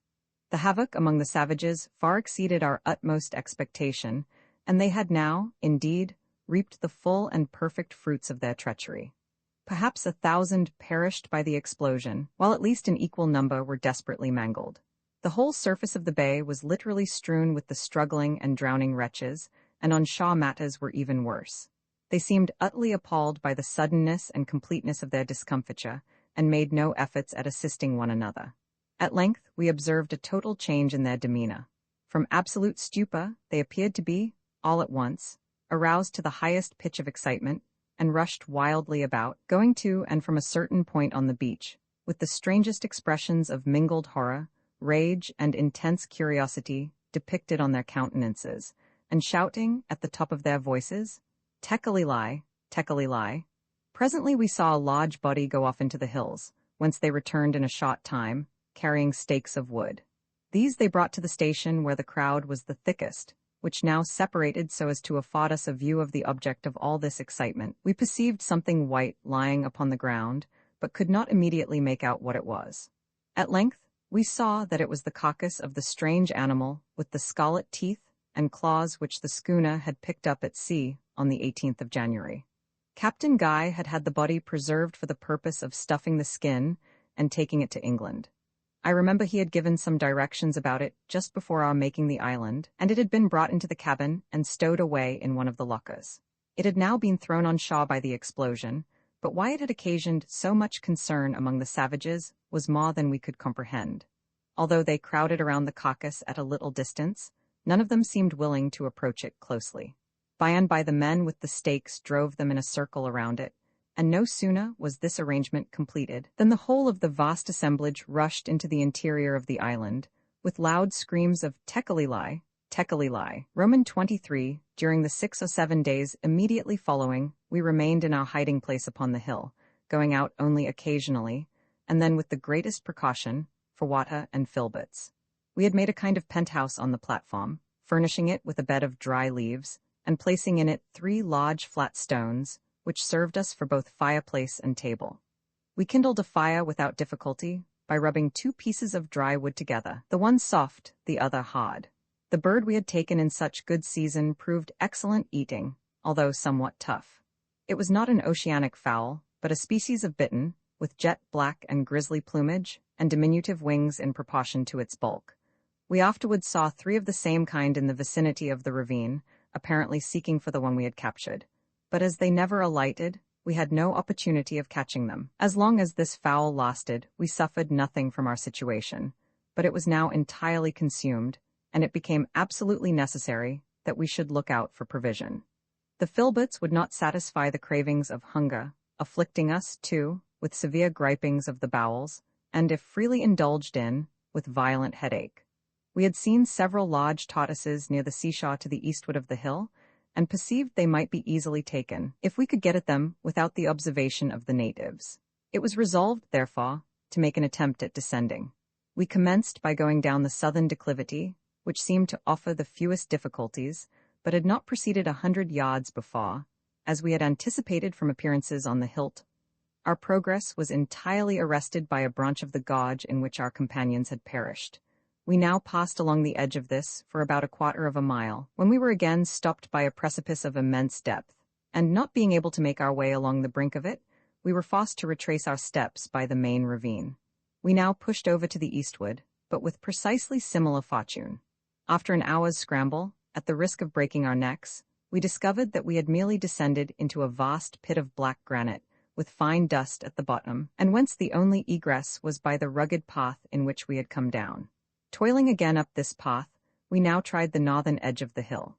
Here we were obliged to use the greatest possible caution in our maneuvers, as the least indiscretion would expose us to the full view of the savages in the village. We crawled along, therefore, on our hands and knees, and occasionally were even forced to throw ourselves at full length, dragging our bodies along by means of the shrubbery. In this careful manner we had proceeded but a little way, when we arrived at a chasm far deeper than any we had yet seen, and leading directly into the main gorge. Thus our fears were fully confirmed, and we found ourselves cut off entirely from access to the world below. Thoroughly exhausted by our exertions, we made the best of our way back to the platform, and throwing ourselves upon the bed of leaves, slept sweetly and soundly for some hours. For several days after this fruitless search, we were occupied in exploring every part of the summit of the hill, in order to inform ourselves of its actual resources. We found that it would afford us no food, with the exception of the unwholesome filberts and a rank species of scurvy grass, which grew in a little patch of not more than 4 rods square, and would be soon exhausted. On the 15th of February, as near as I can remember, there was not a blade of this left, and the nuts were growing scarce. Our situation, therefore, could hardly be more lamentable. 5 On the 16th, we again went round the walls of our prison, in hope of finding some avenue of escape, but to no purpose. We also descended the chasm in which we had been overwhelmed, with the faint expectation of discovering, through this channel, some opening to the main ravine. Here, too, we were disappointed, although we found and brought up with us a musket. On the 17th, we set out with the determination of examining more thoroughly the chasm of black granite into which we had made our way in the first search. We remembered that one of the fissures in the sides of this pit had been but partially looked into, and we were anxious to explore it, although with no expectation of discovering here any opening. We found no great difficulty in reaching the bottom of the hollow as before, and were now sufficiently calm to survey it with some attention. It was, indeed, one of the most singular-looking places imaginable, and we could scarcely bring ourselves to believe it altogether the work of nature. The pit, from its eastern to its western extremity, was about 500 yards in length, when all its windings were threaded, the distance from east to west in a straight line not being more, I should suppose, having no means of accurate examination, than 40 or 50 yards. Upon first descending into the chasm, that is to say, for 100 feet downward from the summit of the hill, the sides of the abyss bore little resemblance to each other, and apparently had at no time been connected, the one surface being of the soapstone, and the other of marl, granulated with some metallic matter. The average breadth or interval between the two cliffs was probably here 60 feet, but there seemed to be no regularity of formation. Passing down, however, beyond the limit spoken of, the interval rapidly contracted, and the sides began to run parallel, although, for some distance farther, they were still dissimilar in their material and form of surface. Upon arriving within 50 feet of the bottom, a perfect regularity commenced. The sides were now entirely uniform in substance, in color, and in lateral direction, the material being a very black and shining granite, and the distance between the two sides, at all points facing each other, exactly 20 yards. The precise formation of the chasm will be best understood by means of a delineation taken upon the spot, for I had luckily with me a pocketbook and pencil, which I preserved with great care through a long series of subsequent adventure, and to which I am indebted for memoranda of many subjects which would otherwise have been crowded from my remembrance. This figure gives the general outlines of the chasm, without the minor cavities in the sides, of which there were several, each cavity having a corresponding protuberance opposite. The bottom of the gulf was covered to the depth of 3 or 4 inches with a powder almost impalpable, beneath which we found a continuation of the black granite. To the right, at the lower extremity, will be noticed the appearance of a small opening. This is the fissure alluded to above, and to examine which more minutely than before was the object of our second visit. We now pushed into it with vigor, cutting away a quantity of brambles which impeded us, and removing a vast heap of sharp flints somewhat resembling arrowheads in shape. We were encouraged to persevere, however, by perceiving some little light proceeding from the farther end. We at length squeezed our way for about 30 feet, and found that the aperture was a low and regularly formed arch, having a bottom of the same impalpable powder as that in the main chasm. A strong light now broke upon us, and, turning a short bend, we found ourselves in another lofty chamber, similar to the one we had left in every respect but longitudinal form. Its general figure is given in Figure 2. The total length of this chasm, commencing at the opening, and proceeding round the curve B to the extremity D, is 550 yards. At C, we discovered a small aperture similar to the one through which we had issued from the other chasm, and this was choked up in the same manner with brambles and a quantity of the white arrowhead flints. We forced our way through it, finding it about 40 feet long, and emerged into a third chasm. This, too, was precisely like the first, except in its longitudinal shape, which was as shown in Figure 3. We found the entire length of the third chasm 320 yards. At the point was an opening about 6 feet wide and extending 15 feet into the rock, where it terminated in a bed of marl, there being no other chasm beyond, as we had expected. We were about leaving this fissure, into which very little light was admitted, when Peters called my attention to a range of singular-looking indentures in the surface of the mall, forming the termination of the cul-de-sac. With a very slight exertion of the imagination, the left, almost northern of these indentures might have been taken for the intentional, although rude, representation of a human figure standing erect with outstretched arm. The rest of them bore also some little resemblance to alphabetical characters, and Peters was willing, at all events, to adopt the idle opinion that they were really such.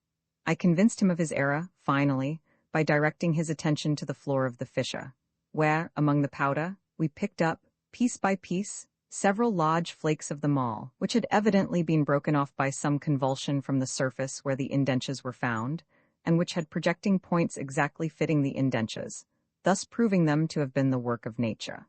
Figure 4 presents an accurate copy of the whole. After satisfying ourselves that these singular caverns afforded us no means of escape from our prison, we made our way back, dejected and dispirited, to the summit of the hill. Nothing worth mentioning occurred during the next 24 hours, except that, in examining the ground to the eastward of the third chasm, we found 2 triangular holes of great depth, and also with black granite sides. Into these holes we did not think it worthwhile to attempt descending, as they had the appearance of mere natural wells, without outlet. They were each about 20 yards in circumference, and their shape, as well as relative position in regard to the third chasm, is shown in Figure 5, Roman 24, on the 20th of the month. Finding it altogether impossible to subsist any longer upon the filberts, the use of which occasioned us the most excruciating torment, we resolved to make a desperate attempt at descending the southern declivity of the hill.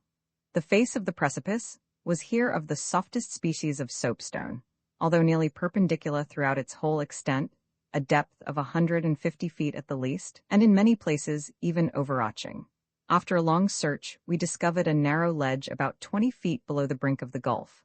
Upon this Peters contrived to leap, with what assistance I could render him, by means of our pocket handkerchiefs tied together.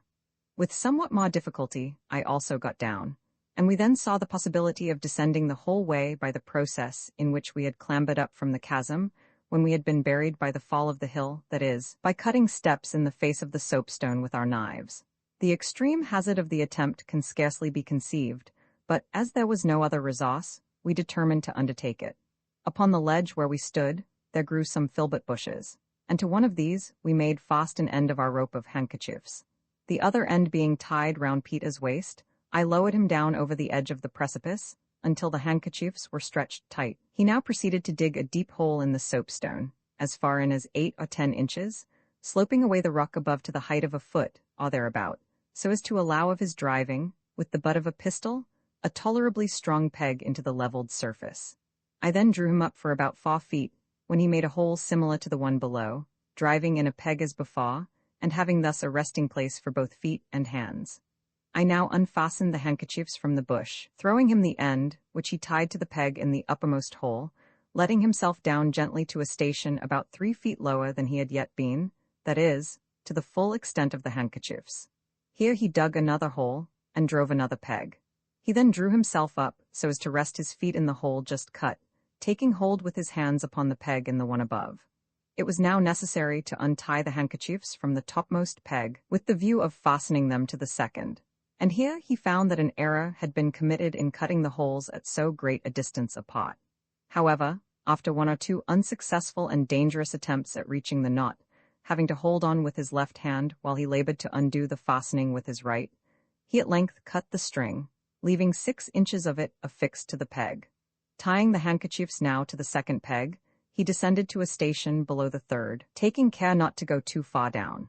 By these means which I should never have conceived of myself, and for which we were indebted altogether to Peter's ingenuity and resolution, my companion finally succeeded, with the occasional aid of projections in the cliff, in reaching the bottom without accident. It was some time before I could summon sufficient resolution to follow him, but I did at length attempt it. Peters had taken off his shirt before descending, and this, with my own, formed the rope necessary for the adventure. After throwing down the musket found in the chasm, I fastened this rope to the bushes, and let myself down rapidly, striving, by the vigor of my movements, to banish the trepidation which I could overcome in no other manner. This answered sufficiently well for the first 4 or 5 steps, But presently I found my imagination growing terribly excited by thoughts of the vast depths yet to be descended, and the precarious nature of the pegs and soapstone holes, which were my only support. It was in vain I endeavored to banish these reflections, and to keep my eyes steadily bent upon the flat surface of the cliff before me. The more earnestly I struggled not to think, the more intensely vivid became my conceptions, and the more horribly distinct. At length arrived that crisis of fancy, so fearful in all similar cases, the crisis in which we began to anticipate the feelings with which we shall fall, to picture to ourselves the sickness, and dizziness, and the last struggle, and the half-swoon, and the final bitterness of the rushing and headlong descent. And now, I found these fancies creating their own realities, and all imagined horrors crowding upon me in fact. I felt my knees strike violently together, while my fingers were gradually but certainly relaxing their grasp. There was a ringing in my ears, and I said, "This is my knell of death." And now I was consumed with the irrepressible desire of looking below. I would not, confine my glances to the cliff, and with a wild, indefinable emotion, half of horror, half of a relieved oppression, I threw my vision far down into the abyss. For one moment my fingers clutched convulsively upon their hold, while with the movement, the faintest possible idea of ultimate escape wandered, like a shadow, through my mind. In the next my whole soul was pervaded with a longing to fall, a desire, a yearning, a passion utterly uncontrollable. I let go at once my grasp upon the peg, and turning half round from the precipice, remained tottering for an instant against its naked face. But now there came a spinning of the brain. A shrill-sounding and phantom voice screamed within my ears. A dusky, fiendish, and filmy figure stood immediately beneath me, and sighing, I sunk down with a bursting heart, and plunged within its arms. I had swooned, and Peters had caught me as I fell. He had observed my proceedings from his station at the bottom of the cliff, and perceiving my imminent danger, had endeavored to inspire me with courage by every suggestion he could devise, although my confusion of mind had been so great as to prevent my hearing what he said, or being conscious that he had even spoken to me at all. At length, seeing me totter, he hastened to ascend to my rescue, and arrived just in time for my preservation. Had I fallen with my full weight, the rope of linen would inevitably have snapped, and I should have been precipitated into the abyss. As it was, he contrived to let me down gently, so as to remain suspended without danger until animation returned. This was in about 15 minutes. On recovery, my trepidation had entirely vanished. I felt a new being, and with some little further aid from my companion, reached the bottom also in safety. We now found ourselves not far from the ravine which had proved the tomb of our friends, and to the southward of the spot where the hill had fallen. The place was one of singular wildness, and its aspect brought to my mind the descriptions given by travelers of those dreary regions marking the site of degraded Babylon. Not to speak of the ruins of the disrupted cliff, which formed a chaotic barrier in the vista to the northward. The surface of the ground in every other direction was strewn with huge tumuli, apparently the wreck of some gigantic structures of art, although, in detail, no semblance of art could be detected. Scoria were abundant, and large shapeless blocks of the black granite, intermingled with others of marl, 6 and both granulated with metal. Of vegetation there were no traces whatsoever throughout the whole of the desolate area within sight. Several immense scorpions were seen, and various reptiles not elsewhere to be found in the high latitudes. As food was our most immediate object, we resolved to make our way to the seacoast, distant not more than half a mile, with a view of catching turtle, several of which we had observed from our place of concealment on the hill. We had proceeded some 100 yards, threading our route cautiously between the huge rocks and tumuli, when upon turning a corner, 5 savages sprung upon us from a small cavern, felling Peters to the ground with a blow from a club. As he fell, the whole party rushed upon him to secure their victim, leaving me time to recover from my astonishment. I still had the musket, but the barrel had received so much injury in being thrown from the precipice that I cast it aside as useless, preferring to trust my pistols, which had been carefully preserved in order. With these, I advanced upon the assailants, firing one after the other in quick succession. 2 savages fell, and one, who was in the act of thrusting a spear into Peters, sprung to his feet without accomplishing his purpose. My companion being thus released, we had no further difficulty. He had his pistols also, but prudently declined using them, confiding in his great personal strength, which far exceeded that of any person I have ever known. Seizing a club from one of the savages who had fallen, he dashed out the brains of the three who remained, killing each instantaneously with a single blow of the weapon, and leaving us completely masters of the field. So rapidly had these events passed that we could scarcely believe in their reality, and were standing over the bodies of the dead in a species of stupid contemplation, when we were brought to recollection by the sound of shouts in the distance. It was clear that the savages had been alarmed by the firing, and that we had little chance of avoiding discovery. To regain the cliff, it would be necessary to proceed in the direction of the shouts, and even should we succeed in arriving at its base, we should never be able to ascend it without being seen. Our situation was one of the greatest peril, and we were hesitating in which path to commence a flight, when one of the savages whom I had shot and supposed dead sprang briskly to his feet and attempted to make his escape. We overtook him, however, before he had advanced many paces, and were about to put him to death, when Peters suggested that we might derive some benefit from forcing him to accompany us in our attempt to escape. We therefore dragged him with us, making him understand that we would shoot him if he offered resistance. In a few minutes he was perfectly submissive, and ran by our sides as we pushed in among the rocks, making for the seashore. So far, the irregularities of the ground we had been traversing hid the sea, except at intervals, from our sight, and when we first had it fairly in view, it was perhaps 200 yards distant. As we emerged into the open beach we saw, to our great dismay, an immense crowd of the natives pouring from the village, and from all visible quarters of the island, making toward us with gesticulations of extreme fury, and howling like wild beasts. We were upon the point of turning upon our steps, and trying to secure a retreat among the fastnesses of the rougher ground, when I discovered the bows of 2 canoes projecting from behind a large rock which ran out into the water. Toward these we now ran with all speed, and reaching them, found them unguarded, and without any other freight than 3 of the large Galapagos turtles and the usual supply of paddles for 60 rowers. We instantly took possession of one of them, and, forcing our captive on board, pushed out to sea with all the strength we could command. We had not made, however, more than 50 yards from the shore before we became sufficiently calm to perceive the great oversight of which we had been guilty in leaving the other canoe in the power of the savages, who, by this time, were not more than twice as far from the beach as ourselves, and were rapidly advancing to the pursuit. No time was now to be lost. Our hope was, at best, a forlorn one, but we had none other. It was very doubtful whether, with the utmost exertion, we could get back in time to anticipate them in taking possession of the canoe, but yet there was a chance that we could. We might save ourselves if we succeeded, while not to make the attempt was to resign ourselves to inevitable butchery. The canoe was muddled with the bow and stern alike, and in place of turning it around, we merely changed our position in paddling.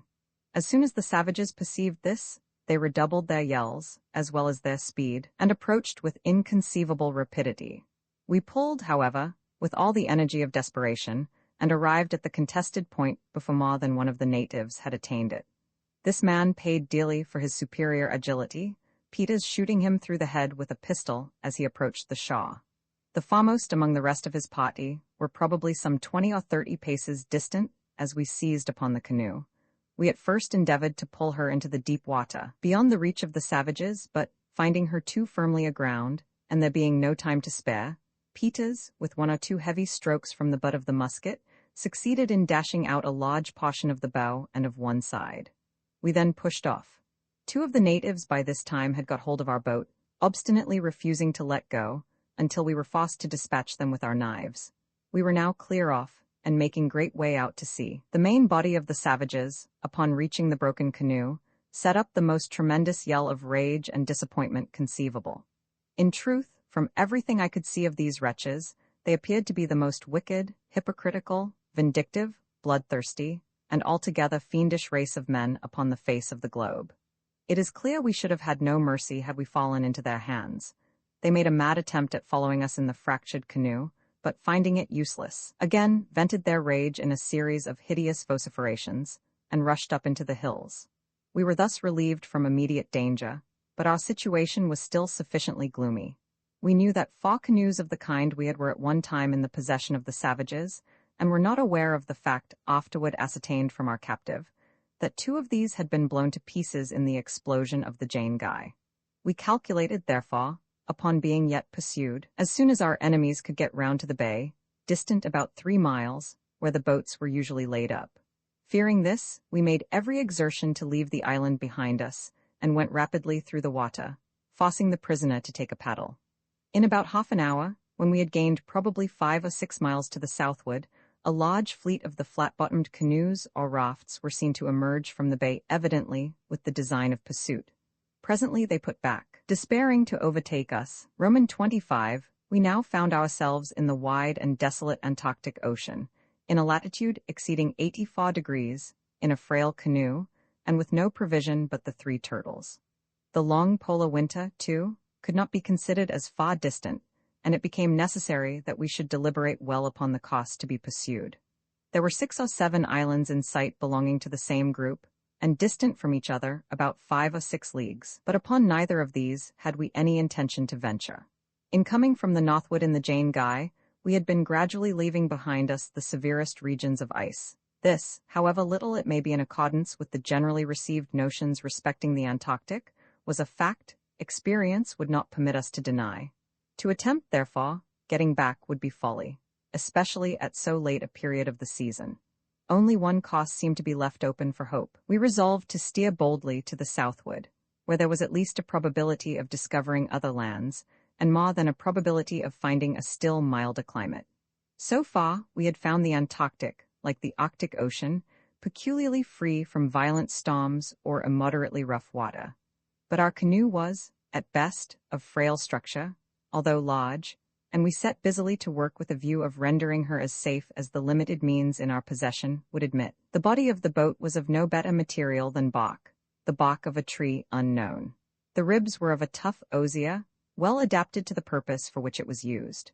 We had 50 feet room from stem to stern, from 4 to 6 in breadth, and in depth throughout 4 feet and a half, the boats thus differing vastly in shape from those of any other inhabitants of the Southern Ocean with whom civilized nations are acquainted. We never did believe them the workmanship of the ignorant islanders who owned them, and some days after this period discovered, by questioning our captive, that they were in fact made by the natives of a group to the southwest of the country where we found them, having fallen accidentally into the hands of our barbarians. What we could do for the security of our boat was very little indeed. Several wide rents were discovered near both ends, and these we contrived to patch up with pieces of woolen jacket. With the help of the superfluous paddles, of which there were a great many, we erected a kind of framework about the bow, so as to break the force of any seas which might threaten to fill us in that quarter. We also set up 2 paddle blades for masts, placing them opposite each other, one by each gunwale, thus saving the necessity of a yard. To these masts we attached a sail made of our shirts, doing this with some difficulty, as here we could get no assistance from our prisoner whatever, although he had been willing enough to labor in all the other operations. The sight of the linen seemed to affect him in a very singular manner.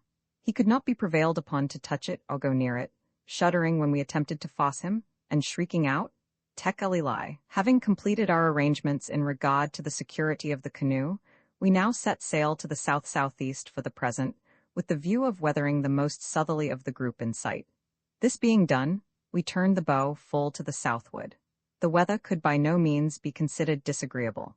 We had a prevailing and very gentle wind from the northward, a smooth sea, and continual daylight. No ice whatever was to be seen, nor did I ever see one particle of this after leaving the parallel of Bennett's Islet. Indeed, the temperature of the water was here far too warm for its existence in any quantity.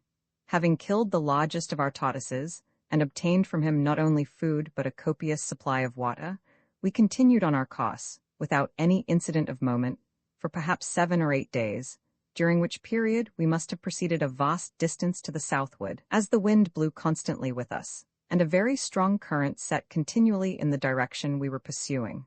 Mach 1.7, many unusual phenomena now, indicated that we were entering upon a region of novelty and wonder.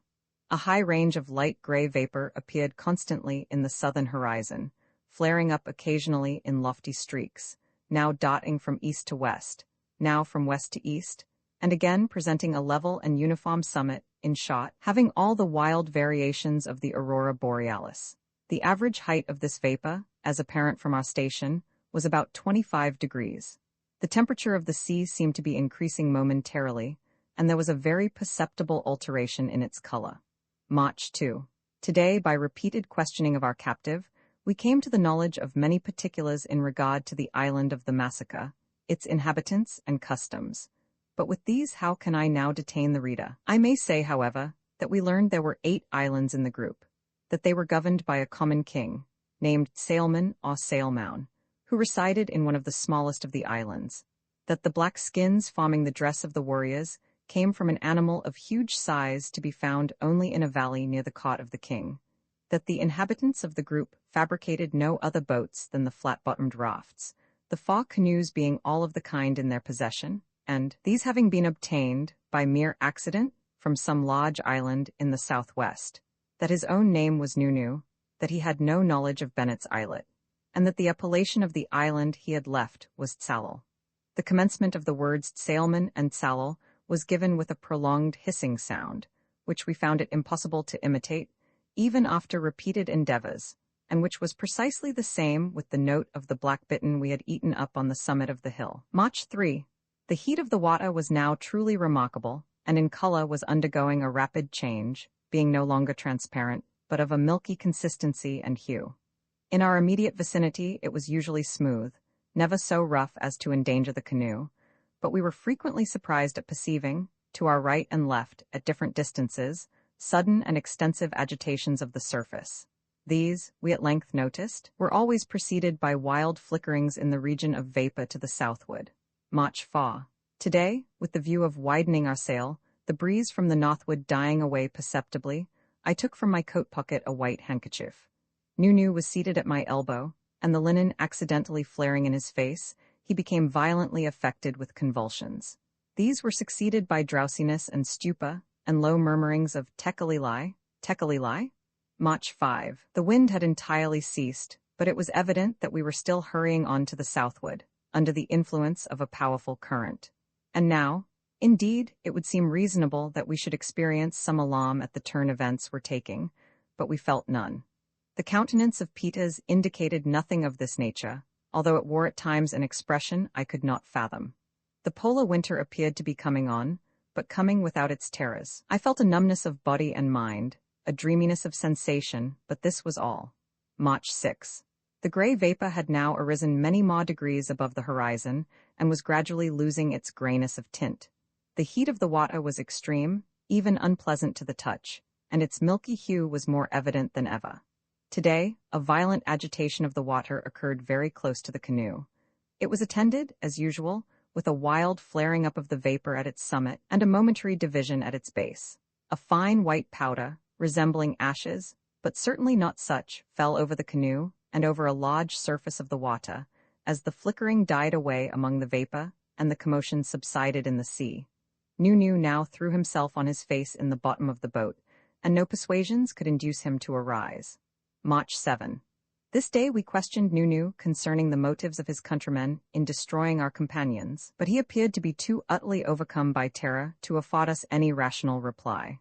He still obstinately lay in the bottom of the boat, and, upon reiterating the questions as to the motive, made use only of idiotic gesticulations, such as raising with his forefinger the upper lip, and displaying the teeth which lay beneath it. These were black. We had never before seen the teeth of an inhabitant of Tsalal. March 8. Today there floated by us one of the white animals whose appearance upon the beach at Tsalal had occasioned so wild a commotion among the savages. I would have picked it up, but there came over me a sudden listlessness, and I forbore. The heat of the water still increased, and the hand could no longer be endured within it. Peters spoke little, and I knew not what to think of his apathy. Nunu breathed, and no more. March 9. The whole ashy material fell now continually around us, and in vast quantities. The range of vapor to the southward had arisen prodigiously in the horizon, and began to assume more distinctness of form. I can liken it to nothing but a limitless cataract, rolling silently into the sea from some immense and far-distant rampart in the heaven. The gigantic curtain ranged along the whole extent of the southern horizon. It emitted no sound. March 21. A sullen darkness now hovered above us, but from out the milky depths of the ocean a luminous glare arose, and stole up along the bulwarks of the boat. We were nearly overwhelmed by the white ashy shower which settled upon us and upon the canoe, but melted into the water as it fell. The summit of the cataract was utterly lost in the dimness and the distance. yet we were evidently approaching it with a hideous velocity. At intervals there were visible in it wide, yawning, but momentary rents, and from out these rents, within which was a chaos of flitting and indistinct images, there came rushing and mighty, but soundless winds, tearing up the enkindled ocean in their course. March 22. The darkness had materially increased, relieved only by the glare of the water thrown back from the white curtain before us. Many gigantic and pallidly white birds flew continuously now from beyond the veil, and their scream was the eternal tekelilai, as they retreated from our vision. Hereupon Nunu stirred in the bottom of the boat, but upon touching him, we found his spirit departed. And now we rushed into the embraces of the cataract, where a chasm threw itself open to receive us. But there arose in our pathway a shrouded human figure, very far larger in its proportions than any dweller among men, and the hue of the skin of the figure was of the perfect whiteness of the snow. Roman 3, the thought instantly occurred to me that the paper was a note from Augustus, and that some unaccountable accident having happened to prevent his relieving me from my dungeon, he had devised this method of acquainting me with the true state of affairs. Trembling with eagerness, I now commenced another search for my phosphorus matches and tapers. I had a confused recollection of having put them carefully away just before falling asleep, and indeed, previously to my last journey to the trap, I had been able to remember the exact spot where I had deposited them. But now, I endeavored in vain to call it to mind, and busied myself for a full hour in a fruitless and vexatious search for the missing articles. Never, surely, was there a more tantalizing state of anxiety and suspense. At length, while groping about, with my head close to the ballast, near the opening of the box and outside of it, I perceived a faint glimmering of light in the direction of the steerage. Greatly surprised, I endeavored to make my way toward it, as it appeared to be but a few feet from my position. Scarcely had I moved with this intention, when I lost sight of the glimmer entirely, and before I could bring it into view again, was obliged to feel along by the box until I had exactly resumed my original situation. Now, moving my head with caution to and fro, I found that, by proceeding slowly, with great care, in an opposite direction to that in which I had at first started, I was enabled to draw near the light, still keeping it in view.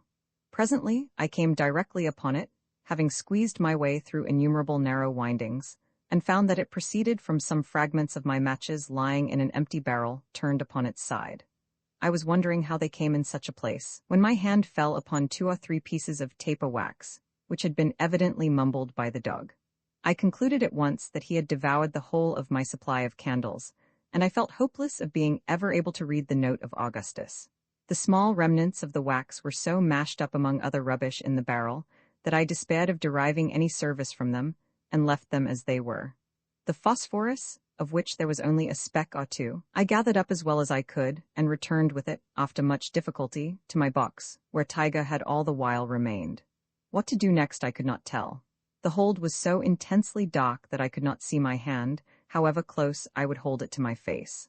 The white slip of paper could barely be discerned, and not even that when I looked at it directly, by turning the exterior portions of the retina toward it, that is to say, by surveying it slightly askance, I found that it became in some measure perceptible.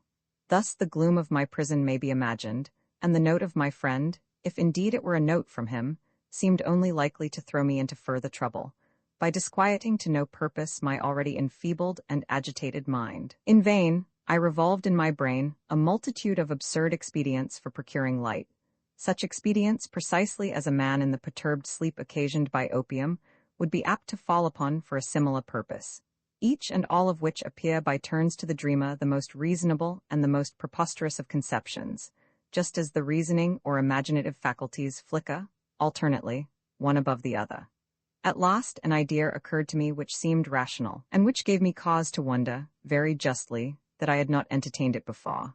I placed the slip of paper on the back of a book, and collecting the fragments of the phosphorus matches which I had brought from the barrel, laid them together upon the paper. I then, with the palm of my hand, rubbed the whole over quickly, yet steadily. A clear light diffused itself immediately throughout the whole surface, and had there been any writing upon it, I should not have experienced the least difficulty, I am sure, in reading it. Not a syllable was there, however, nothing but a dreary and unsatisfactory blank. The illumination died away in a few seconds, and my heart died away within me as it went. I have before stated more than once that my intellect, for some period prior to this, had been in a condition nearly bordering on idiocy. There were, to be sure, momentary intervals of perfect sanity, and now and then, even of energy, but these were few. It must be remembered that I had been, for many days certainly, inhaling the almost pestilential atmosphere of a close hold in a whaling vessel, and for a long portion of that time but scantily supplied with water. For the last 14 or 15 hours I had none, nor had I slept during that time. Salt provisions of the most exciting kind had been my chief, and indeed, since the loss of the mutton, my only supply of food, with the exception of the sea biscuit, and these latter were utterly useless to me, as they were too dry and hard to be swallowed in the swollen and parched condition of my throat. I was now in a high state of fever, and in every respect exceedingly ill.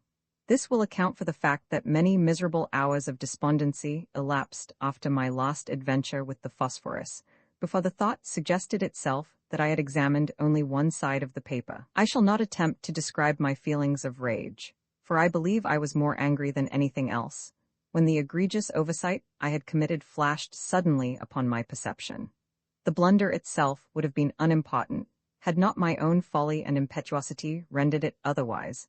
In my disappointment at not finding some words upon the slip, I had childishly torn it in pieces and thrown it away. It was impossible to say where. From the worst part of this dilemma, I was relieved by the sagacity of Tiger. Having got, after a long search, a small piece of the note, I put it to the dog's nose, and endeavored to make him understand that he must bring me the rest of it.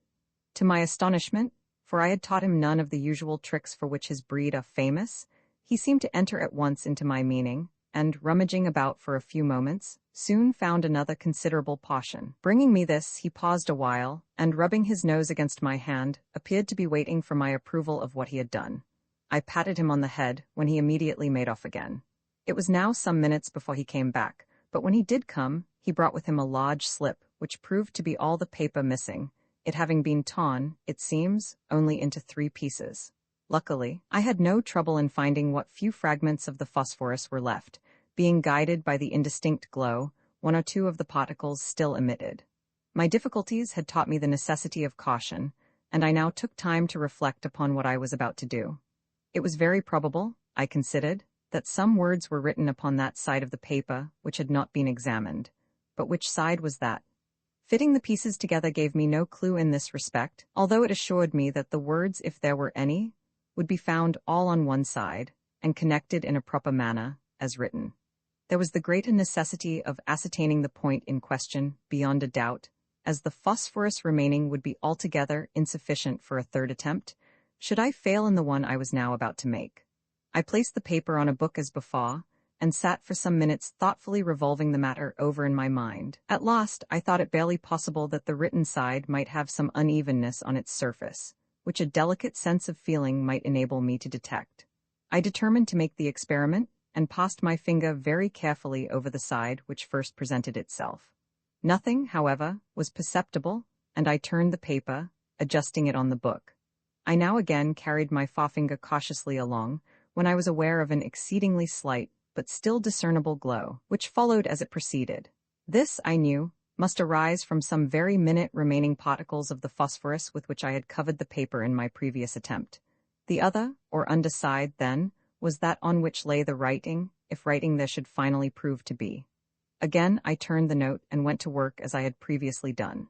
Having rubbed in the phosphorus, a brilliancy ensued as before, but this time several lines of MS, in a large hand, and apparently in red ink, became distinctly visible. The glimmer, although sufficiently bright, was but momentary. Still, had I not been too greatly excited, there would have been ample time enough for me to peruse the whole 3 sentences before me, for I saw there were 3. In my anxiety, however, to read all at once, I succeeded only in reading the 7 concluding words, which thus appeared: "Blood, your life depends upon lying close." Had I been able to ascertain the entire contents of the note, the full meaning of the admonition which my friend had thus attempted to convey, that admonition, even although it should have revealed a story of disaster the most unspeakable, could not, I am firmly convinced, have imbued my mind with 1/10 of the harrowing, and yet indefinable horror with which I was inspired by the fragmentary warning thus received.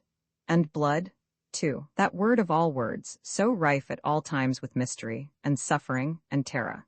how trebly full of import did it now appear, how chilly and heavily disjointed as it thus was, from any foregoing words to qualify or render it distinct, did its vague syllables fall, amid the deep gloom of my prison, into the innermost recesses of my soul.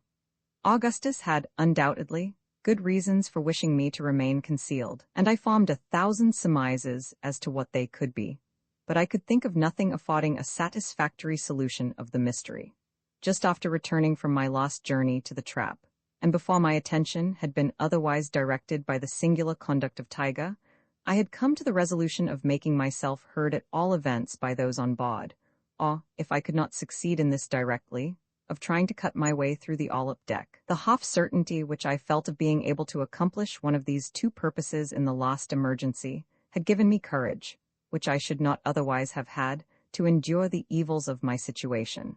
The few words I had been able to read, however, had cut me off from these final resources, and I now, for the first time, felt all the misery of my fate. In a paroxysm of despair, I threw myself again upon the mattress, where, for about the period of a day and night, I lay in a kind of stupor, relieved only by momentary intervals of reason and recollection. At length I once more arose, and busied myself in reflection upon the horrors which encompassed me. For another 24 hours it was barely possible that I might exist without water. For a longer time I could not do so. During the first portion of my imprisonment, I had made free use of the cordials with which Augustus had supplied me, but they only served to excite fever, without in the least degree assuaging thirst. I had now only about a gill left, and this was of a species of strong peach liqueur at which my stomach revolted.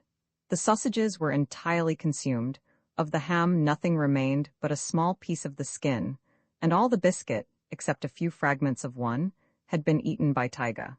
To add to my troubles, I found that my headache was increasing momentarily, and with it, the species of delirium which had distressed me, more or less since my first falling asleep. For some hours past it had been with the greatest difficulty I could breathe at all, and now each attempt at so doing was attended with the most depressing spasmodic action of the chest. But there was still another and very different source of disquietude, and one, indeed, whose harassing terrors had been the chief means of arousing me to exertion from my stupor on the mattress. It arose from the demeanor of the dog. I first observed an alteration in his conduct while rubbing in the phosphorus on the paper in my last attempt. As I rubbed, he ran his nose against my hand with a slight snarl, but I was too greatly excited at the time to pay much attention to the circumstance.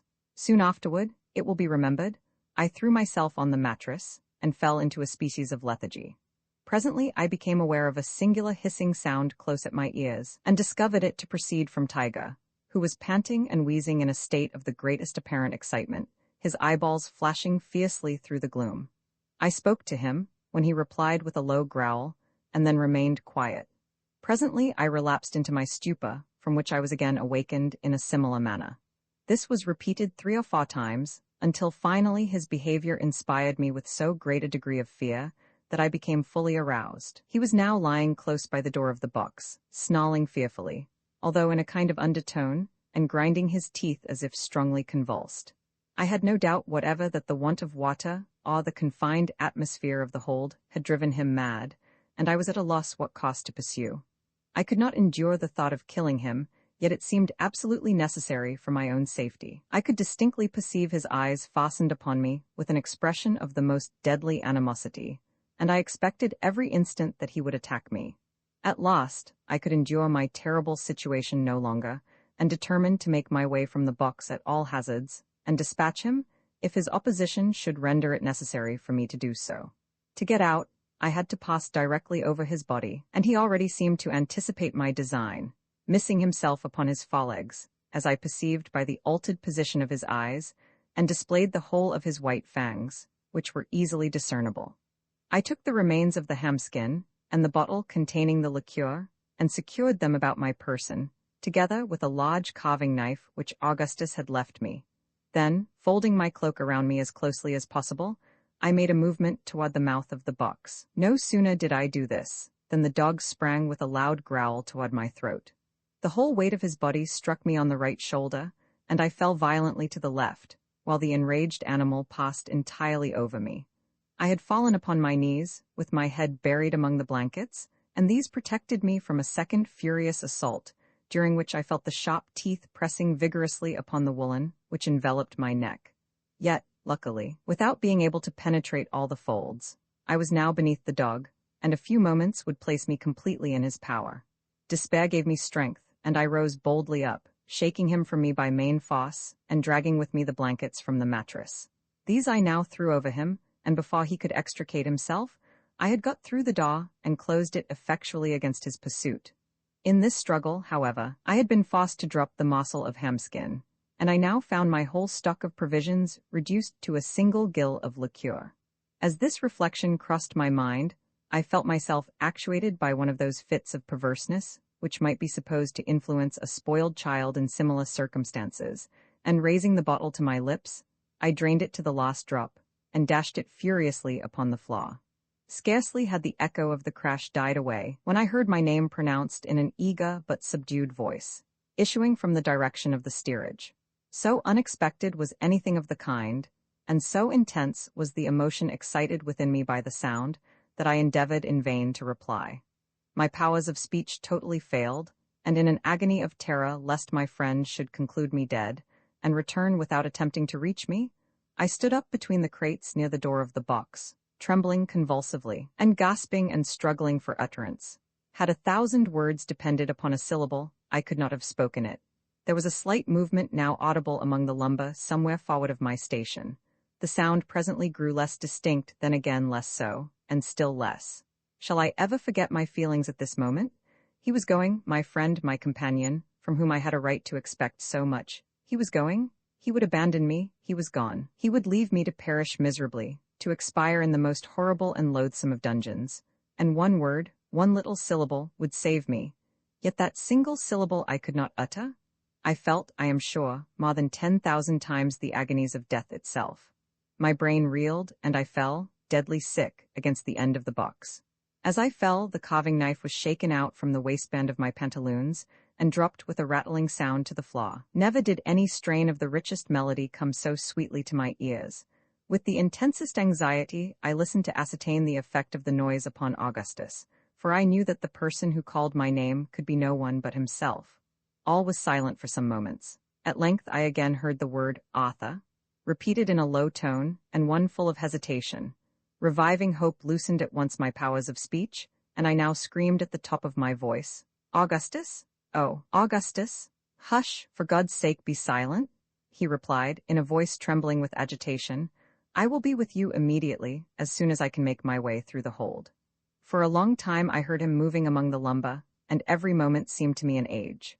At length I felt his hand upon my shoulder, and he placed, at the same moment, a bottle of water to my lips.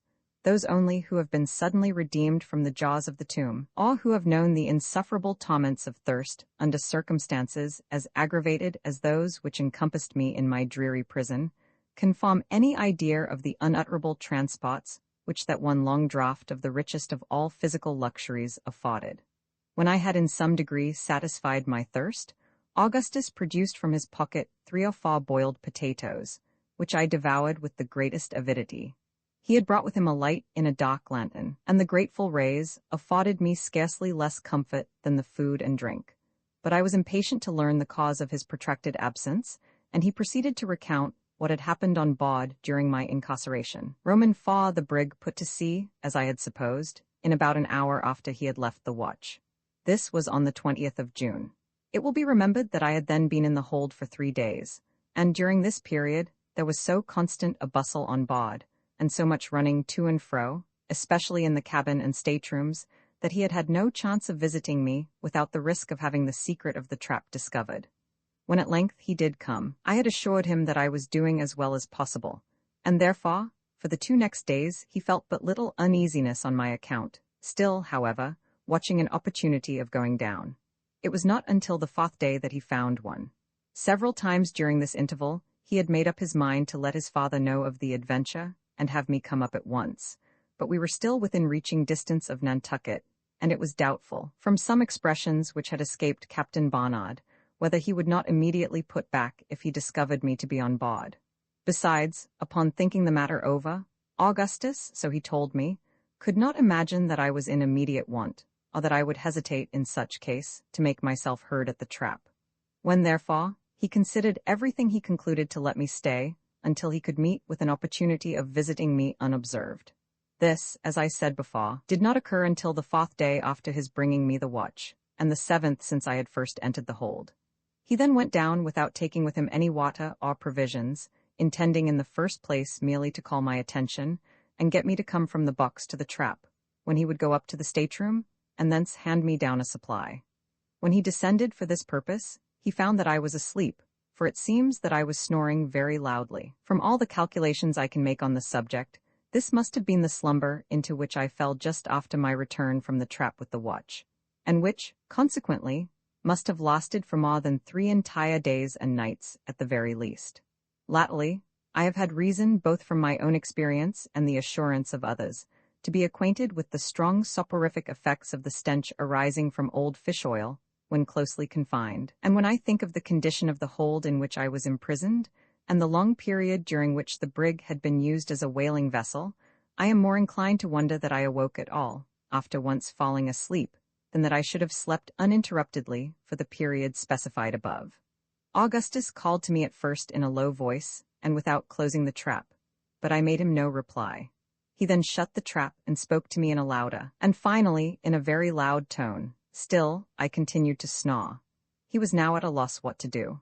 It would take him some time to make his way through the lumber to my box, and in the meanwhile his absence would be noticed by Captain Barnard, who had occasion for his services every minute in arranging and copying papers connected with the business of the voyage. He determined, therefore, upon reflection, to ascend and await another opportunity of visiting me. He was the more easily induced to this resolve, as my slumber appeared to be of the most tranquil nature, and he could not suppose that I had undergone any inconvenience from my incarceration. He had just made up his mind on these points when his attention was arrested by an unusual bustle, the sound of which proceeded apparently from the cabin. He sprang through the trap as quickly as possible, closed it, and threw open the door of his stateroom. No sooner had he put his foot over the threshold than a pistol flashed in his face, and he was knocked down, at the same moment, by a blow from a handspike. A strong hand held him on the cabin floor, with a tight grasp upon his throat. Still he was able to see what was going on around him. His father was tied hand and foot, and lying along the steps of the companionway, with his head down, and a deep wound in the forehead, from which the blood was flowing in a continued stream. He spoke not a word, and was apparently dying. Over him stood the first mate, eyeing him with an expression of fiendish derision, and deliberately searching his pockets, from which he presently drew forth a large wallet and a chronometer. 7 of the crew, among whom was the cook, a negro, were rummaging the staterooms on the larboard for arms, where they soon equipped themselves with muskets and ammunition. Besides Augustus and Captain Barnard, there were 9 men altogether in the cabin, and these among the most ruffianly of the brig's company. The villains now went upon deck, taking my friend with them after having secured his arms behind his back. They proceeded straight to the forecastle, which was fastened down, 2 of the mutineers standing by it with axes, 2 also at the main hatch. The mate called out in a loud voice, "Do you hear there below? Tumble up with you, one by one, now, mark that, and no grumbling." It was some minutes before anyone appeared. At last an Englishman, who had shipped as a raw hand, came up, weeping piteously, and entreating the mate, in the most humble manner, to spare his life. The only reply was a blow on the forehead from an axe. The poor fellow fell to the deck without a groan, and the black cook lifted him up in his arms as he would a child, and tossed him deliberately into the sea. Hearing the blow and the plunge of the body, the men below could now be induced to venture on deck, neither by threats nor promises, until a proposition was made to smoke them out. A general rush then ensued, and for a moment it seemed possible that the brig might be retaken. The mutineers, however, succeeded at last in closing the forecastle effectually before more than 6 of their opponents could get up. These 6, finding themselves so greatly outnumbered and without arms, submitted after a brief struggle. The mate gave them fair words, no doubt with a view of inducing those below to yield, for they had no difficulty in hearing all that was said on deck. The result proved his sagacity, no less than his diabolical villainy. All in the forecastle presently signified their intention of submitting, and ascending one by one, were pinioned and then thrown on their backs, together with the first 6, there being in all, of the crew who were not concerned in the mutiny, 27. A scene of the most horrible butchery ensued. The bound seamen were dragged to the gangway. Here the cook stood with an axe, striking each victim on the head as he was forced over the side of the vessel by the other mutineers. In this manner 22 perished, and Augustus had given himself up for lost, expecting every moment his own turn to come next. But it seemed that the villains were now either weary, or in some measure disgusted with their bloody labor. For the 4 remaining prisoners, together with my friend, who had been thrown on the deck with the rest, were respited while the mate sent below for rum, and the whole murderous party held a drunken carouse, which lasted until sunset. They now fell to disputing in regard to the fate of the survivors, who lay not more than 4 paces off, and could distinguish every word said. Upon some of the mutineers, the liquor appeared to have a softening effect, for several voices were heard in favor of releasing the captives altogether, on condition of joining the mutiny and sharing the profits.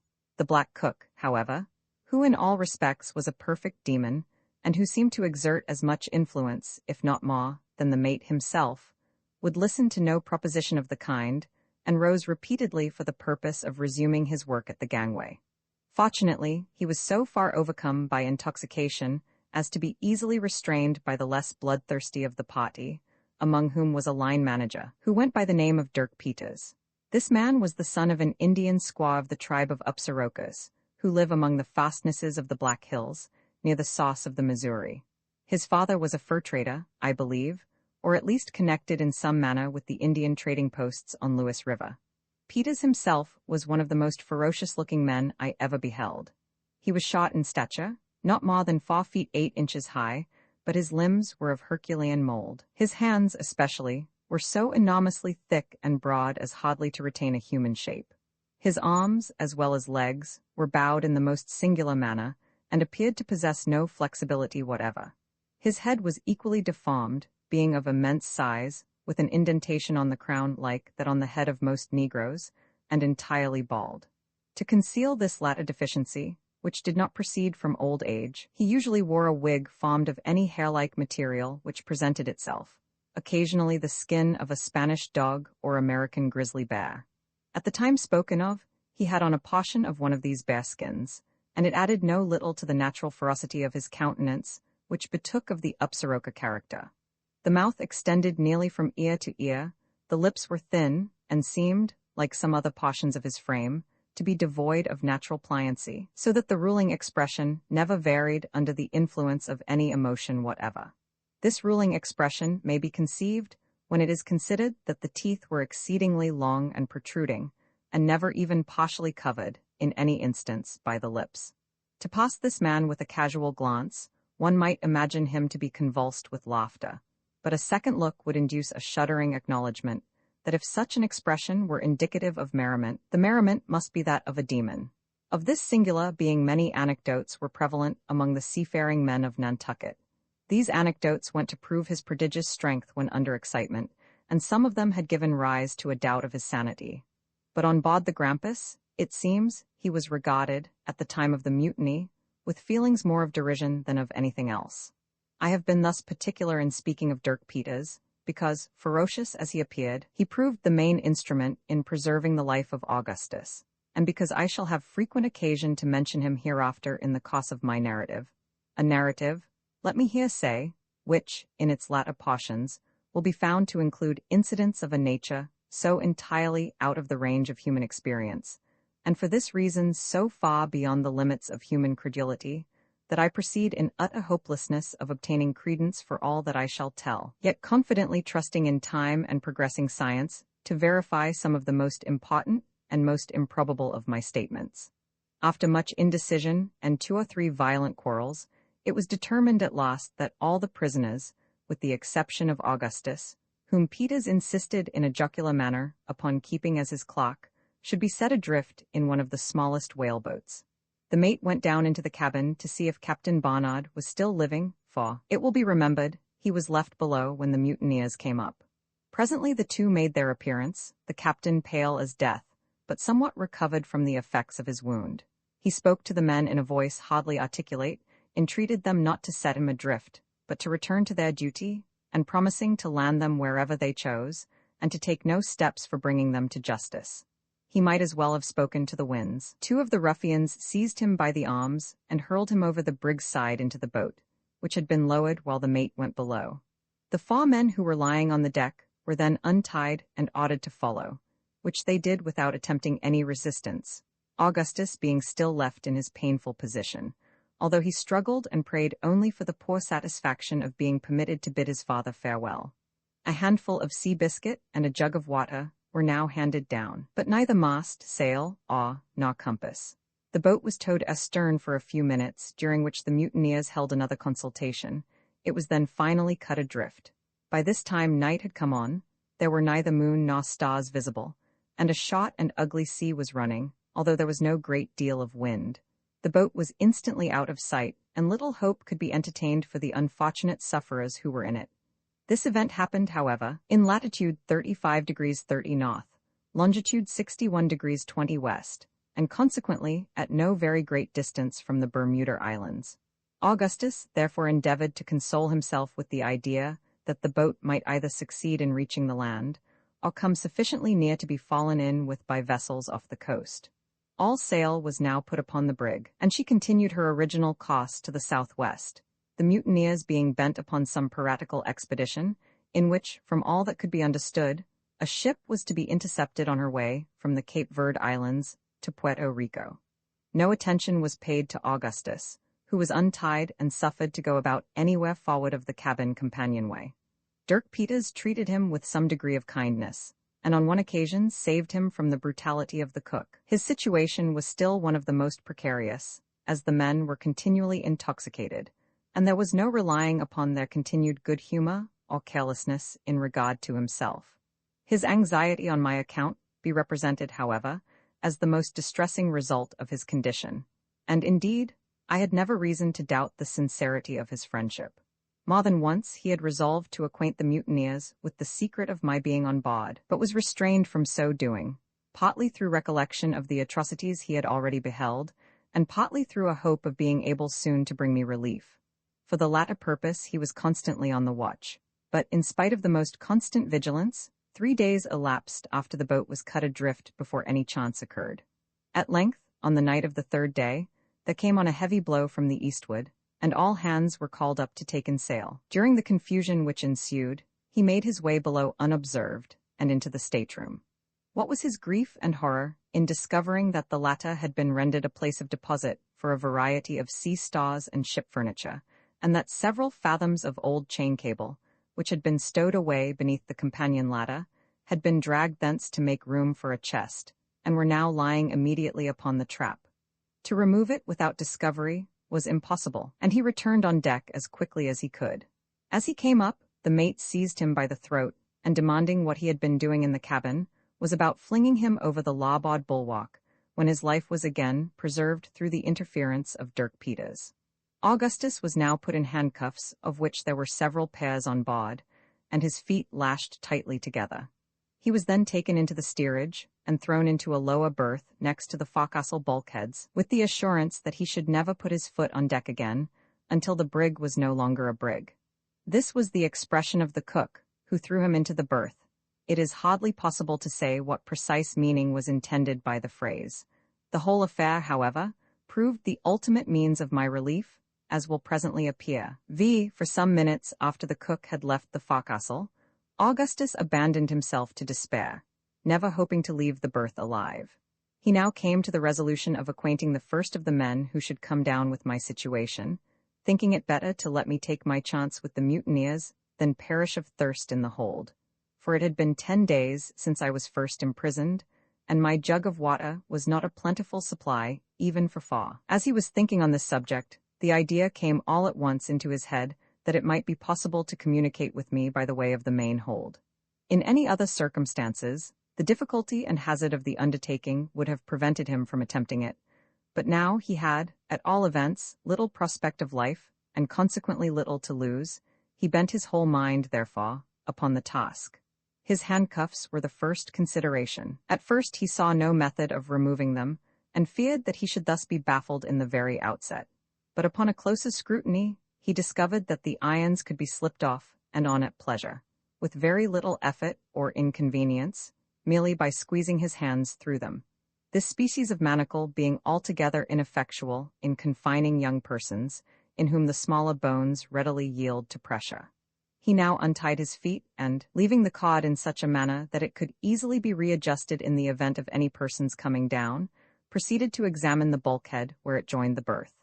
The partition here was of soft pine board, an inch thick, and he saw that he should have little trouble in cutting his way through. A voice was now heard at the forecastle companionway, and he had just time to put his right hand into its handcuff. The left had not been removed, and to draw the rope in a slipknot around his ankle, when Dirk Peters came below, followed by Tiger, who immediately leaped into the berth and lay down. The dog had been brought on board by Augustus, who knew my attachment to the animal, and thought it would give me pleasure to have him with me during the voyage. He went up to our house for him immediately after first taking me into the hold, but did not think of mentioning the circumstance upon his bringing the watch. Since the mutiny, Augustus had not seen him before his appearance with Dirk Peters, and had given him up for lost, supposing him to have been thrown overboard by some of the malignant villains belonging to the mate's gang. It appeared afterward that he had crawled into a hole beneath a whaleboat, from which, not having room to turn round, he could not extricate himself. Peters at last let him out, and with a species of good feeling which my friend knew well how to appreciate, had now brought him to him in the forecastle as a companion, leaving at the same time some salt junk and potatoes, with a can of water. He then went on deck, promising to come down with something more to eat on the next day.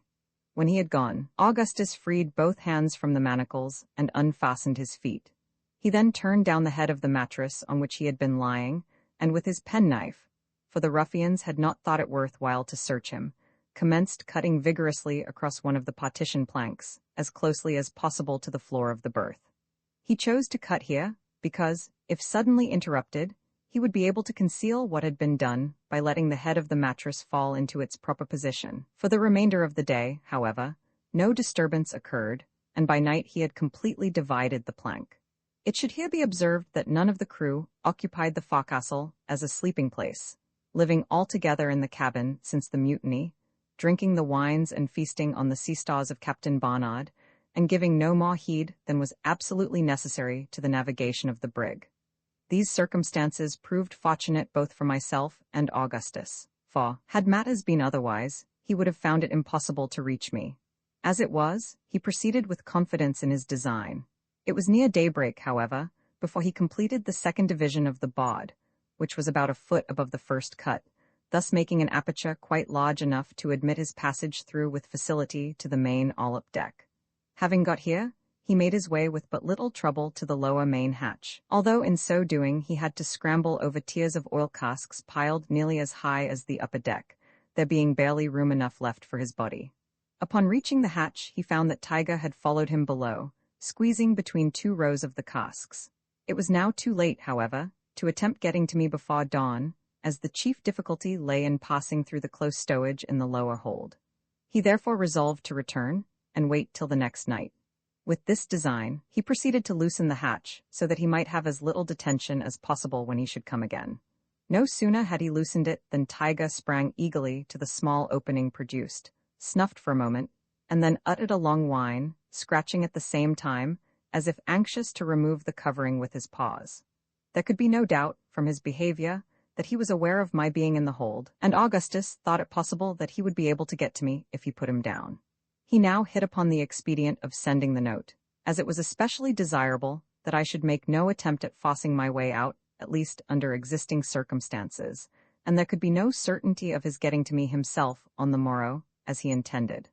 After events proved how fortunate it was that the idea occurred to him as it did, for, had it not been for the receipt of the note, I should undoubtedly have fallen upon some plan, however desperate, of alarming the crew, and both our lives would most probably have been sacrificed in consequence. Having concluded to write, the difficulty was now to procure the materials for so doing. An old toothpick was soon made into a pen, and this by means of feeling altogether, for the between decks was as dark as pitch. Paper enough was obtained from the back of a letter, a duplicate of the forged letter from Mr. Ross. This had been the original draft, but the handwriting not being sufficiently well imitated, Augustus had written another, thrusting the first, by good fortune, into his coat pocket, where it was now most opportunely discovered.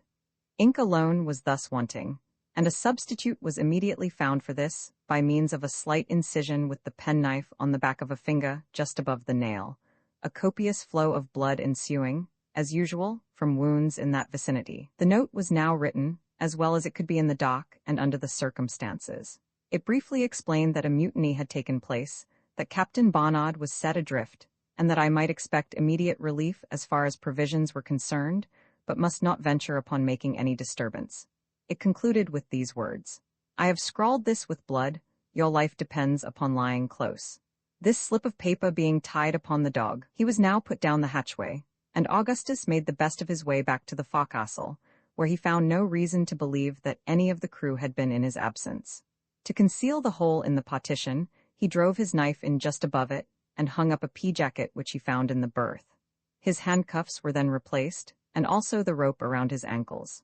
These arrangements were scarcely completed when Dirk Peters came below, very drunk, but in excellent humor, and bringing with him my friend's allowance of provision for the day. This consisted of a dozen large Irish potatoes roasted and a pitcher of water. He sat for some time on a chest by the berth, and talked freely about the mate and the general concerns of the brig. His demeanor was exceedingly capricious, and even grotesque. At one time Augustus was much alarmed by odd conduct.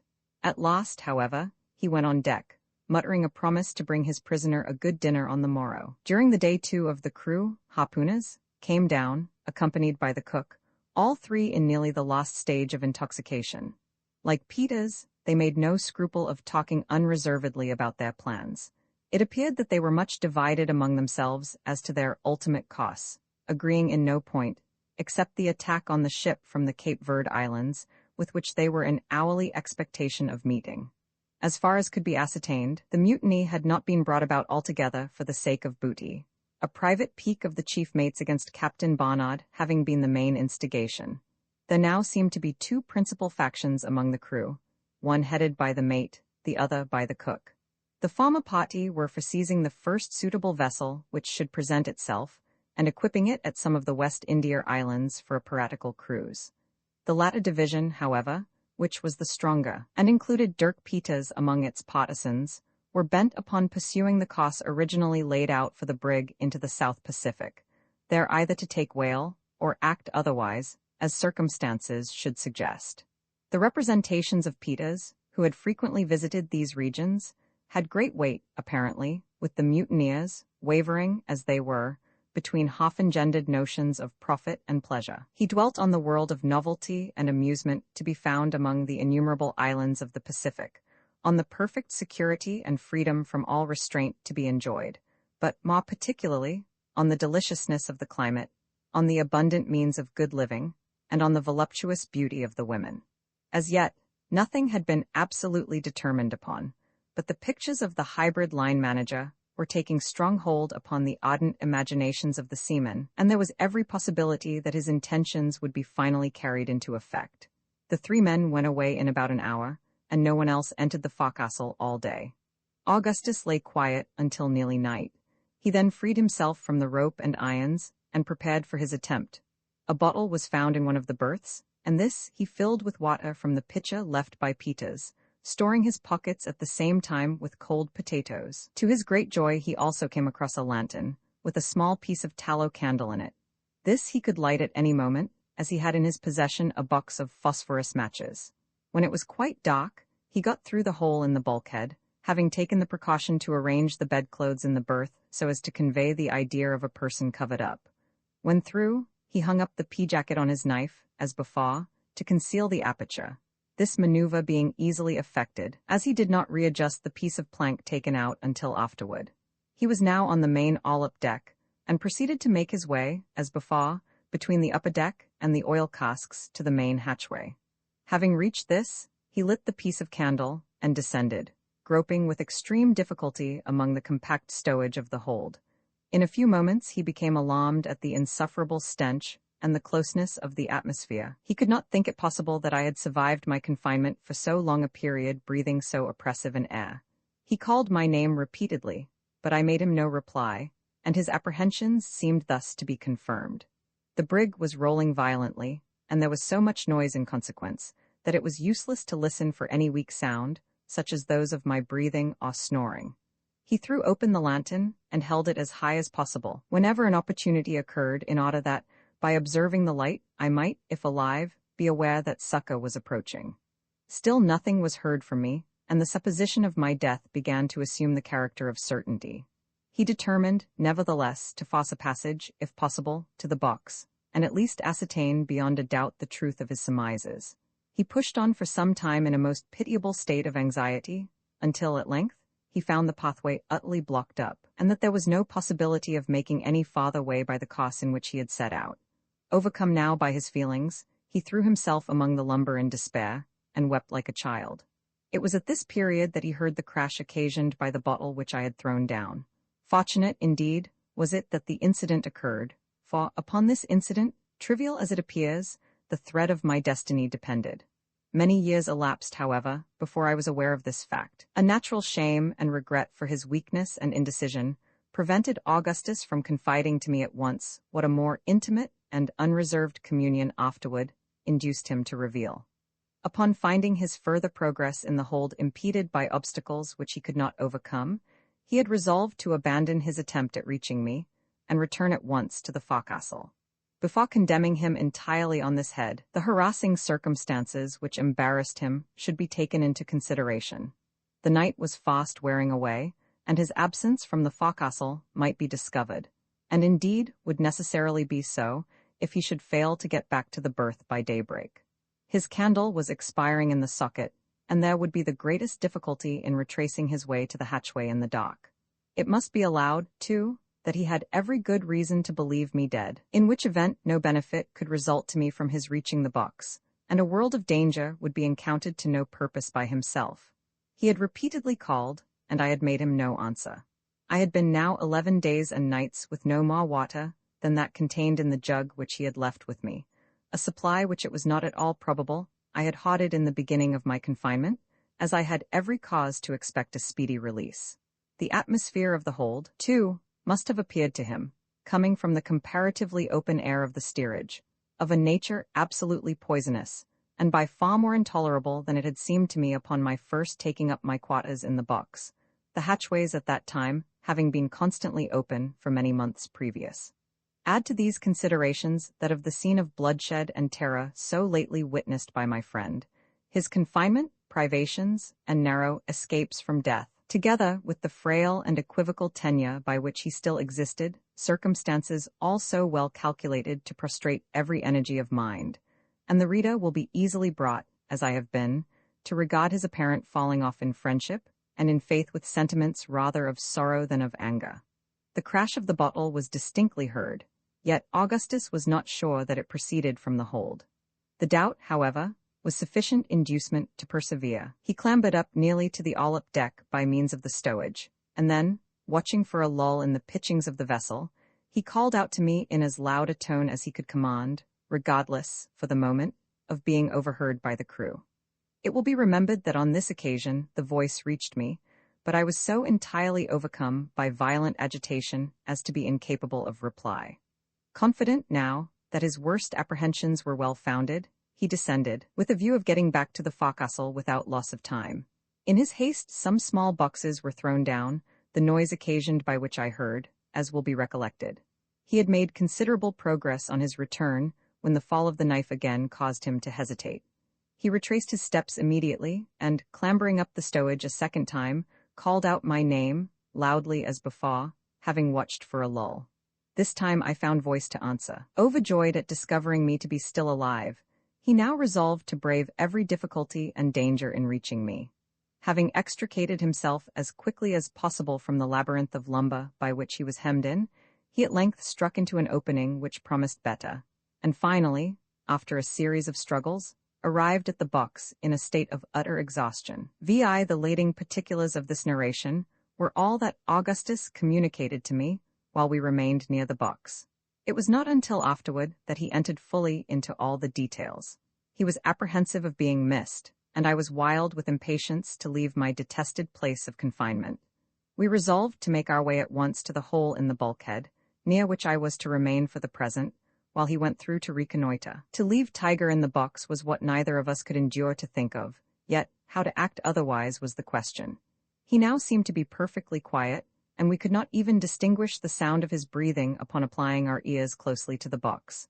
I was convinced that he was dead, and determined to open the door. We found him lying at full length, apparently in a deep stupor, yet still alive. No time was to be lost, yet I could not bring myself to abandon an animal who had now been twice instrumental in saving my life, without some attempt at preserving him. We therefore dragged him along with us as well as we could, although with the greatest difficulty and fatigue. Augustus, during part of the time, being forced to clamber over the impediments in our way with the huge dog in his arms, a feat to which the feebleness of my frame rendered me totally inadequate. At length we succeeded in reaching the hole, when Augustus got through, and Tiger was pushed in afterward. All was found to be safe, and we did not fail to return sincere thanks to God for our deliverance from the imminent danger we had escaped.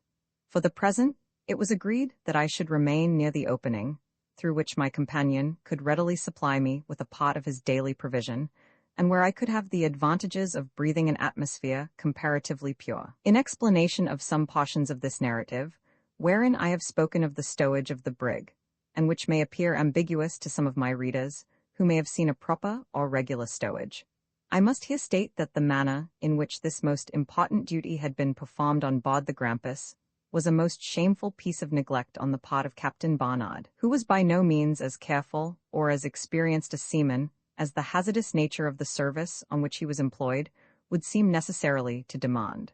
A proper stowage cannot be accomplished in a careless manner, and many most disastrous accidents, even within the limits of my own experience, have arisen from neglect or ignorance in this particular. Coasting vessels, in the frequent hurry and bustle attendant upon taking in or discharging cargo, are the most liable to mishap from the want of a proper attention to stowage. The great point is to allow no possibility of the cargo or ballast shifting position even in the most violent rollings of the vessel. With this end, great attention must be paid, not only to the bulk taken in, but to the nature of the bulk, and whether there be a full or only a partial cargo. In most kinds of freight the stowage is accomplished by means of a screw. Thus, in a load of tobacco or flour, the whole is screwed so tightly into the hold of the vessel that the barrels or hogsheads, upon discharging, are found to be completely flattened, and take some time to regain their original shape. This screwing, however, is resorted to principally with a view of obtaining more room in the hold. For in a full load of any such commodities as flour or tobacco, there can be no danger of any shifting whatever, at least none from which inconvenience can result. There have been instances, indeed, where this method of screwing has resulted in the most lamentable consequences, arising from a cause altogether distinct from the danger attendant upon a shifting of cargo. A load of cotton, for example, tightly screwed while in certain conditions, has been known, through the expansion of its bulk, to rend a vessel asunder at sea. There can be no doubt either that the same result would ensue in the case of tobacco, while undergoing its usual course of fermentation, were it not for the interstices consequent upon the rotundity of the hogsheads. It is when a partial cargo is received that danger is chiefly to be apprehended from shifting, and that precautions should be always taken to guard against such misfortune. Only those who have encountered a violent gale of wind, or rather who have experienced the rolling of a vessel in a sudden calm after the gale, can form an idea of the tremendous force of the plunges, and of the consequent terrible impetus given to all loose articles in the vessel. It is then that the necessity of a cautious stowage, when there is a partial cargo, becomes obvious. When lying to, especially with a small bead sail, a vessel which is not properly modelled in the bows is frequently thrown upon her beam ends, this occurring even every 15 or 20 minutes upon an average, yet without any serious consequences resulting, provided there be a proper stowage. If this, however, has not been strictly attended to, in the first of these heavy lurches the whole of the cargo tumbles over to the side of the vessel, which lies upon the water, and, being thus prevented from regaining her equilibrium, as she would otherwise necessarily do, she is certain to fill in a few seconds and go down. It is not too much to say that at least 1/2 of the instances in which vessels have foundered in heavy gales at sea may be attributed to a shifting of cargo, or of ballast. When a partial cargo of any kind is taken on board, the whole, after being first stowed as compactly as may be, should be covered with a layer of stout shifting boards, extending completely across the vessel. Upon these, Bod's strong temporary stanchions should be erected, reaching to the timbers above, and thus securing everything in its place. In cargoes consisting of grain, or any similar matter, additional precautions are requisite. A hold filled entirely with grain upon leaving pot will be found not more than 3/4 full upon reaching its destination. This, too, although the freight, when measured bushel by the consignee, will overrun by a vast deal, on account of the swelling of the grain, the quantity consigned. This result is occasioned by settling during the voyage, and is the more perceptible in proportion to the roughness of the weather experienced. If grain loosely thrown in a vessel, then, is ever so well secured by shifting bods and stanchions, it will be liable to shift in a long passage so greatly as to bring about the most distressing calamities. To prevent these, every method should be employed before leaving pot to settle the cargo as much as possible. And for this, there are many contrivances, among which may be mentioned the driving of wedges into the grain. Even after all this is done, and unusual pains taken to secure the shifting bods, no seaman who knows what he is about will feel altogether secure in a gale of any violence with a cargo of grain on board, and, least of all, with a partial cargo. Yet there are hundreds of our coasting vessels, and it is likely, many more from the ports of Europe, which sail daily with partial cargoes, even of the most dangerous species, and without any precaution whatever. The wonder is that no more accidents occur than do actually happen. A lamentable instance of this heedlessness occurred to my knowledge in the case of Captain Joel Rice of the schooner Firefly, which sailed from Richmond, Virginia, to Madeira, with a cargo of corn, in the year 1825. The captain had gone many voyages without serious accident, although he was in the habit of paying no attention whatever to his stowage, more than to secure it in the ordinary manner. He had never before sailed with a cargo of grain, and on this occasion had the corn thrown on board loosely, when it did not much more than half fill the vessel. For the first portion of the voyage he met with nothing more than light breezes, but when within a day's sail of Madeira, there came on a strong gale from the N.N.E., which forced him to light to. He brought the schooner to the wind under a double-reefed foresail alone, when she rode as well as any vessel could be expected to do, and shipped not a drop of water. Toward night the gale somewhat abated, and she rolled with more unsteadiness than before, but still did very well, until a heavy lurch threw her upon her beam ends to starboard. The con was then heard to shift bodily, the force of the movement bursting open the main hatchway. The vessel went down like a shot. This happened within hail of a small sloop from Madeira, which picked up one of the crew, the only person saved, and which rode out the gale in perfect security, as indeed a jolly boat might have done under proper management. The stowage on board the Grampus was most clumsily done, if stowage that could be called, which was little better than a promiscuous huddling together of oil casks and ship furniture. I have already spoken of the condition of articles in the hold. On the all-up deck, there was space enough for my body, as I have stated, between the oil casks and the upper deck. A space was left open around the main hatchway, and several other large spaces were left in the stowage. Near the hole cut through the bulkhead by Augustus, there was room enough for an entire cask, and in this space I found myself comfortably situated for the present. By the time my friend had got safely into the berth, and readjusted his handcuffs and the rope, it was broad daylight. We had made a narrow escape indeed, for scarcely had he arranged all matters, when the mate came below, with Dirk Peters and the cook. They talked for some time about the vessel from the Cape Verds, and seemed to be excessively anxious for her appearance. At length, the cook came to the berth in which Augustus was lying, and seated himself in it near the head. I could see and hear everything from my hiding place, for the piece cut out had not been put back, and I was in momentary expectation that the negro would fall against the pea-jacket, which was hung up to conceal the aperture, in which case all would have been discovered, and our lives would, no doubt, have been instantly sacrificed. Our good fortune prevailed, however, and although he frequently touched it as the vessel rolled, he never pressed against it sufficiently to bring about a discovery. The bottom of the jacket had been carefully fastened to the bulkhead, so that the hole might not be seen by its swinging to one side. All this time Tiger was lying in the foot of the berth, and appeared to have recovered in some measure his faculties, for I could see him occasionally open his eyes and draw a long breath. After a few minutes, the mate and cook went above, leaving Dirk Peters behind, who, as soon as they were gone, came and sat himself down in the place just occupied by the mate. He began to talk very sociably with Augustus, and we could now see that the greater part of his apparent intoxication, while the two others were with him, was a feint. He answered all my companion's questions with perfect freedom, told him that he had no doubt of his father's having been picked up, as there were no less than 5 sail in sight just before sundown on the day he was cut adrift, and used other language of a consolatory nature, which occasioned me no less surprise than pleasure. Indeed, I began to entertain hopes that through the instrumentality of Peters, we might be finally enabled to regain possession of the brig, and this idea I mentioned to Augustus as soon as I found an opportunity. He thought the matter possible, but urged the necessity of the greatest caution in making the attempt, as the conduct of the hybrid appeared to be instigated by the most arbitrary caprice alone, and indeed, it was difficult to say if he was at any moment of sound mind. Peters went upon deck in about an hour, and did not return again until noon, when he brought Augustus a plentiful supply of junk beef and pudding. Of this, when we were left alone, I partook heartily, without returning through the hole.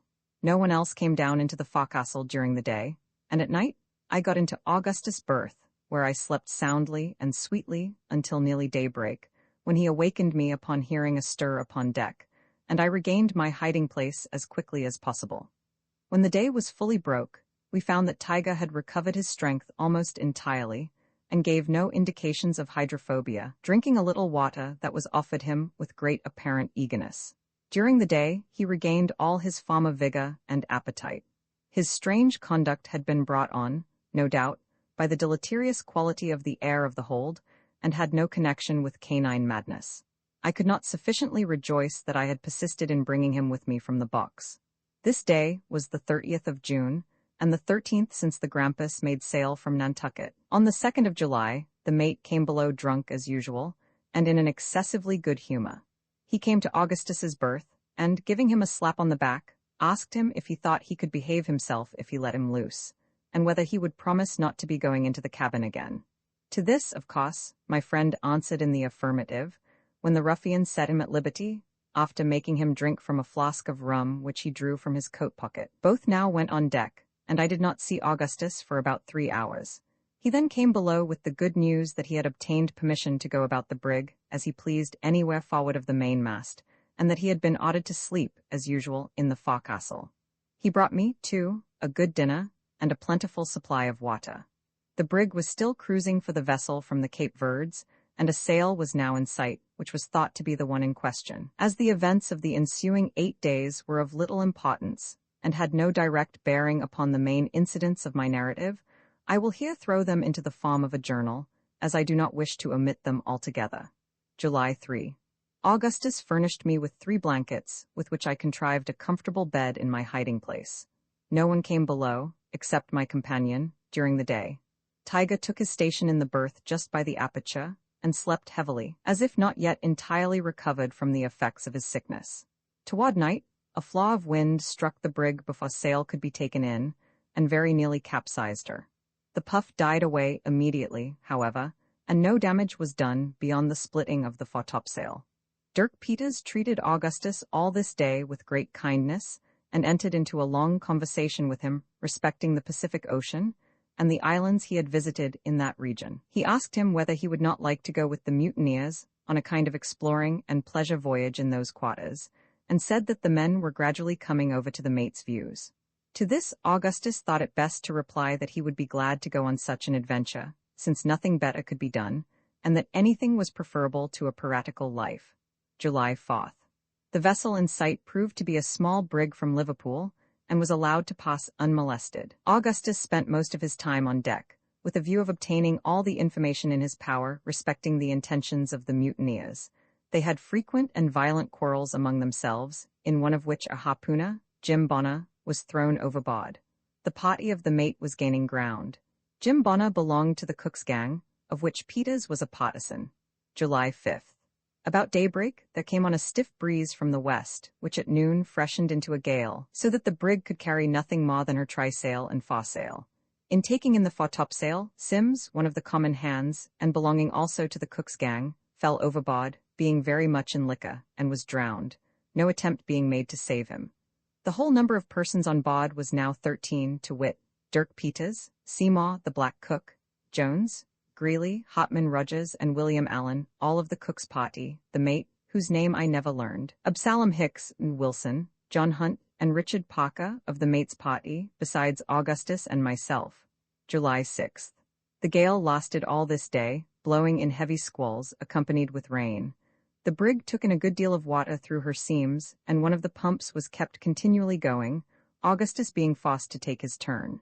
Just at twilight, a large ship passed close by us, without having been discovered until within hail. The ship was supposed to be the one for which the mutineers were on the lookout. The mate hailed her, but the reply was drowned in the roaring of the gale. At 11, a sea was shipped amidships, which tore away a great portion of the larboard bulwarks, and did some other slight damage. Toward morning the weather moderated, and at sunrise there was very little wind. July 7th. There was a heavy swell running all this day, during which the brig, being light, rolled excessively, and many articles broke loose in the hold, as I could hear distinctly from my hiding place. I suffered a great deal from seasickness. Peters had a long conversation this day with Augustus, and told him that 2 of his gang, Greeley and Allan, had gone over to the mate, and were resolved to turn pirates. He put several questions to Augustus, which he did not then exactly understand. During a part of this evening, the leak gained upon the vessel, and little could be done to remedy it, as it was occasioned by the brig's straining, and taking in the water through her seams. A sail was thrummed, and got under the bows, which aided us in some measure, so that we began to gain upon the leak. July 8th. A light breeze sprang up at sunrise from the eastward, when the mate headed the brig to the southwest, with the intention of making some of the West India Islands in pursuance of his piratical designs. No opposition was made by Peters or the cook, at least none in the hearing of Augustus. All idea of taking the vessel from the Cape Verds was abandoned. The leak was now easily kept under by one pump going every 3/4 of an hour. The sail was drawn from beneath the bows. Spoke 2 small schooners during the day. July 9th. Fine weather. All hands employed in repairing bulwarks. Peters had again a long conversation with Augustus, and spoke more plainly than he had done heretofore. He said nothing should induce him to come into the mate's views, and even hinted his intention of taking the brig out of his hands.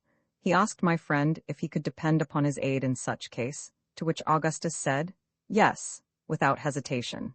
Peters then said he would sound the others of his party upon the subject, and went away. During the remainder of the day, Augustus had no opportunity of speaking with him privately. Roman 7 July 10. Spoke a brig from Rio, bound to Norfolk. Weather hazy, with a light baffling wind from the eastward. Today Hotman Rudges died, having been attacked on the 8th with spasms after drinking a glass of grog. This man was of the cook's party, and one upon whom Peters placed his main reliance.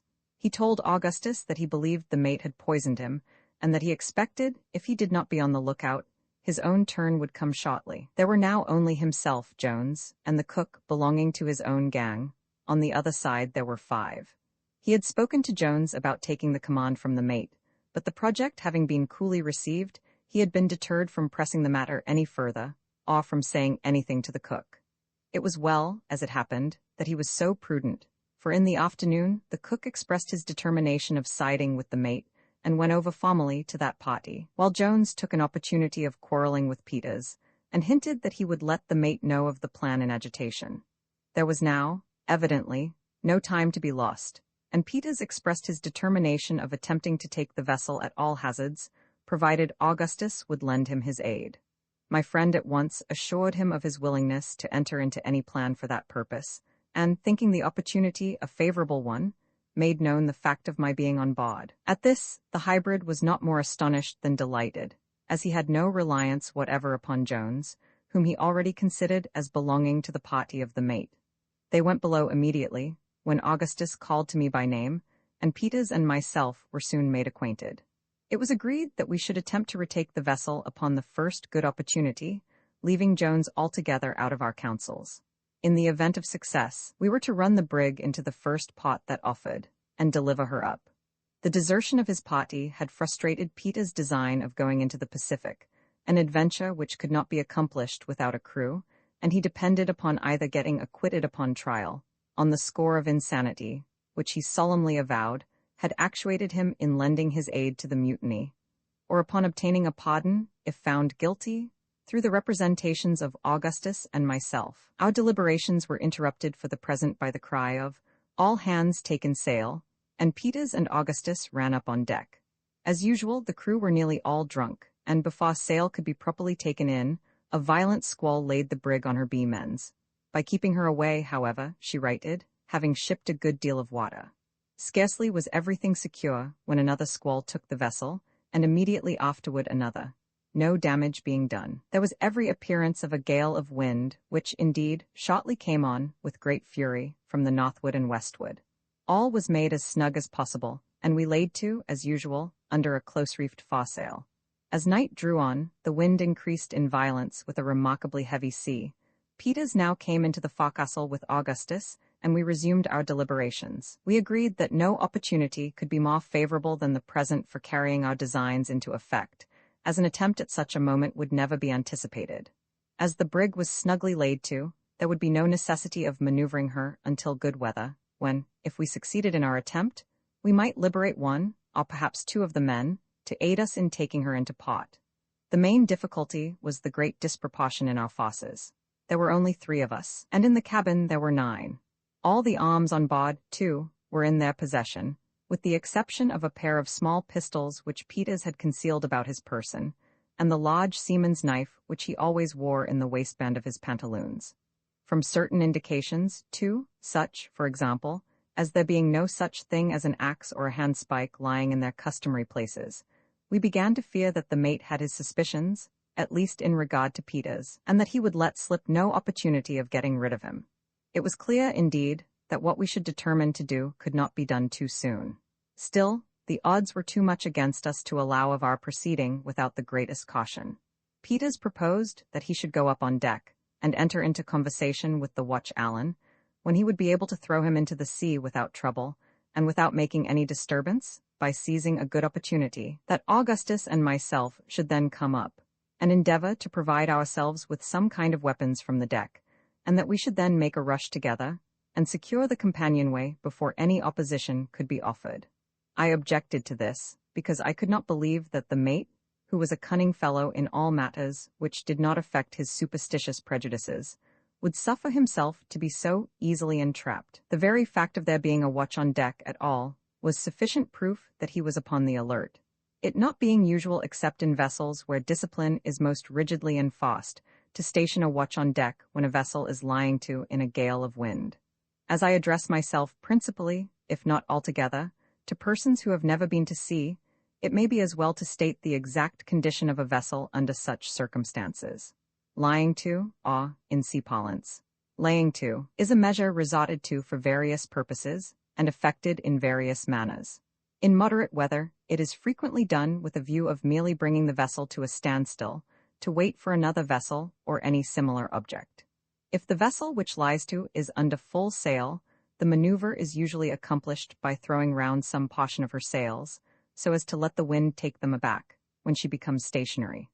But we are now speaking of lying to in a gale of wind. This is done when the wind is ahead, and too violent to admit of carrying sail without danger of capsizing, and sometimes even when the wind is fair, but the sea too heavy for the vessel to be put before it. If a vessel be suffered to scud before the wind in a very heavy sea, much damage is usually done her by the shipping of water over her stern, and sometimes by the violent plunges she makes forward.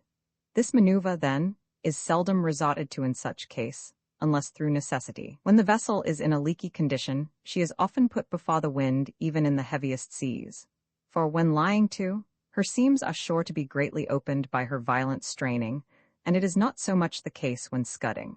Often, too, it becomes necessary to scud a vessel, either when the blast is so exceedingly furious as to tear in pieces the sail, which is employed with a view of bringing her head to the wind, or when, through the false modeling of the frame or other causes, this main object cannot be effected.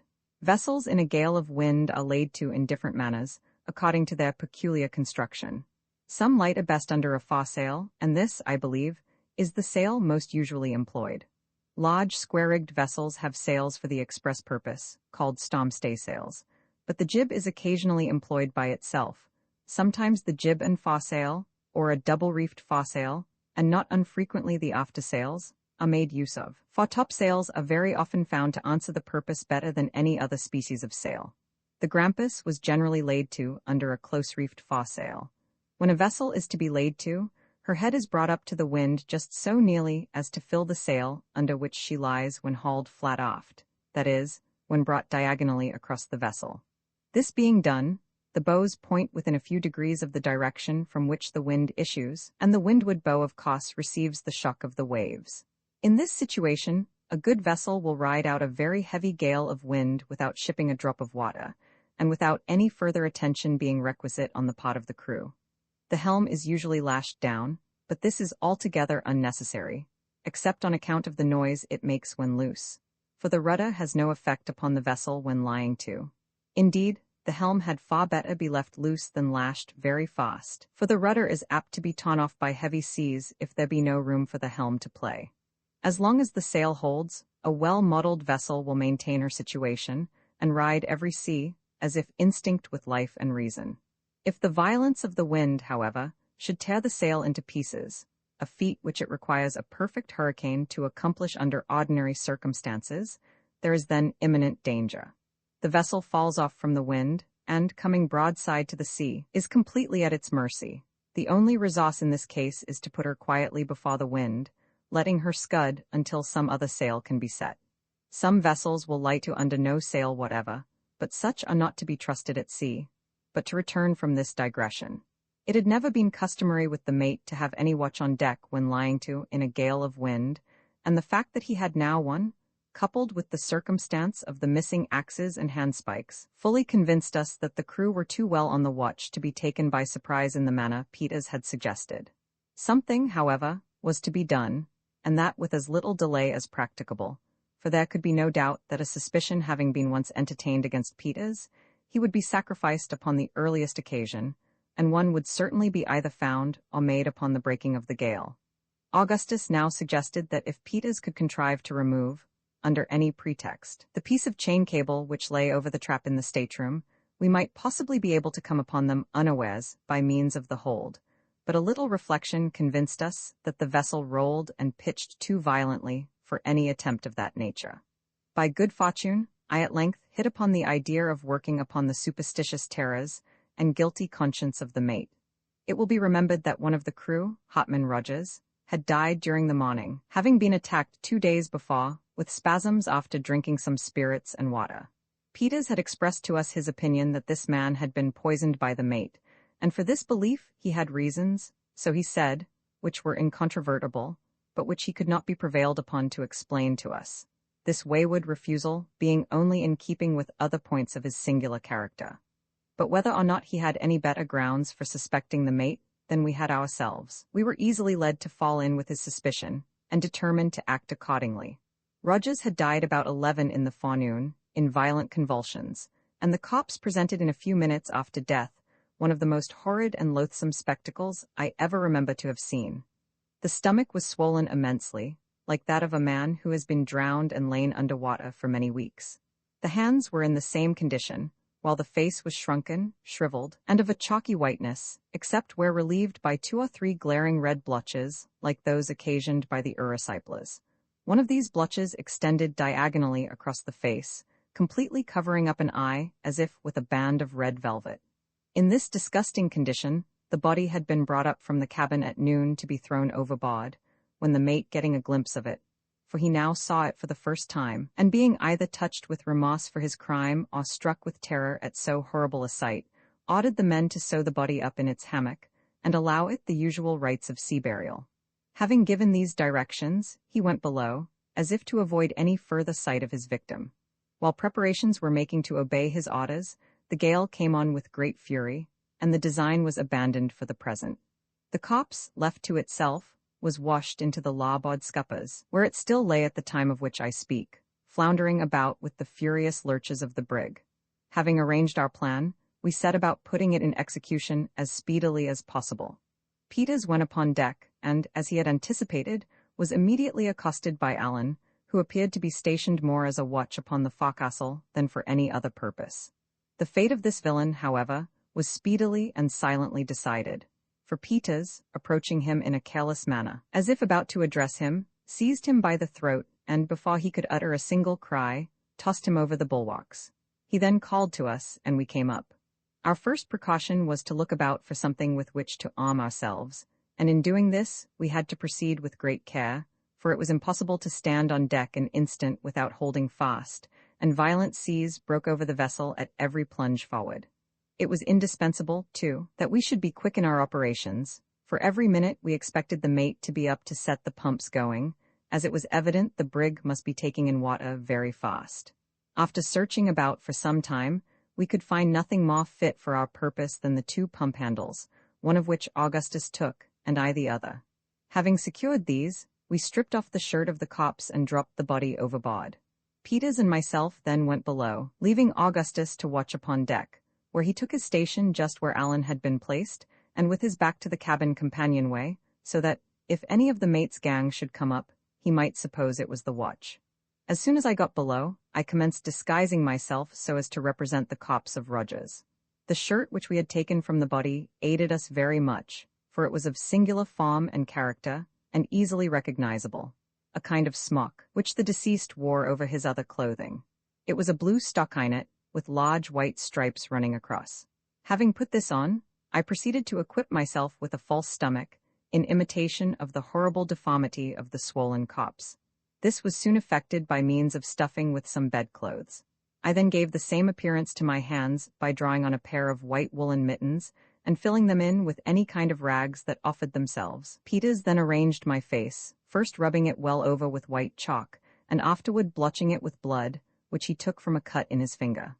The streak across the eye was not forgotten, and presented a most shocking appearance. Roman 8, as I viewed myself in a fragment of looking-glass which hung up in the cabin, and by the dim light of a kind of battle lantern, I was so impressed with a sense of vague awe at my appearance, and at the recollection of the terrific reality which I was thus representing, that I was seized with a violent tremor, and could scarcely summon resolution to go on with my part. It was necessary, however, to act with decision, and Peters and myself went upon deck. We there found everything safe, and, keeping close to the bulwarks, the 3 of us crept to the cabin companionway. It was only partially closed, precautions having been taken to prevent its being suddenly pushed to from without, by means of placing billets of wood on the upper step, so as to interfere with the shutting. We found no difficulty in getting a full view of the interior of the cabin, through the cracks where the hinges were placed. It now proved to have been very fortunate for us that we had not attempted to take them by surprise, for they were evidently on the alert. Only one was asleep, and he lying just at the foot of the companion ladder, with a musket by his side. The rest were seated on several mattresses, which had been taken from the berths and thrown on the floor. They were engaged in earnest conversation, and although they had been carousing, as appeared from 2 empty jugs, with some tin tumblers which lay about, they were not as much intoxicated as usual. All had knives, 1 or 2 of them pistols, and a great many muskets were lying in a berth close at hand. We listened to their conversation for some time before we could make up our minds how to act, having as yet resolved on nothing determinate, except that we would attempt to paralyze their exertions, when we should attack them, by means of the apparition of Rogers. They were discussing their piratical plans, in which all we could hear distinctly was, that they would unite with the crew of a schooner Hornet, and, if possible, get the schooner herself into their possession preparatory to some attempt on a large scale, the particulars of which could not be made out by either of us. One of the men spoke of Peters, when the mate replied to him in a low voice which could not be distinguished, and afterward added more loudly, that he could not understand his being so much forward with the captain's brat in the forecastle, and he thought the sooner both of them were overboard the better. To this no answer was made, but we could easily perceive that the hint was well received by the whole party, and more particularly by Jones. At this period I was excessively agitated, the more so as I could see that neither Augustus nor Peters could determine how to act. I made up my mind, however, to sell my life as dearly as possible, and not to suffer myself to be overcome by any feelings of trepidation. The tremendous noise made by the roaring of the wind in the rigging, and the washing of the sea over the deck, prevented us from hearing what was said, except during momentary lulls. In one of these, we all distinctly heard the mate tell one of the men to go forward and order the D lubbers to come into the cabin, where he could have an eye upon them, for he wanted no such secret doings on board the brig. It was well for us that the pitching of the vessel at this moment was so violent as to prevent this order from being carried into instant execution. The cook got up from his mattress to go for us, when a tremendous lurch, which I thought would carry away the masts, threw him headlong against one of the larboard stateroom doors, bursting it open and creating a good deal of other confusion. Luckily, neither of our party was thrown from his position, and we had time to make a precipitate retreat to the forecastle and arrange a hurried plan of action before the messenger made his appearance, or rather before he put his head out of the companion hatch, for he did not come on deck. From this station, he could not notice the absence of Allan, and he accordingly bawled out, as if to him, repeating the orders of the mate. Peters cried out, "Aye, aye," in a disguised voice, and the cook immediately went below, without entertaining a suspicion that all was not right. My two companions now proceeded boldly aft and down into the cabin, Peters closing the door after him in the same manner he had found it. The mate received them with feigned cordiality, and told Augustus that, since he had behaved himself so well of late, he might take up his quarters in the cabin and be one of them for the future. He then poured him out a tumbler half full of rum, and made him drink it. All this I saw and heard, for I followed my friends to the cabin as soon as the door was shut, and took up my old point of observation. I had brought with me the two pump handles, one of which I secured near the companionway, to be ready for use when required. I now steadied myself as well as possible, so as to have a good view of all that was passing within, and endeavored to nerve myself to the task of descending among the mutineers when Peters should make a signal to me, as agreed upon.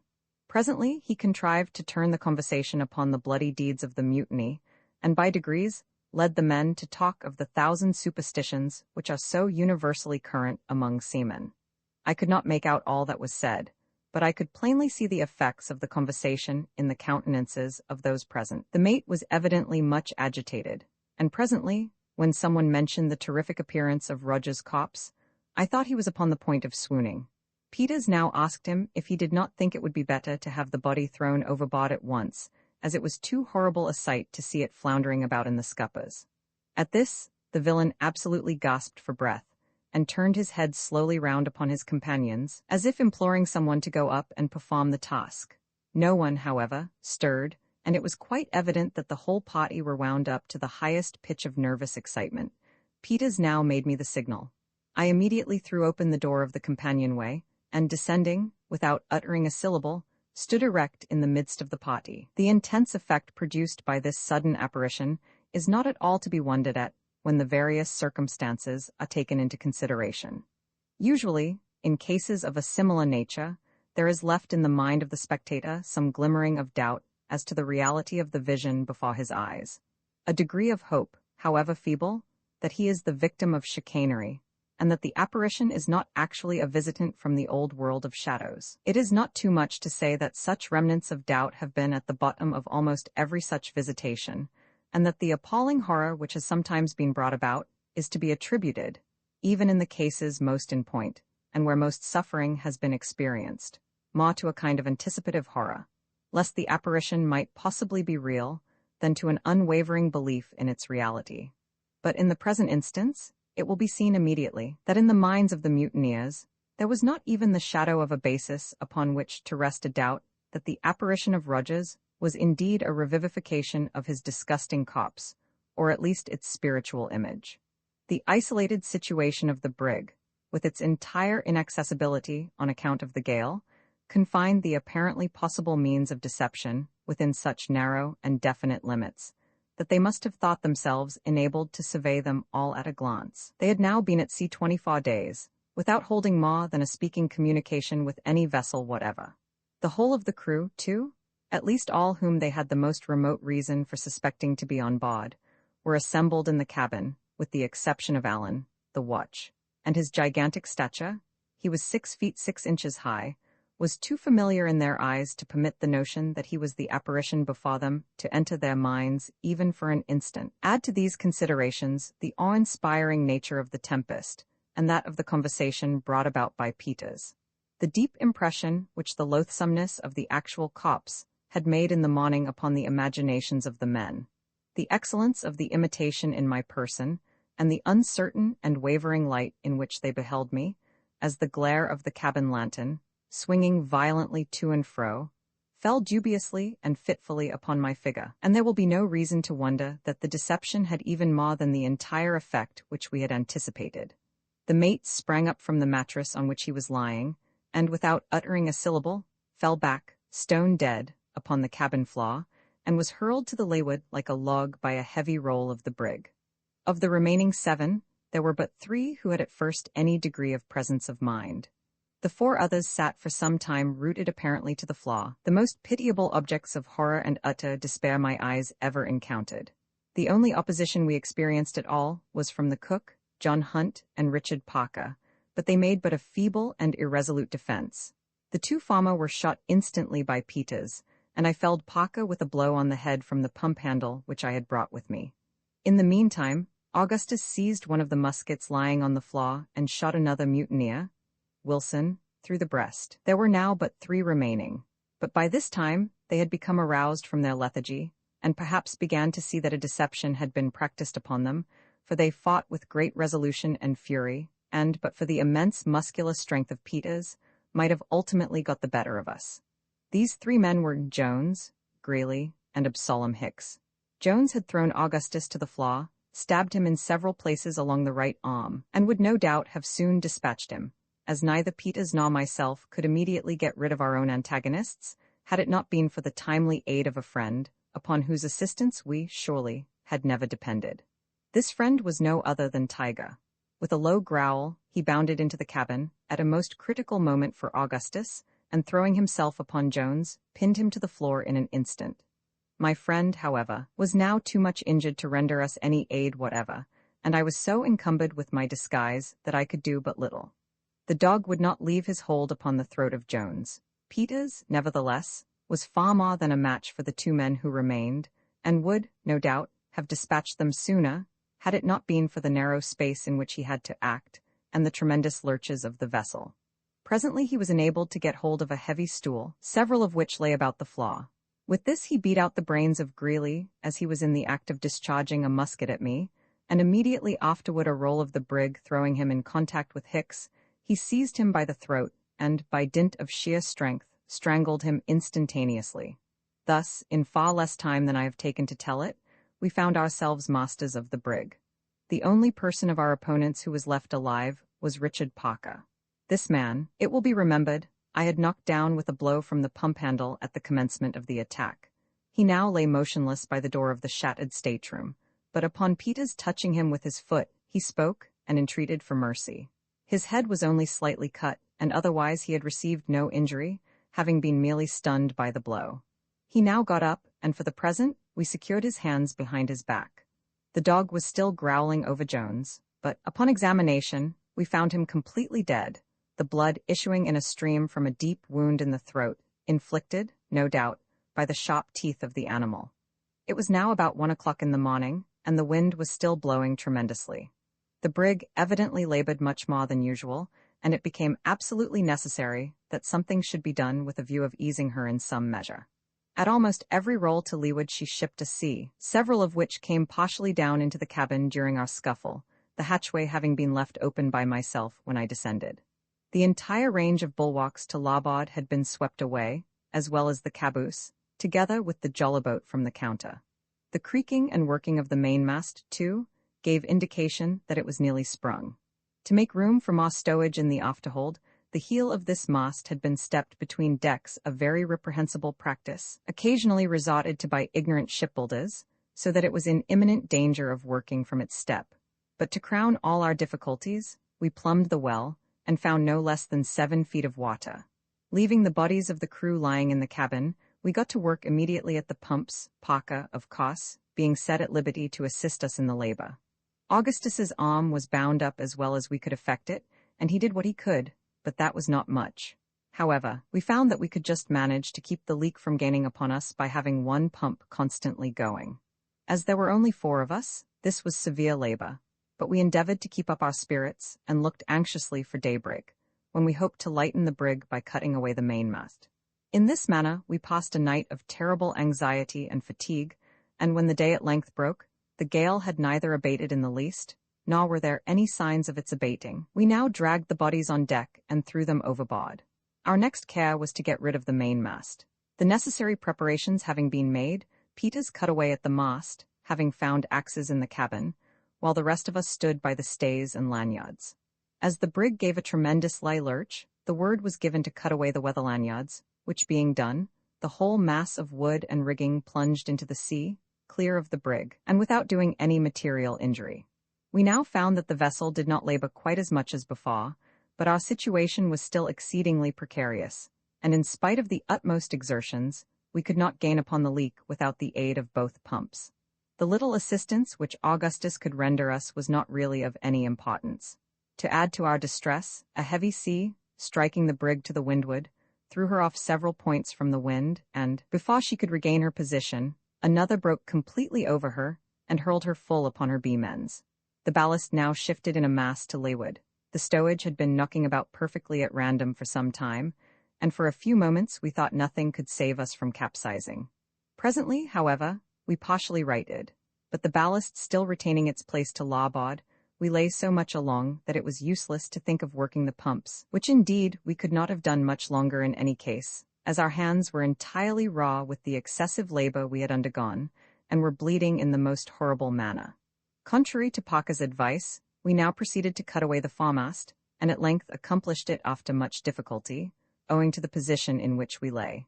In going overboard, the wreck took with it the bowsprit, and left us a complete hulk. So far we had had reason to rejoice in the escape of our longboat, which had received no damage from any of the huge seas which had come on board.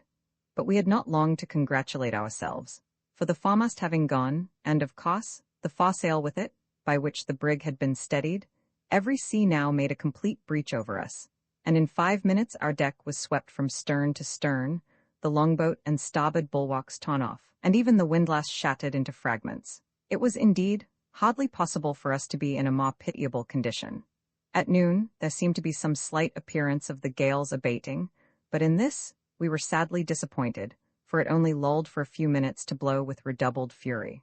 About 4 in the afternoon, it was utterly impossible to stand up against the violence of the blast, and as the night closed in upon us, I had not a shadow of hope that the vessel would hold together until morning. By midnight, we had settled very deep in the water, which was now up to the allop deck. The rudder went soon afterward, the sea which tore it away, lifting the after portion of the brig entirely from the water, against which she thumped in her descent with such a concussion as would be occasioned by going ashore. We had all calculated that the rudder would hold its own to the last, as it was unusually strong, being rigged as I have never seen one rigged either before or since. Down its main timber there ran a succession of stout iron hooks, and others in the same manner down the stern post. Through these hooks there extended a very thick wrought iron rod, the rudder being thus held to the stern post and swinging freely on the rod. The tremendous force of the sea which tore it off may be estimated by the fact that the hooks in the stern post, which ran entirely through it, being clinched on the inside, were drawn every one of them completely out of the solid wood. We had scarcely time to draw breath after the violence of this shock, when one of the most tremendous waves I had then ever known broke right on board of us, sweeping the companionway clear off, bursting in the hatchways, and filling every inch of the vessel with water. Roman 9 luckily, just before night, all 4 of us had lashed ourselves firmly to the fragments of the windlass, lying in this manner as flat upon the deck as possible. This precaution alone saved us from destruction. As it was, we were all more or less stunned by the immense weight of water which tumbled upon us, and which did not roll from above us until we were nearly exhausted. As soon as I could recover breath, I called aloud to my companions. Augustus alone replied, saying, "It is all over with us, and may God have mercy upon our souls." By and by both the others were enabled to speak, when they exhorted us to take courage, as there was still hope, it being impossible, from the nature of the cargo, that the brig could go down, and there being every chance that the gale would blow over by the morning. These words inspired me with new life, for strange as it may seem, although it was obvious that a vessel with a cargo of empty oil casks would not sink, I had been hitherto so confused in mind as to have overlooked this consideration altogether, and the danger which I had for some time regarded as the most imminent was that of foundering. As hope revived within me, I made use of every opportunity to strengthen the lashings which held me to the remains of the windlass, and in this occupation I soon discovered that my companions were also busy. The night was as dark as it could possibly be, and the horrible shrieking din and confusion which surrounded us it is useless to attempt describing. Our deck lay level with the sea, or rather we were encircled with a towering ridge of foam, a portion of which swept over us every instant. It is not too much to say that our heads were not fairly out of the water more than 1 second in 3. Although we lay close together, no one of us could see the other, or, indeed, any portion of the brig itself, upon which we were so tempestuously hurled about. At intervals, we called one to the other, thus endeavoring to keep alive hope, and render consolation and encouragement to such of us as stood most in need of it. The feeble condition of Augustus made him an object of solicitude with us all, and as, from the lacerated condition of his right arm, it must have been impossible for him to secure his lashings with any degree of firmness, we were in momentary expectation of finding that he had gone overboard, yet to render him aid was a thing altogether out of the question. Fortunately, his station was more secure than that of any of the rest of us, for the upper part of his body lying just beneath a portion of the shattered windlass, the seas, as they tumbled in upon him, were greatly broken in their violence. In any other situation than this, into which he had been accidentally thrown after having lashed himself in a very exposed spot, he must inevitably have perished before morning. Owing to the brig's lying so much along, we were all less liable to be washed off than otherwise would have been the case. The heel, as I have before stated, was to larboard, about 1/2 of the deck being constantly under water. The seas, therefore, which struck us to starboard were much broken, by the vessel's side, only reaching us in fragments as we lay flat on our faces, while those which came from larboard being what are called backwater seas, and obtaining little hold upon us on account of our posture, had not sufficient force to drag us from our fastenings. In this frightful situation, we lay until the day broke so as to show us more fully the horrors which surrounded us. The brig was a mere log, rolling about at the mercy of every wave. The gale was upon the increase, if anything, blowing indeed a complete hurricane, and there appeared to us no earthly prospect of deliverance. For several hours we held on in silence, expecting every moment that our lashings would either give way, that the remains of the windlass would go by the board, or that some of the huge seas, which roared in every direction around us and above us, would drive the hulk so far beneath the water that we should be drowned before it could regain the surface. By the mercy of God, however, we were preserved from these imminent dangers, and about midday were cheered by the light of the blessed sun. Shortly afterward we could perceive a sensible diminution in the force of the wind, when, now for the first time since the latter part of the evening before, Augustus spoke, asking Peters, who lay closest to him, if he thought there was any possibility of our being saved. As no reply was at first made to this question, we all concluded that the hybrid had been drowned where he lay, but presently, to our great joy, he spoke, although very feebly, saying that he was in great pain, being so cut by the tightness of his lashings across the stomach, that he must either find means of loosening them or perish, as it was impossible that he could endure his misery much longer. This occasioned us great distress, as it was altogether useless to think of aiding him in any manner, while the sea continued washing over us as it did. We exhorted him to bear his sufferings with fortitude, and promised to seize the first opportunity which should offer itself to relieve him. He replied that it would soon be too late, that it would be all over with him before we could help him, and then, after moaning for some minutes, lay silent, when we concluded that he had perished. As the evening drew on, the sea had fallen so much that scarcely more than one wave broke over the hulk from windward in the course of 5 minutes, and the wind had abated a great deal, although still blowing a severe gale. I had not heard any of my companions speak for hours, and now called to Augustus.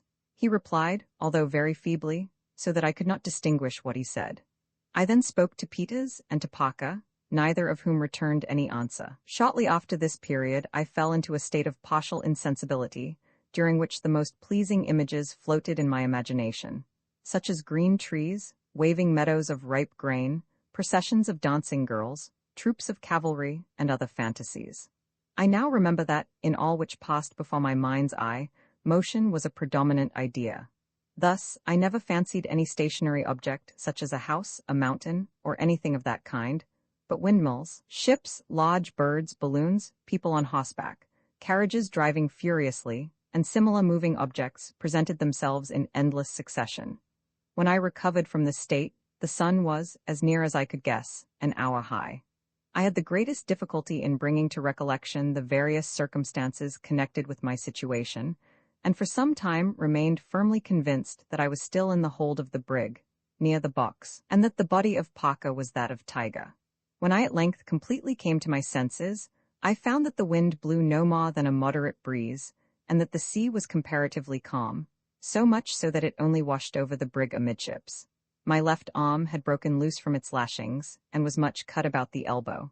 My right was entirely benumbed, and the hand and wrist swollen prodigiously by the pressure of the rope, which had worked from the shoulder downward. I was also in great pain from another rope which went about my waist, and had been drawn to an insufferable degree of tightness.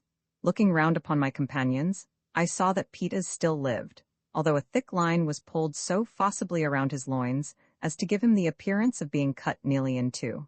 As I stirred, he made a feeble motion to me with his hand, pointing to the rope. Augustus gave no indication of life whatever, and was bent nearly double across a splinter of the windlass. Parker spoke to me when he saw me moving, and asked me if I had not sufficient strength to release him from his situation, saying that if I would summon up what spirits I could, and contrive to untie him, we might yet save our lives, but that otherwise we must all perish. I told him to take courage, and I would endeavor to free him. Feeling in my pantaloons pocket, I got hold of my penknife, and, after several ineffectual attempts, at length succeeded in opening it. I then, with my left hand, managed to free my right from its fastenings, and afterward cut the other ropes which held me. Upon attempting, however, to move from my position, I found that my legs failed me altogether, and that I could not get up. Neither could I move my right arm in any direction. Upon mentioning this to Parker, he advised me to lie quiet for a few minutes, holding on to the windlass with my left hand, so as to allow time for the blood to circulate. Doing this, the numbness presently began to die away so that I could move first one of my legs, and then the other, and shortly afterward I regained the partial use of my right arm. I now crawled with great caution toward Parker, without getting on my legs, and soon cut loose all the lashings about him, when, after a short delay, he also recovered the partial use of his limbs. We now lost no time in getting loose the rope from Peters. It had cut a deep gash through the waistband of his woolen pantaloons, and through 2 shirts, and made its way into his groin, from which the blood flowed out copiously as we removed the cordage. No sooner had we removed it, however, than he spoke, and seemed to experience instant relief, being able to move with much greater ease than either Parker or myself. This was no doubt owing to the discharge of blood. We had little hopes that Augustus would recover, as he evinced no signs of life. But upon getting to him, we discovered that he had merely swooned from the loss of blood, the bandages we had placed around his wounded arm having been torn off by the water. None of the ropes which held him to the windlass were drawn sufficiently tight to occasion his death. Having relieved him from the fastenings, and got him clear of the broken wood about the windlass, we secured him in a dry place to windward, with his head somewhat lower than his body, and all 3 of us busied ourselves in chafing his limbs. In about half an hour he came to himself, although it was not until the next morning that he gave signs of recognizing any of us, or had sufficient strength to speak. By the time we had thus got clear of our lashings, it was quite dark, and it began to cloud up, so that we were again in the greatest agony, lest it should come on to blow hard, in which event nothing could have saved us from perishing, exhausted as we were. By good fortune it continued very moderate during the night, the sea subsiding every minute, which gave us great hopes of ultimate preservation. A gentle breeze still blew from the NW, but the weather was not at all cold. Augustus was lashed carefully to windward in such a manner as to prevent him from slipping overboard with the rolls of the vessel, as he was still too weak to hold on at all. For ourselves, there was no such necessity. We sat close together, supporting each other with the aid of the broken ropes about the windlass, and devising methods of escape from our frightful situation. We derived much comfort from taking off our clothes and wringing the water from them. When we put them on after this, they felt remarkably warm and pleasant, and served to invigorate us in no little degree. We helped Augustus off with his, and wrung them for him, when he experienced the same comfort.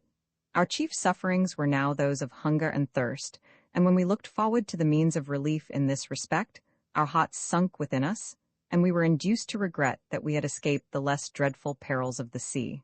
We endeavored, however, to console ourselves with the hope of being speedily picked up by some vessel, and encouraged each other to bear with fortitude the evils that might happen.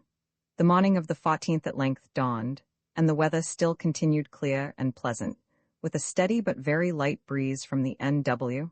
The sea was now quite smooth, and as, from some cause which we could not determine, the brig did not lie so much along as she had done before, The deck was comparatively dry, and we could move about with freedom. We had now been better than 3 entire days and nights without either food or drink, and it became absolutely necessary that we should make an attempt to get up something from below. As the brig was completely full of water, we went to this work despondently, and with but little expectation of being able to obtain anything. We made a kind of drag by driving some nails, which we broke out from the remains of the companion hatch, into 2 pieces of wood. Tying these across each other, and fastening them to the end of a rope, we threw them into the cabin, and dragged them to and fro, in the faint hope of being thus able to entangle some article which might be of use to us for food, or which might at least render us assistance in getting it. We spent the greater part of the morning in this labor without effect, fishing up nothing more than a few bedclothes, which were readily caught by the nails. Indeed, our contrivance was so very clumsy that any greater success was hardly to be anticipated. We now tried the forecastle, but equally in vain, and were upon the brink of despair, when Peters proposed that we should fasten a rope to his body, and let him make an attempt to get up something by diving into the cabin. This proposition we hailed with all the delight which reviving hope could inspire. He proceeded immediately to strip off his clothes with the exception of his pantaloons, and a strong rope was then carefully fastened around his middle, being brought up over his shoulders in such a manner that there was no possibility of its slipping. The undertaking was one of great difficulty and danger, for, as we could hardly expect to find much, if any, provision in the cabin itself, it was necessary that the diver, after letting himself down, should make a turn to the right, and proceed under water a distance of 10 or 12 feet in a narrow passage to the storeroom, and return without drawing breath. Everything being ready, Peters now descended in the cabin, going down the companion ladder until the water reached his chin. He then plunged in, head first, turning to the right as he plunged, and endeavoring to make his way to the storeroom. In this first attempt, however, he was altogether unsuccessful.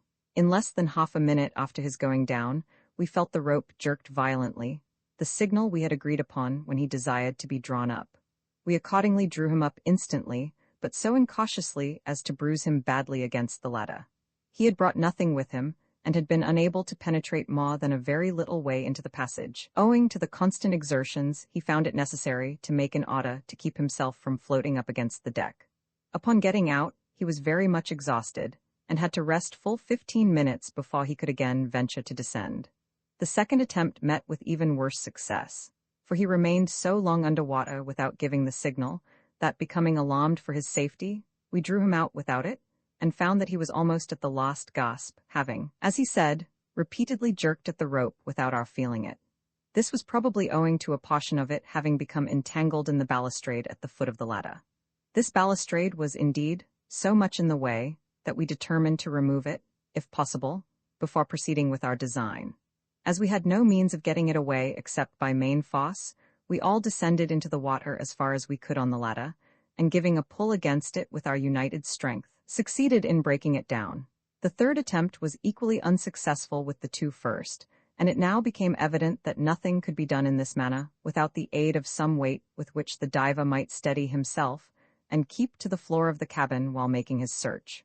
For a long time we looked about in vain for something which might answer this purpose, but at length, to our great joy, we discovered one of the weather forechains so loose that we had not the least difficulty in wrenching it off.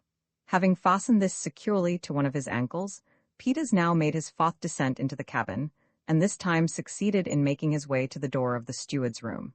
To his inexpressible grief, however, he found it locked, and was obliged to return without effecting an entrance, as, with the greatest exertion, he could remain under water not more, at the utmost extent, than a single minute.